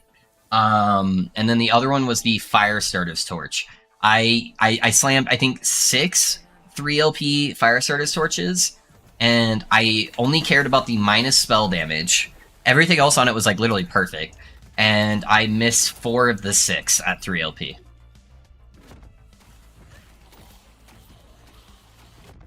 So I feel like the higher LP chance, the less likely I am to hit the one stat I care about.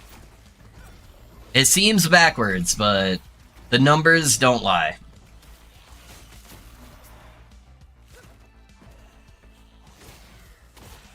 Or maybe it's just because my expectations are higher. All I know is it makes me sad boy. So... why is Druid's Obsession better over Frostbite Shackles? So, when you're playing low life, you really care about stacking health. And health is a suffix. And so, if I'm playing Jura, or if I'm playing Shackles, I'm going to be dropping a whole bunch of suffixes, trying to get cold res over life, and it's probably going to balance out. With my idols, I might be able to make the I'd be able to make Shackles a little bit better, to give me a little bit better defenses. But at the current moment, defenses aren't a problem for me. I am Deathless at level 92. I'm, most of the time between like 9-10k ward, which is pretty respectable. I've got a wall of minions that are kind of blocking for me. The one thing I am going to run into a problem as I push higher is damage. And Jorah's Obsession gives my mage 10 flat spell damage, as well as any of the stats on the gloves apply to the mage. So it'll give all the res that I put on there. And I could potentially get Armor Shred on the gloves, which would drastically increase my damage. So I think Jorah's is going to win overall as far as like damage output once we get everything kind of set up.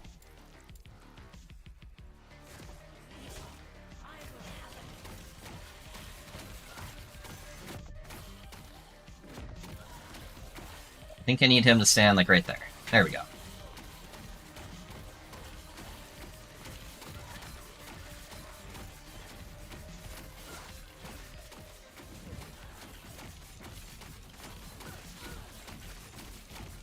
I'm gonna need a pretty fast zombie proc if I can, get him during this time dilation. There we go.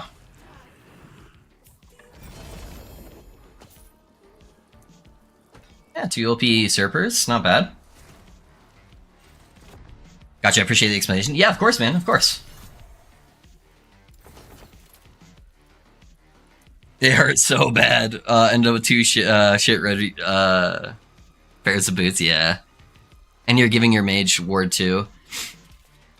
It would be giving my mage ward. I don't know how the drain effect is going to really impact the mage. I'm curious to see what happens with that, but yeah. Alright. Less likely I hit the stat I want, but we got a 1 OP. Only thing I care about is the spell damage. If I don't hit the spell damage, I miss this slam. So 1 in 4 chance. But honestly, man, I'm kind of feeling it. Ugh. Alright, let's see what we got. Alright, well, there's another brick. There's another brick. I don't think I have any more swords with minion spell damage. I have regular spell damage. So I need to wait till I get some more exalted swords. And then I've got one more 2 LP if I can get like a half decent one. And I've got a shitty 1 LP there. That's a 16% roll though. I'd prefer not to use that one if possible. Yeah, we'll see, Alright. Back to the grind.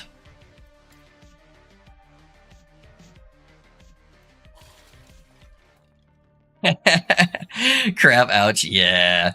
True. Is this sword gonna be the death of me? I'd gift you my actually with 31 out of 32 if I could, love. No, you're good, man. You're good. I appreciate you. We'll get it eventually. I believe through the power of friendship, we will get the sword, guys.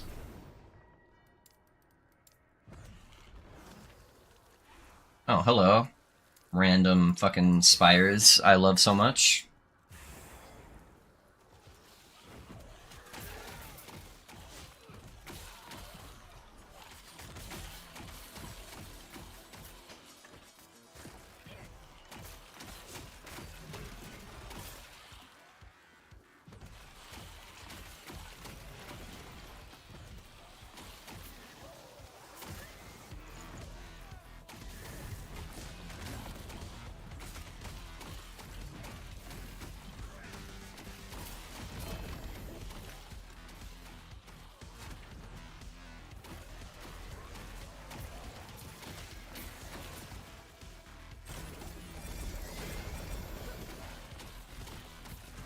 It's gonna be a dead end. Wrap around this way.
Dude, catch up to this wandering dude.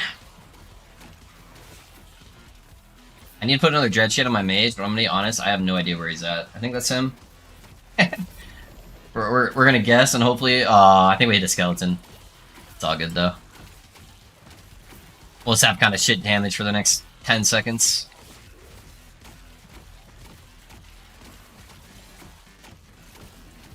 With our very, very low crit chance. Alright, it's got dread shade on him now. We're good.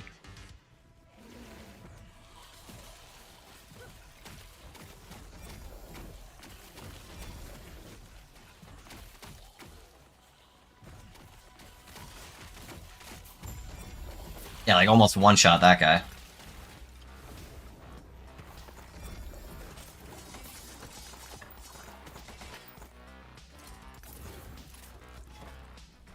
many gazes do I have? I just have one, right? Come on, shards, go away. Yeah, it's got one.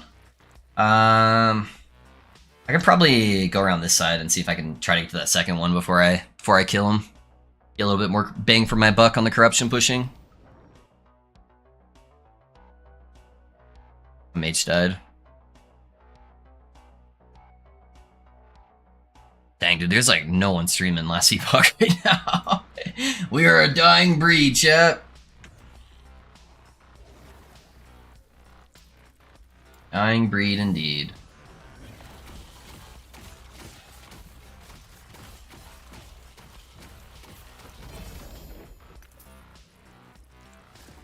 I was just curious to see how many people are on the channel or on the category. I'm like, whoa.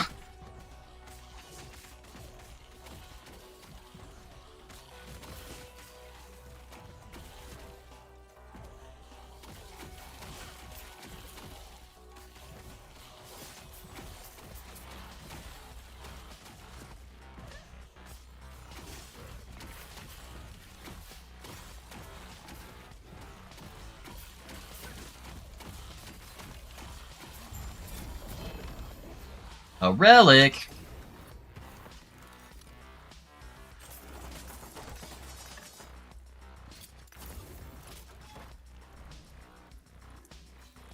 Sorry, once the 2.0 or whatever they call 1.1, not 2.0. Once the 1.1 stuff gets revealed, I feel like Last Epoch will be booming again. What's Profane Oblation? So it is a particular node inside of the Summon Skeletal Mage tree, and what it allows them to do is they can sacrifice. It's technically not sacrifice; it's its own thing. But they basically explode the Summon Skeletal Warriors and the Summon Vanguard Warriors. So I'm basically just spam casting Summon Skeletal Warrior, and then my mage over here is just blowing them up, which is that giant green explosion that you're seeing on the screen. So it's very similar to a sacrifice build, except I'm not the one that's casting it. It's all coming from my mages.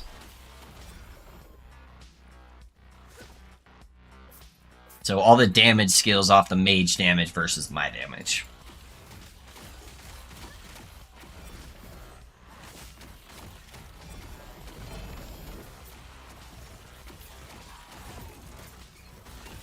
I think I accidentally hit that. I wanted to look at the swords first, but oh well. Okay. Yes, sir, yes, sir. Hey, can my mage stop going on ice skates for a second so we can cast? Okay, thank you. Why do you prefer COF over MG? Oh, you know the buttons to press or the long rants. I don't know. It's just, you know, there are different ways to play the game. COF is just more enjoyable for me. I think that I love EHG to death, and I'm not trying to shit on EHG. I think they're an amazing, amazing company. I think they really missed the ball with the Merchants Guild, and that it was set up in a way that really only benefited the top like 0.1% of players early on in the game. And they were able to get so far ahead of everybody else during that first like couple of days, because EHG decided that they wanted to control the market by limiting everything behind favor levels. that it just led for a really shitty experience. I'm not against trade in games. I really like doing trade in games. I just think the very limiting and controlling way that they set it up for the first kind of cycle was really bad. And even though I am the 0.1%, I didn't want to participate in that. Where, you know, everybody was selling high LP items for next to nothing, just trying to get their merchant guild level up higher so they could actually buy legendary potential items, while the top 0.1% were just purchasing all of the 4 LPs off the market, and now they just have a plethora stock that they will never run out of, and they just have like perfect gear that they can have for the whole rest of the cycle. So I just didn't really like how they decided to do that. Also, I think it's really fun being able to set up prophecies and dropping your own gear. When I set up a whole bunch of prophecies and I can get 82 legendary or uniques to drop off of one boss, I think that's really cool and exciting and fun. And feeling rewarded the whole way through, where every time I got a level inside of inside of COF, I'm like, oh hell yeah, now I get a benefit from this thing too. Whereas in the Merchant's Guild, it felt like it was more, oh man, I can't trade anything. This feels like dog shit. I have to level up to gain access to basic rights as far as like a trading system goes, you know? I don't know. That's my opinion. I'm pretty strongly opinionated on that topic. And I really hope that they learn from their mistakes and that Cycle 2 is in a much better place, and that the rewards for leveling up Merchant feel more like rewards and less gated.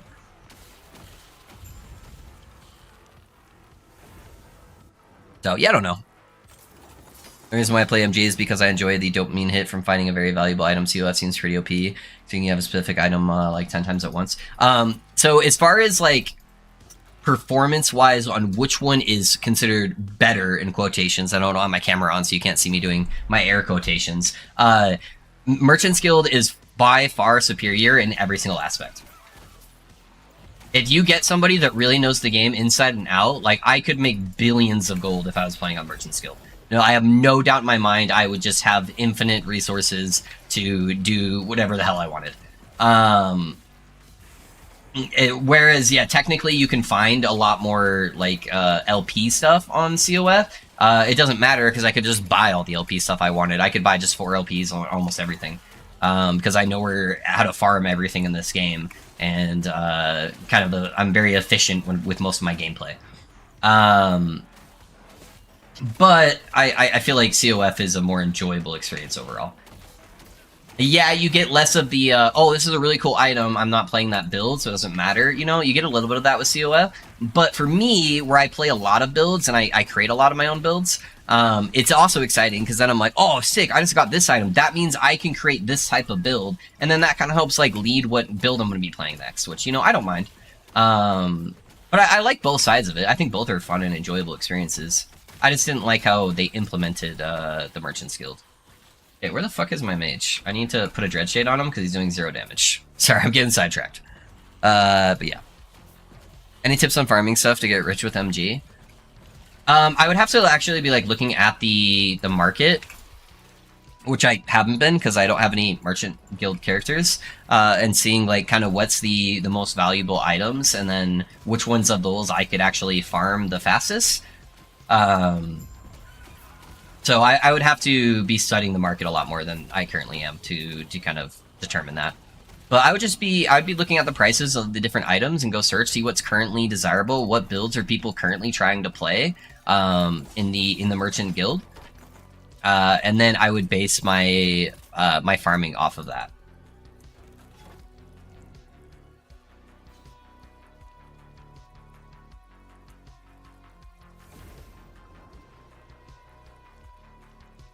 Is nearing the 2nd month since launch. Yeah, we're getting close to the next season for sure.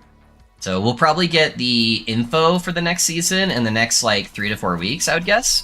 And then the next cycle should actually be dropping in about 2 months, I would guess, based on the general timelines they gave us and when the game released. I watched the teaser for PoE this league, and it looks so damn convoluted with all the cemetery shit and crafting. I just noped out of this league. Happy to grind more LE for a while. Yeah, I played this league, and it felt like shit. It's very rewarding, and some people find just making a lot of money in Path of Exile very fun. I like making money in Path of Exile. I think it can be fun, but I need the actual league mechanic itself to also be fun, and I just don't think it is. It's mainly just abusing stuff and a lot of setup, and there's not really a lot of, like, fun interactive stuff coming from the actual league mechanic, from mapping. The crafting is so tedious that, yeah, I just didn't really have fun with it. Some people are. I have a lot of, you know, my buddies that are still playing. Hey, can you get in the fucking circle, mage, so you can actually kill that guy? But yeah, that's all right. You know, they're not gonna hit a home run every single league. I get that, you know. I still like Path of Exile. I just this league wasn't for me.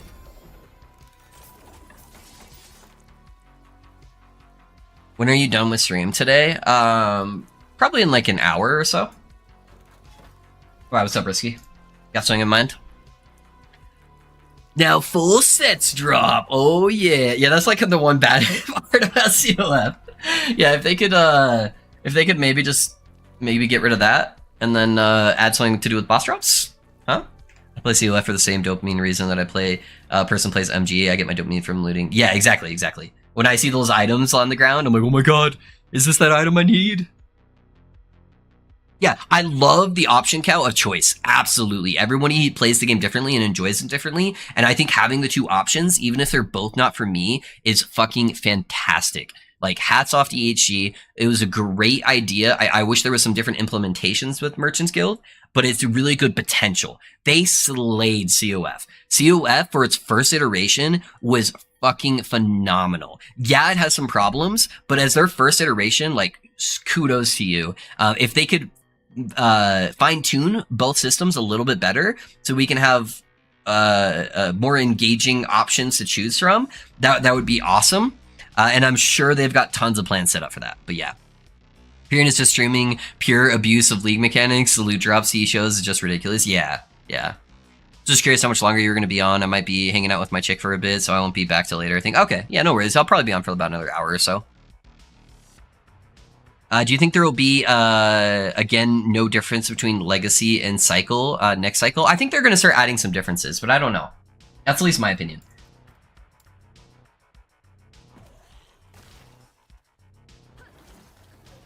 Can't tell if that landed on my mage or not. All right, I think it's on my mage. Yeah, I think they'll I don't know. They'll probably have at least a few differences. They typically want to encourage people to play cycles. I feel like, but you know, again, it's good to have those options to be able to choose. If there is no difference between cycle and Legacy, it gives less reason to actually go and play the new stuff, right? Or to like really engage into it. And it adds for less general playtime amongst the community. So typically the companies will encourage you to play their new cycles. So I think there probably should be some difference. I kind of like how PoE does it, honestly. I like that, you know, all the new stuff is generally added into the new season with some like quality of life stuff and balance changes being added to Legacy. And that when the season is over, typically the Legacy people will get to do the newer stuff as well.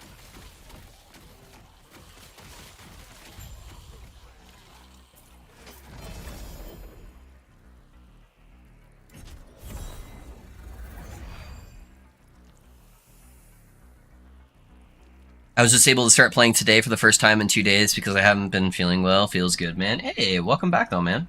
Yeah, I'm sorry you haven't been feeling too good. I definitely understand how that feels. I've been sick for a while. Hey, yo, that staff's kind of good though. That'd be really good to slam on a Wraith staff. Mana regen's one of the few stats that actually matters for the minion builds, and it has the exalted spell damage on there. That's fucking goated, dude. That is a good minion staff. All right, we got our 2 gazes. 14, 120, 16. Okay, it's probably only 16 guys. And like Prophecy for like say 3LP Chronostasis, that takes like 200 Exile Mages or something crazy. Yeah. I was playing Slay the Spire for 2 days straight. Another fantastic. I've never actually played that game, but I've heard really good things about it. I played Legacy until like a week ago and swapped to Cycle because Legacy is really dead MG-wise compared to Cycle. Oh yeah, I gotcha. I barely sold anything anymore and therefore couldn't progress via MG anymore. Gotcha. Yeah, that makes sense. People are typically going to be playing the new shiny thing. That's the other thing I really like about playing like new season type stuff is the refresh to the economy. I love refreshes to economy if I am playing trade.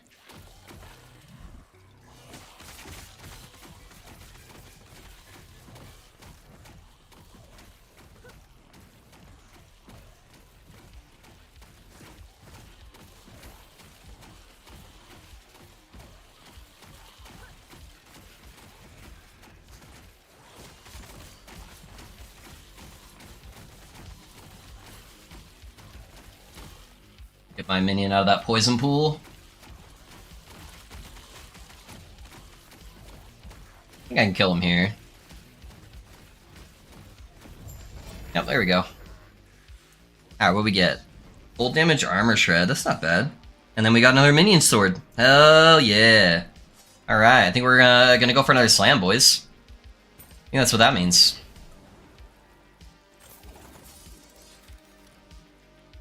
If I had a guaranteed 4 OP Titan Heart and took 1,000 exiled mages, I'd take it. Yeah. Alright, so these two guys are good for slams.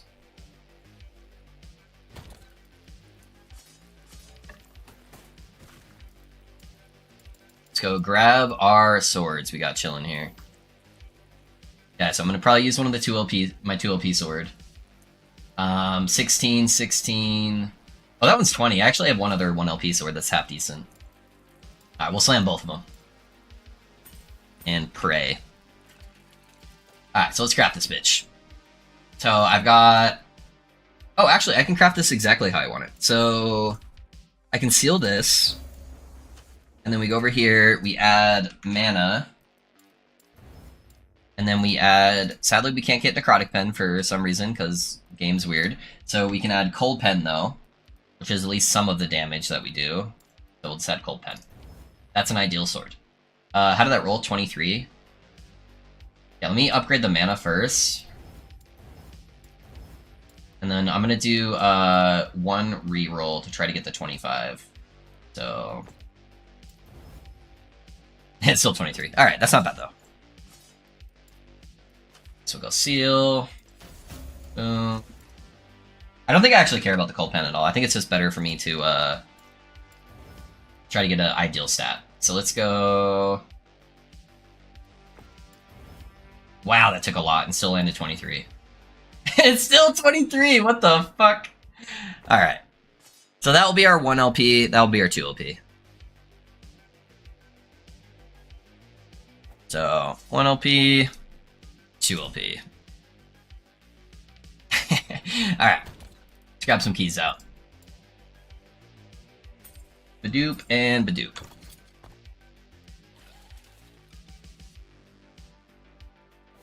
I don't know how Ichi will improve it, but I feel like improving from a build that's 85% in terms of items is too difficult. Just the difficulty of either farming for gear or saving up gold to buy gear for slam repeated failures is too much. Well, the problem with MG is that the early on poor implementation added a very ruined kind of marketplace. And so if they implement the system in a better way where it's more of a fair marketplace early on, then I don't think the market will be as bad for you to be able to buy upgrades. Like good stuff is still going to be expensive.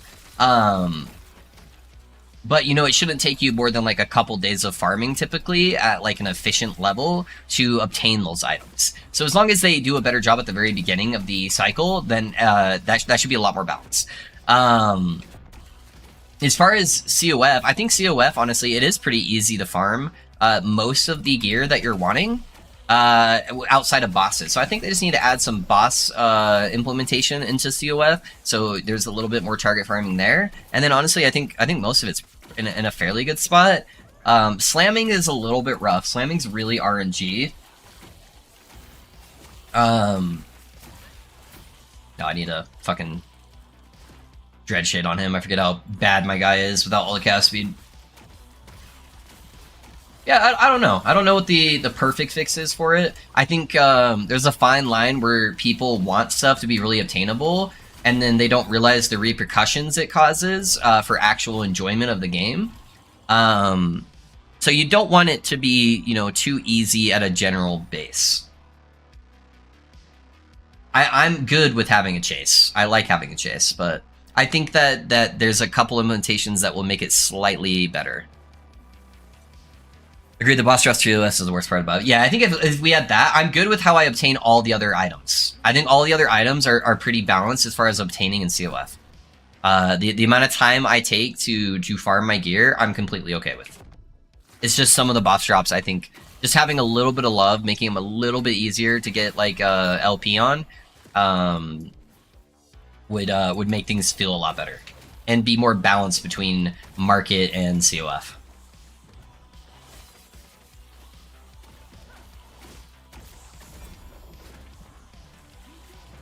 Under what good builds will still be viable next season? I'll probably butcher Marksman, Runemaster, Necro.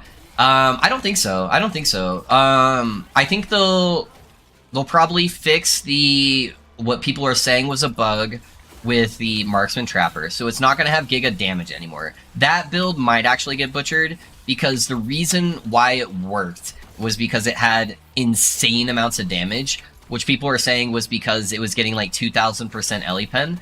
And with it being a marksman, you can't really build defense as a marksman. So without the insane damage, there's no upside to that build. So that one probably will get butchered. However, I think Runemaster is going to be just fine. And I think there's some ways they could balance Runemaster to make it a lot better. Runemaster just gets insane damage reduction for basically free for early on. So I'm guessing they're probably going to nerf Riowin's shield. If I were to guess anything, I think that's probably going to get nerfed.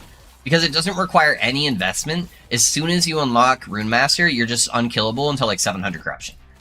So that's the only thing I'm guessing they're really going to nerf on Runemaster. Runemaster is really not that broken if you look at it. It's nowhere near like Paladin level or anything like that, right? So I think they'll probably nerf Riowin's, and then I think what they could do is they could buff some of the other runic invocations. There's so many runic invocations that are never used. You're basically always using Riowin's, Plasma Orb, or Hydra. Those are like the 3 main ones that is used on almost every single Runemaster build. So I think if they just buff some of the other ones and made them more exciting options, we'd have a plethora of more like A and B tier builds available for Runemaster that could be really fun but not broken. That's probably how I would change it, even though I have a Runemaster build that uses Riowin's that's very strong. You know, it's just like I think that would be what would be healthy for the game.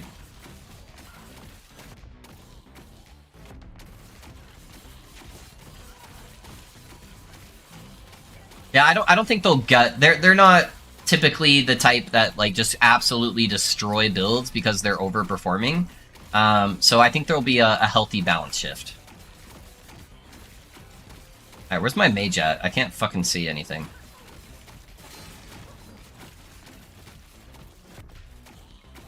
There he is.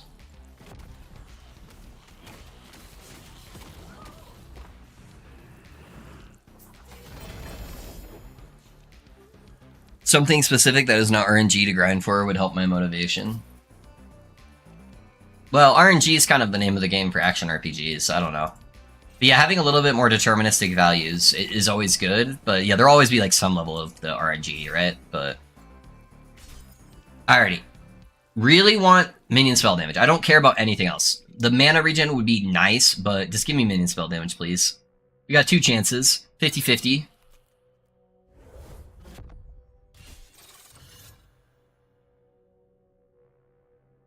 And then the only Necro build I think they'll nerf is the Harbor build. I don't think they'll touch anything else.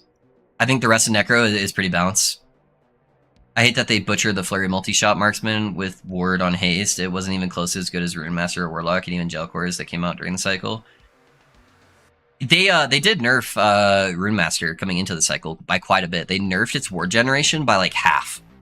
They just weren't quite sure what that would implement at a high level, and so the only way to really see was they didn't want to over nerf Rune Master as like a newer class, especially. And so Rune Master got a massive nerf as well. It didn't kill it though. The one downside is that Marksman just doesn't have any defensive viability, and that was kind of the only build that really had any defense. So it was kind of silly for them to nerf that without adding a new viable way to build defense on Marksman. But yeah. I'll even put it back up there. Yeah, we'll see. Last tier of COF should be an increased chance to slam T6, T7. That would be cool. That'd be cool if it helped weight it. I actually like that, Skunk. That's a good idea. That is not bad. I don't think like, yeah, I don't think significant, but I think maybe like a 10 or 20% chance to like weight it towards more towards like exalted items, I think would be fair. Yeah, nothing crazy. I heard from a streamer that they might get rid of experimental affixes that would get rid of skills popping without considering mana or CDR. I don't think they'll get rid of experimental affixes. I think they'll probably maybe rework some of the broken ones. Like the belt one is so stupid. Most of the other stuff is fine. It's mainly just the belt stuff. Like the mana thing where people are just setting up macros to like spam cast their potions is fucking stupid. Alright, see what we got. Hey, boys! Alright, we take it. Minion spell damage, let's go. And we even got a little bit of cold pen. Just a little baby amount of cold pen. Alright, dude. Alright, let me make sure I put my levels back. So, hey, let's go, dude. All right, yeah, that's a massive DPS increase. Massive DPS increase. We get pretty good scaling with ablation with flat damage. So, yeah, 350% added effectiveness is not bad. It's pretty good. All right, I'm not even gonna roll this one because it can't be better. It's a 0% chance it gets an upgrade, so. Sick, dude. That means tomorrow, since I already did get a helmet that's at least decent, tomorrow I'm probably going to focus on offhands, trying to get an opulent focus that's decent. I think that's the next, like, big focus. Yeah, probably focus on that. Alright, let's keep pushing. Ratsu, thank you.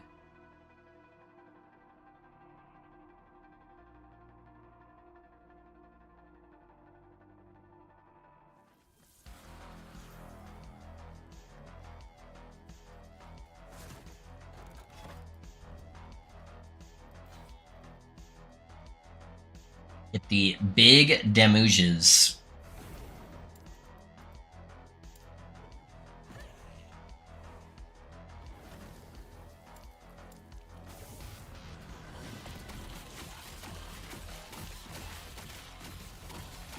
Yeah, that's a pretty big difference. That's a pretty big difference.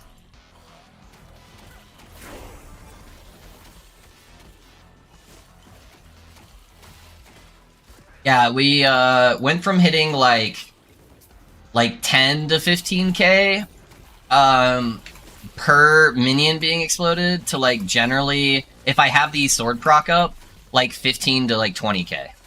That's a massive increase.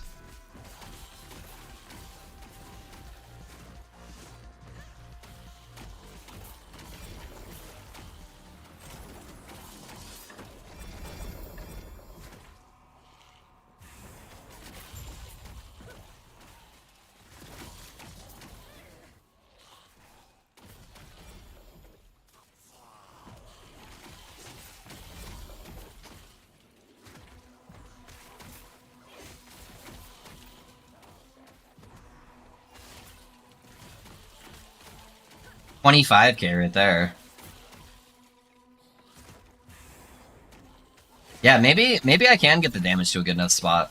If I could get to like 30, 35k, that's a good build. I could get to 1,000 corruption with that. So we're on the way. We're on the way.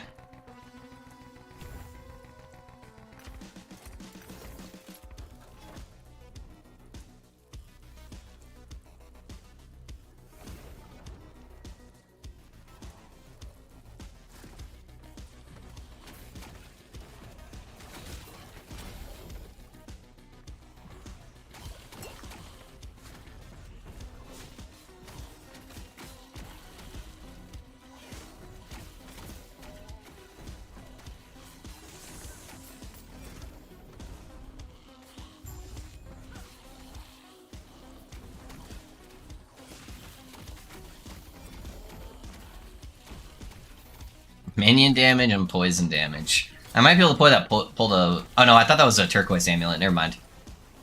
That's the damage over time amulet.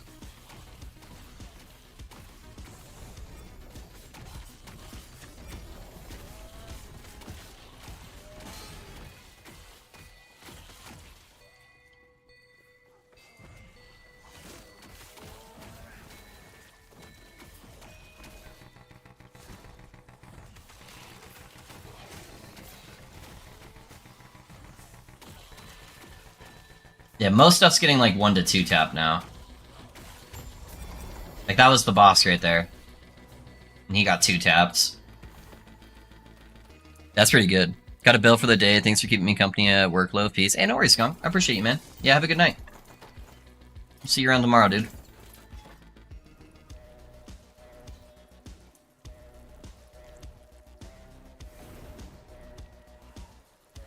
Alright, see if we can get to something before I die. Alright, there we go.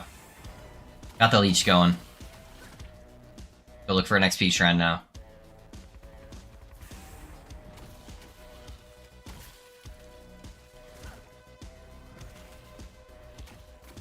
Yes, you will. Yes, sir. Yes, sir.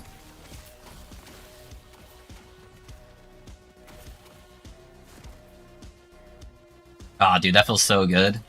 I figured the damage was gonna have a pretty big spike with that, and yeah, that's a fucking juicer. And I still have room to get like a T7.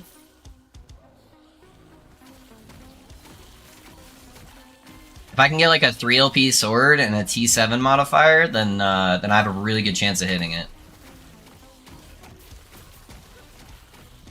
And the T7 sword really doesn't have to have anything else good on it, so kind of makes it easy.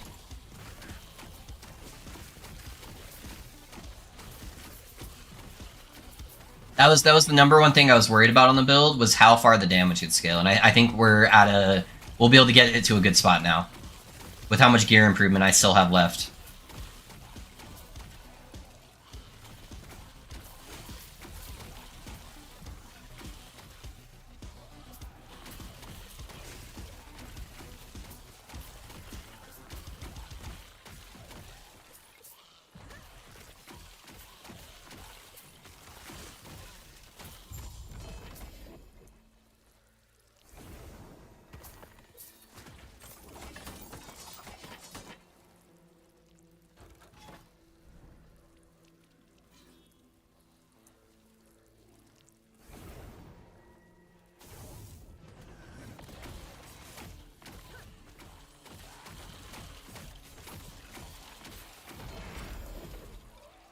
ULP Mad Alchemist Ladle. Easy game.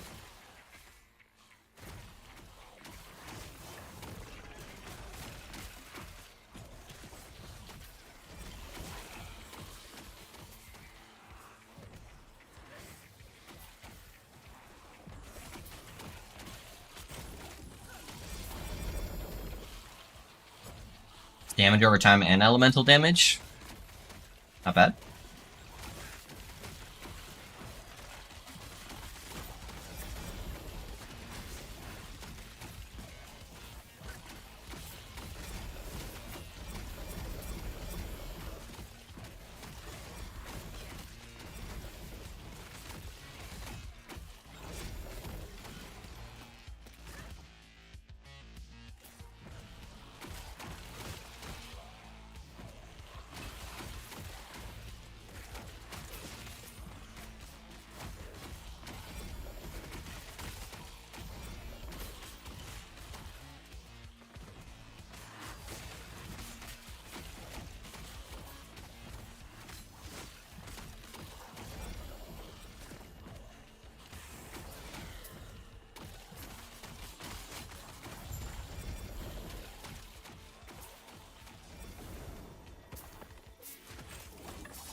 Ooh, that's kind of an interesting chess piece. As far as like slamming on an Exsanguinous. It's just tier 6, right? Yeah, tier 6. Not bad though. Then we got this like Ignite staff that I could slam on something. Not for this build, obviously, but still not bad. Couple of interesting little guys.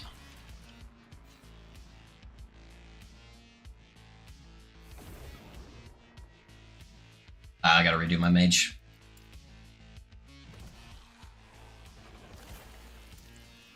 Alright, let's get it.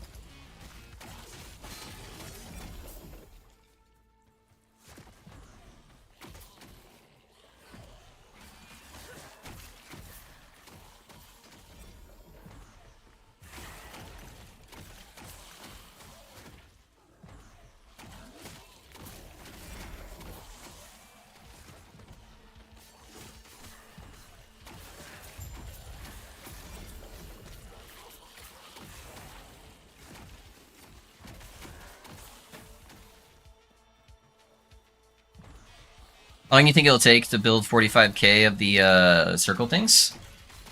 The favor? Is that what you're asking about? So favor is tied to experience. Oh, okay. Never mind. Alright, you found it? I'll shut up. With my long-winded responses that I like to do. My int is 69? Nice. It's a good place to have your intelligence at.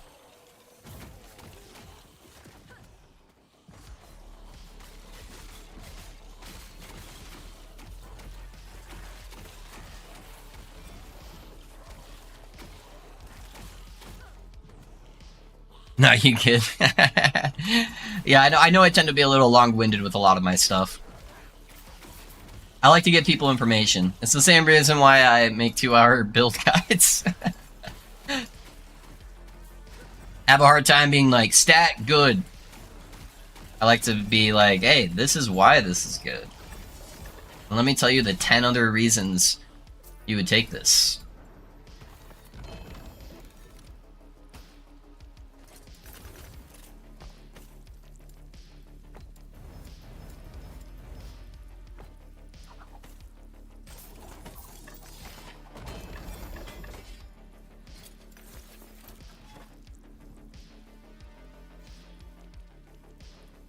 Just killed Snake Boss. Nice, man. Get your +1. I think that mage is gonna die before I hit anything. Yep.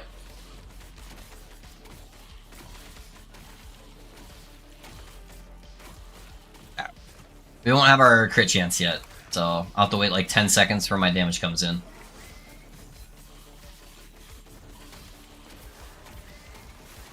Ah, there we go. Got damage.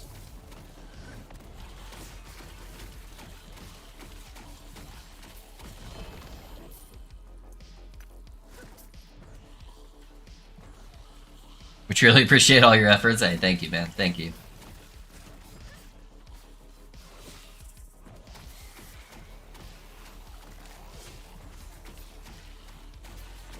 Oh, dude, I'm so excited for this build, man. Now that it's like really starting to come together. Oh my god, these are the blocked boys.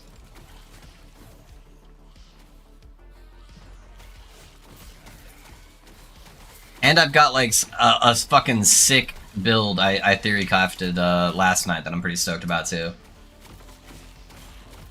I think I have to get close to him. Alright. Apparently just having like 100% block chance just like bricks my damage. With those fucking shield guys right there.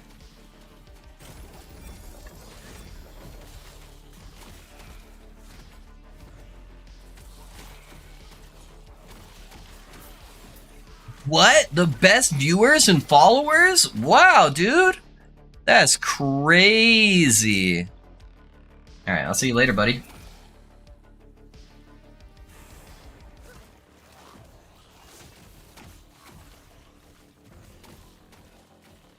Pulling up with excitement? Yes, sir. Yes, sir.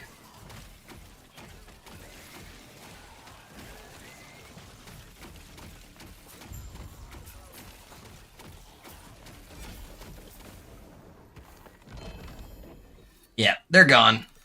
I feel like Twitch is doing a better job at getting rid of those guys. I used to, back in the day, when I used to stream a couple years ago, I feel like I'd get like 10 of those guys a day. It was always so depressing when you were like a small streamer and you finally got a chat come in, you know, and you're streaming to your like 1-2 viewers and you're like, oh, hell yeah, somebody just chatted, I get to engage with somebody. And then they're like, would you like to buy thousands of viewers? And you're like, fuck, man. that was the worst feeling.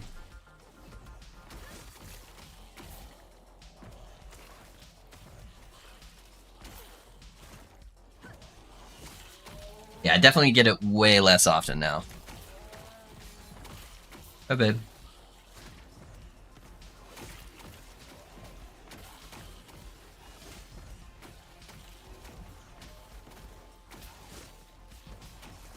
Would you like to sell out? Ben, you would be shocked at how many companies have reached out to me to try to get me to advertise real money trading for both Path of Exile and Last Epoch.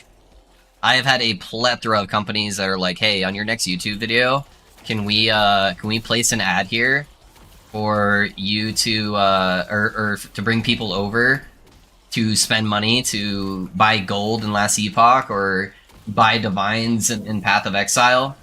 Some of them offered like half decent money too, and I'm like, yeah, there is no way, 0% chance of that. If there is like one thing I've been more vocal about than anything with my gaming, it's how much I fucking despise RMT. So my family would have to be starving for me to ever accept one of those.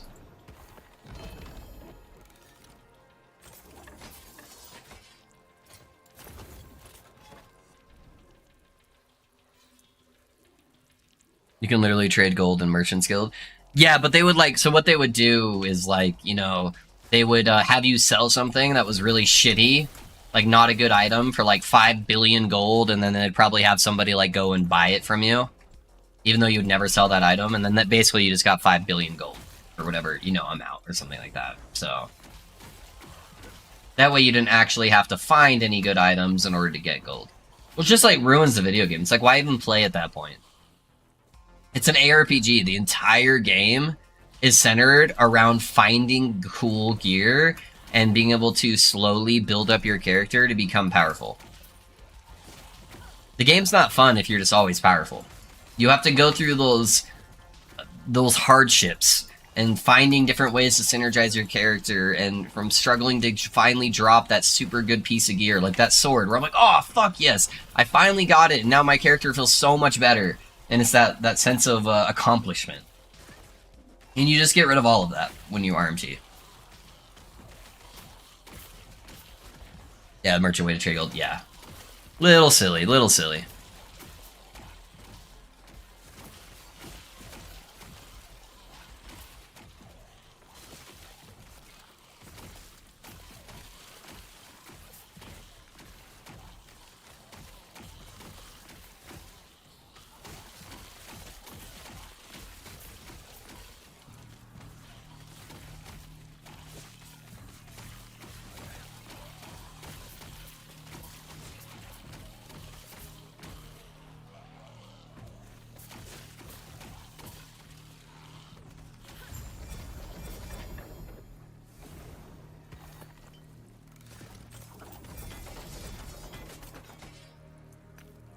I can't wait to get rank 10. Dude, rank 10 is nuts, man.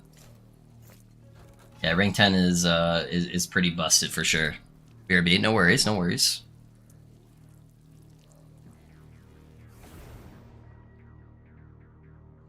On either thing, honestly, merchant and COF rank 10 is fucking busted.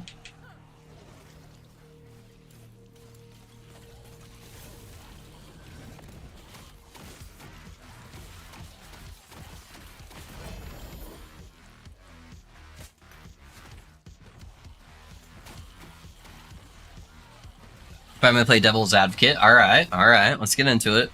To be clear, RMT is stupid and shitty for games, and I think there could be a case for people wanting to test their skill in game while not having to be subjective to fate for getting as far as they possibly can. I don't agree with it and think it's selfish to do RMT, but I think it sort of makes sense. Yes and no, I guess. In a game like Last Epoch, where it's so easy to acquire things already, where it's literally like a couple days of farming, you know? I don't know. I don't know. I still think it has no place in games. If you don't have the time to really implement or to really play the game, then you shouldn't be playing the game. I don't know. The worst thing is when people RMT and then they brag about it. That drove me nuts, man. When Last Epoch was still offline only, you could generate items in the game by going through and editing your local files, and there was like content creators that were going in. This is where the big problem for RMT comes in. Where people would go in and they would generate all these items. They would create a build out of thin air, and then they would be able to post builds. And so they were able to post like 10 to 20 times more builds than other people because they never had to go through farming experiences. So they were making money off of cheating, basically. And they just had such a heavy, unfair advantage to all the other content creators. But I don't know. I don't know. But I get where you're coming from. I quit because I grinded for weeks to get a +3, +4 Frost Call Relic and never got anything. I'm not saying it's reasonable or desirable or smart or good for the game. I'm just saying I can see how someone feeling that way. And that's what I meant to say. Offline could be hacked to shit. Yeah, it becomes a bigger problem, though, when people are financially benefiting from it, too. Not from, like, the RMT side of it, but from, like, content creation sides. Like, if you have bigger content creators that are just RMTing all of their gear, and then they're able to make, 10 times the amount of guides because of that, I think that's really shitty, too. Because then not only are you affecting your gameplay, you're now also affecting other people's, like, livelihoods and abilities to compete on a fair level. Pay for MT when you can play offline. Yeah, true. And then people will know you're shitty because they can see that this little bar is missing.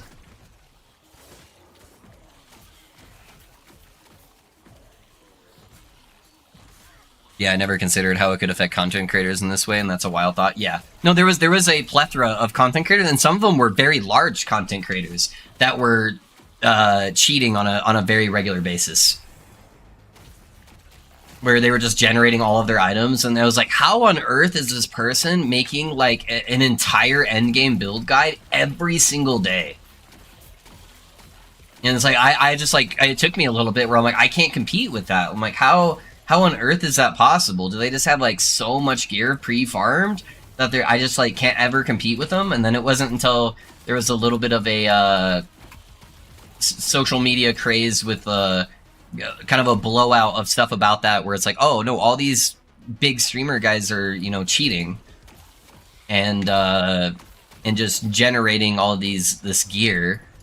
So there was kind of a divide in the community for a little while when that was happening, where there was like the legitimate content creators that were working their ass off, playing like 12 hours a day, trying their best to like make all these build guides, and then you have the people who were like just spawning with everything, and you're like, holy crap.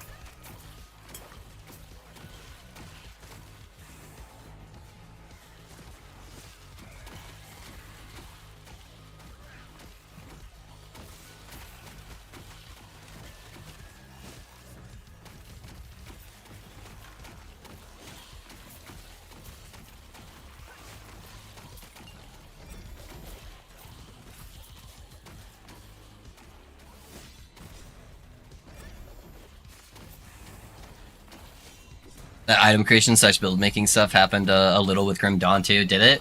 One of the ways that people started like calling people out for it, I thought was kind of funny, was based off your shard count. So you have your shard count right here, and they would be like, wait a second, your character is level 100 and you've got 2,000 shards? Like, what? And you've got like 4 LP gear and like all this crazy shit?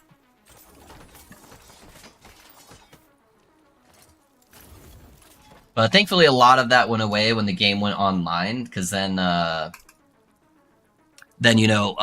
people can't generate all their own items and edit all their local files. So way less cheating that happened after that point. But Yeah, it's kind of interesting.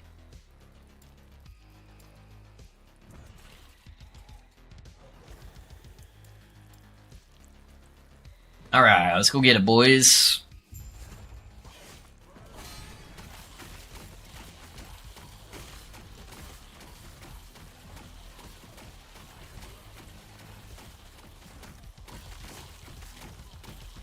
Gotta bring this guy down a little bit so I don't kill them all super far apart from each other.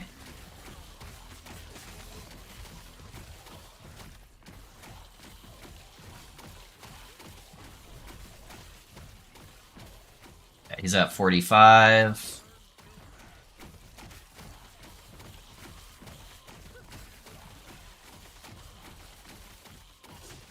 Yeah, let's go back over here.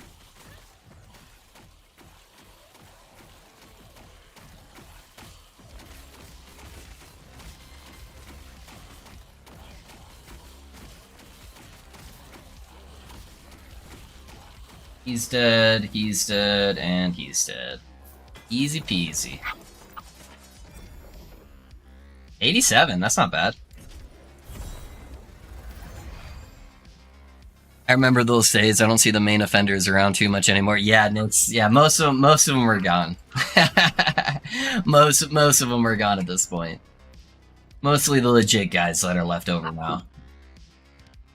We survived the storm. It's mono time. Hey, grats, Ben.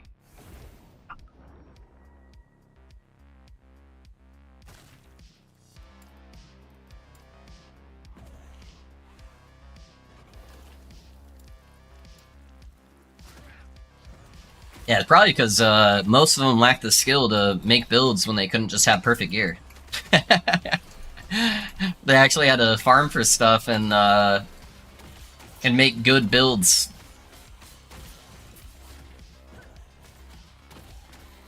Hey, what's your game settings, and is this offline or online? Great stream. Hey, dope. I play on very low, and I cap my frames at 60 FPS.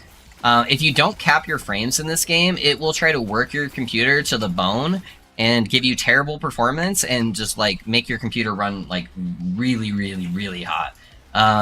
So, yeah, I cap my FPS at 60, and then everything's just at very low. The way you can tell if somebody is online or offline is the little bar right next to my spells. So you see this little green bar right here? If you see that, that means somebody is online. Because that's their connection bar. And so if you don't see that bar on there, I would immediately close out from that streamer and not watch them anymore. Because it's hard to trust offline content creators because most of them are cheating. Especially if you're trying to look for a new build to play. Don't look at anyone's build if they're playing offline.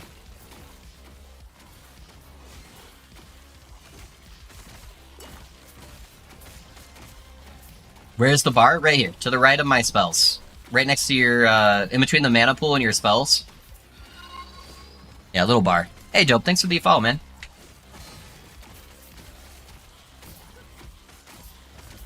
Getting a certain set drop still give me a bit of ick. Yeah. Oh, shit! No!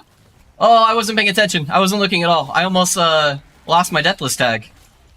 I'm guessing my my mage, wherever he is at, does not have his Dreadshade on, so he's doing fuck all for damage. Yeah. Woo! Almost lost it. Still there, though. Still there. Yeah, I got stunned, and then I got hit by like 3 void things. Thank God my potions give me ward.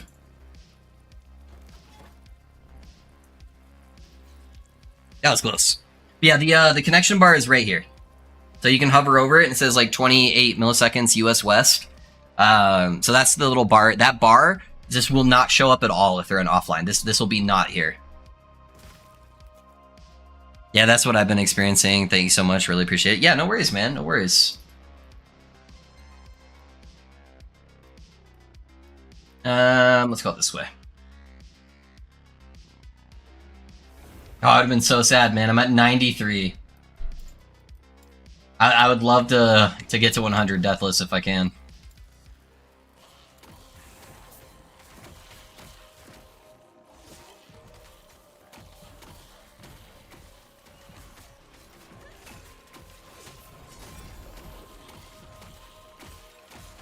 I've honestly hardly even used potions at all so far, too. Haven't really needed to.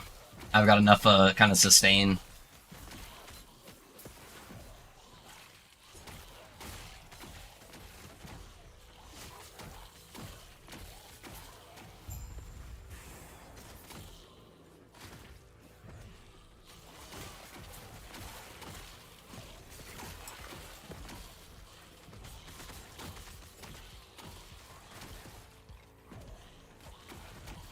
You put max and min at 60. I have my min at 30. Just because it's that for like the when I'm not like on the game. So if I have it like minimized or in the background, I have it at 30. Here, I'll show you. I'll show you.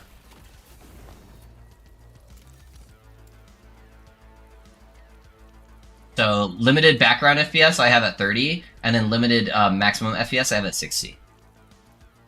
So I used to have it at 120, but it was still giving me some problems, so I put it down to 60 now. Yeah, and then I play on 2K, and then I play with everything on very low.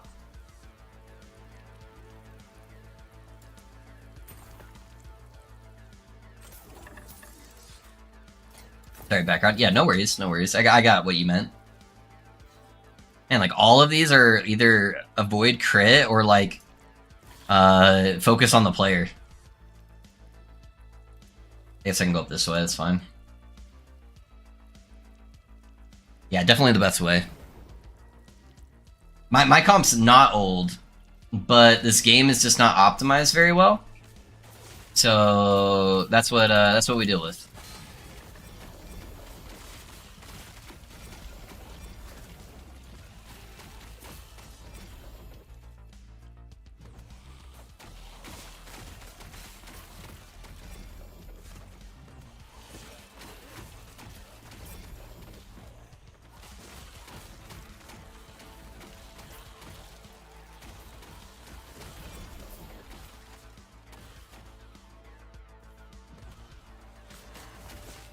Yeah, action RPG, you really don't need high frame rate. 60 is plenty.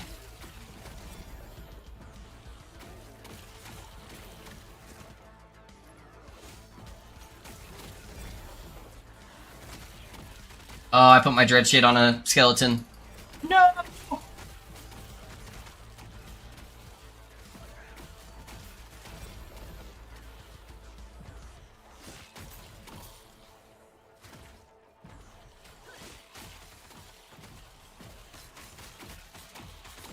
Ah, there we go. Dread shade is back on the mage.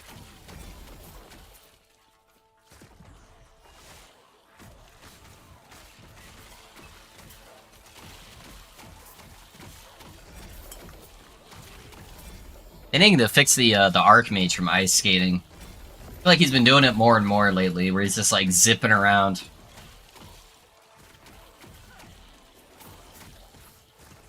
Is the faction vendor always going to be bugged with the giant text descriptions? It's had that for a while. Yeah, I don't know. I guess it's not like a super high priority for him. But yeah, it has been that way for a little bit.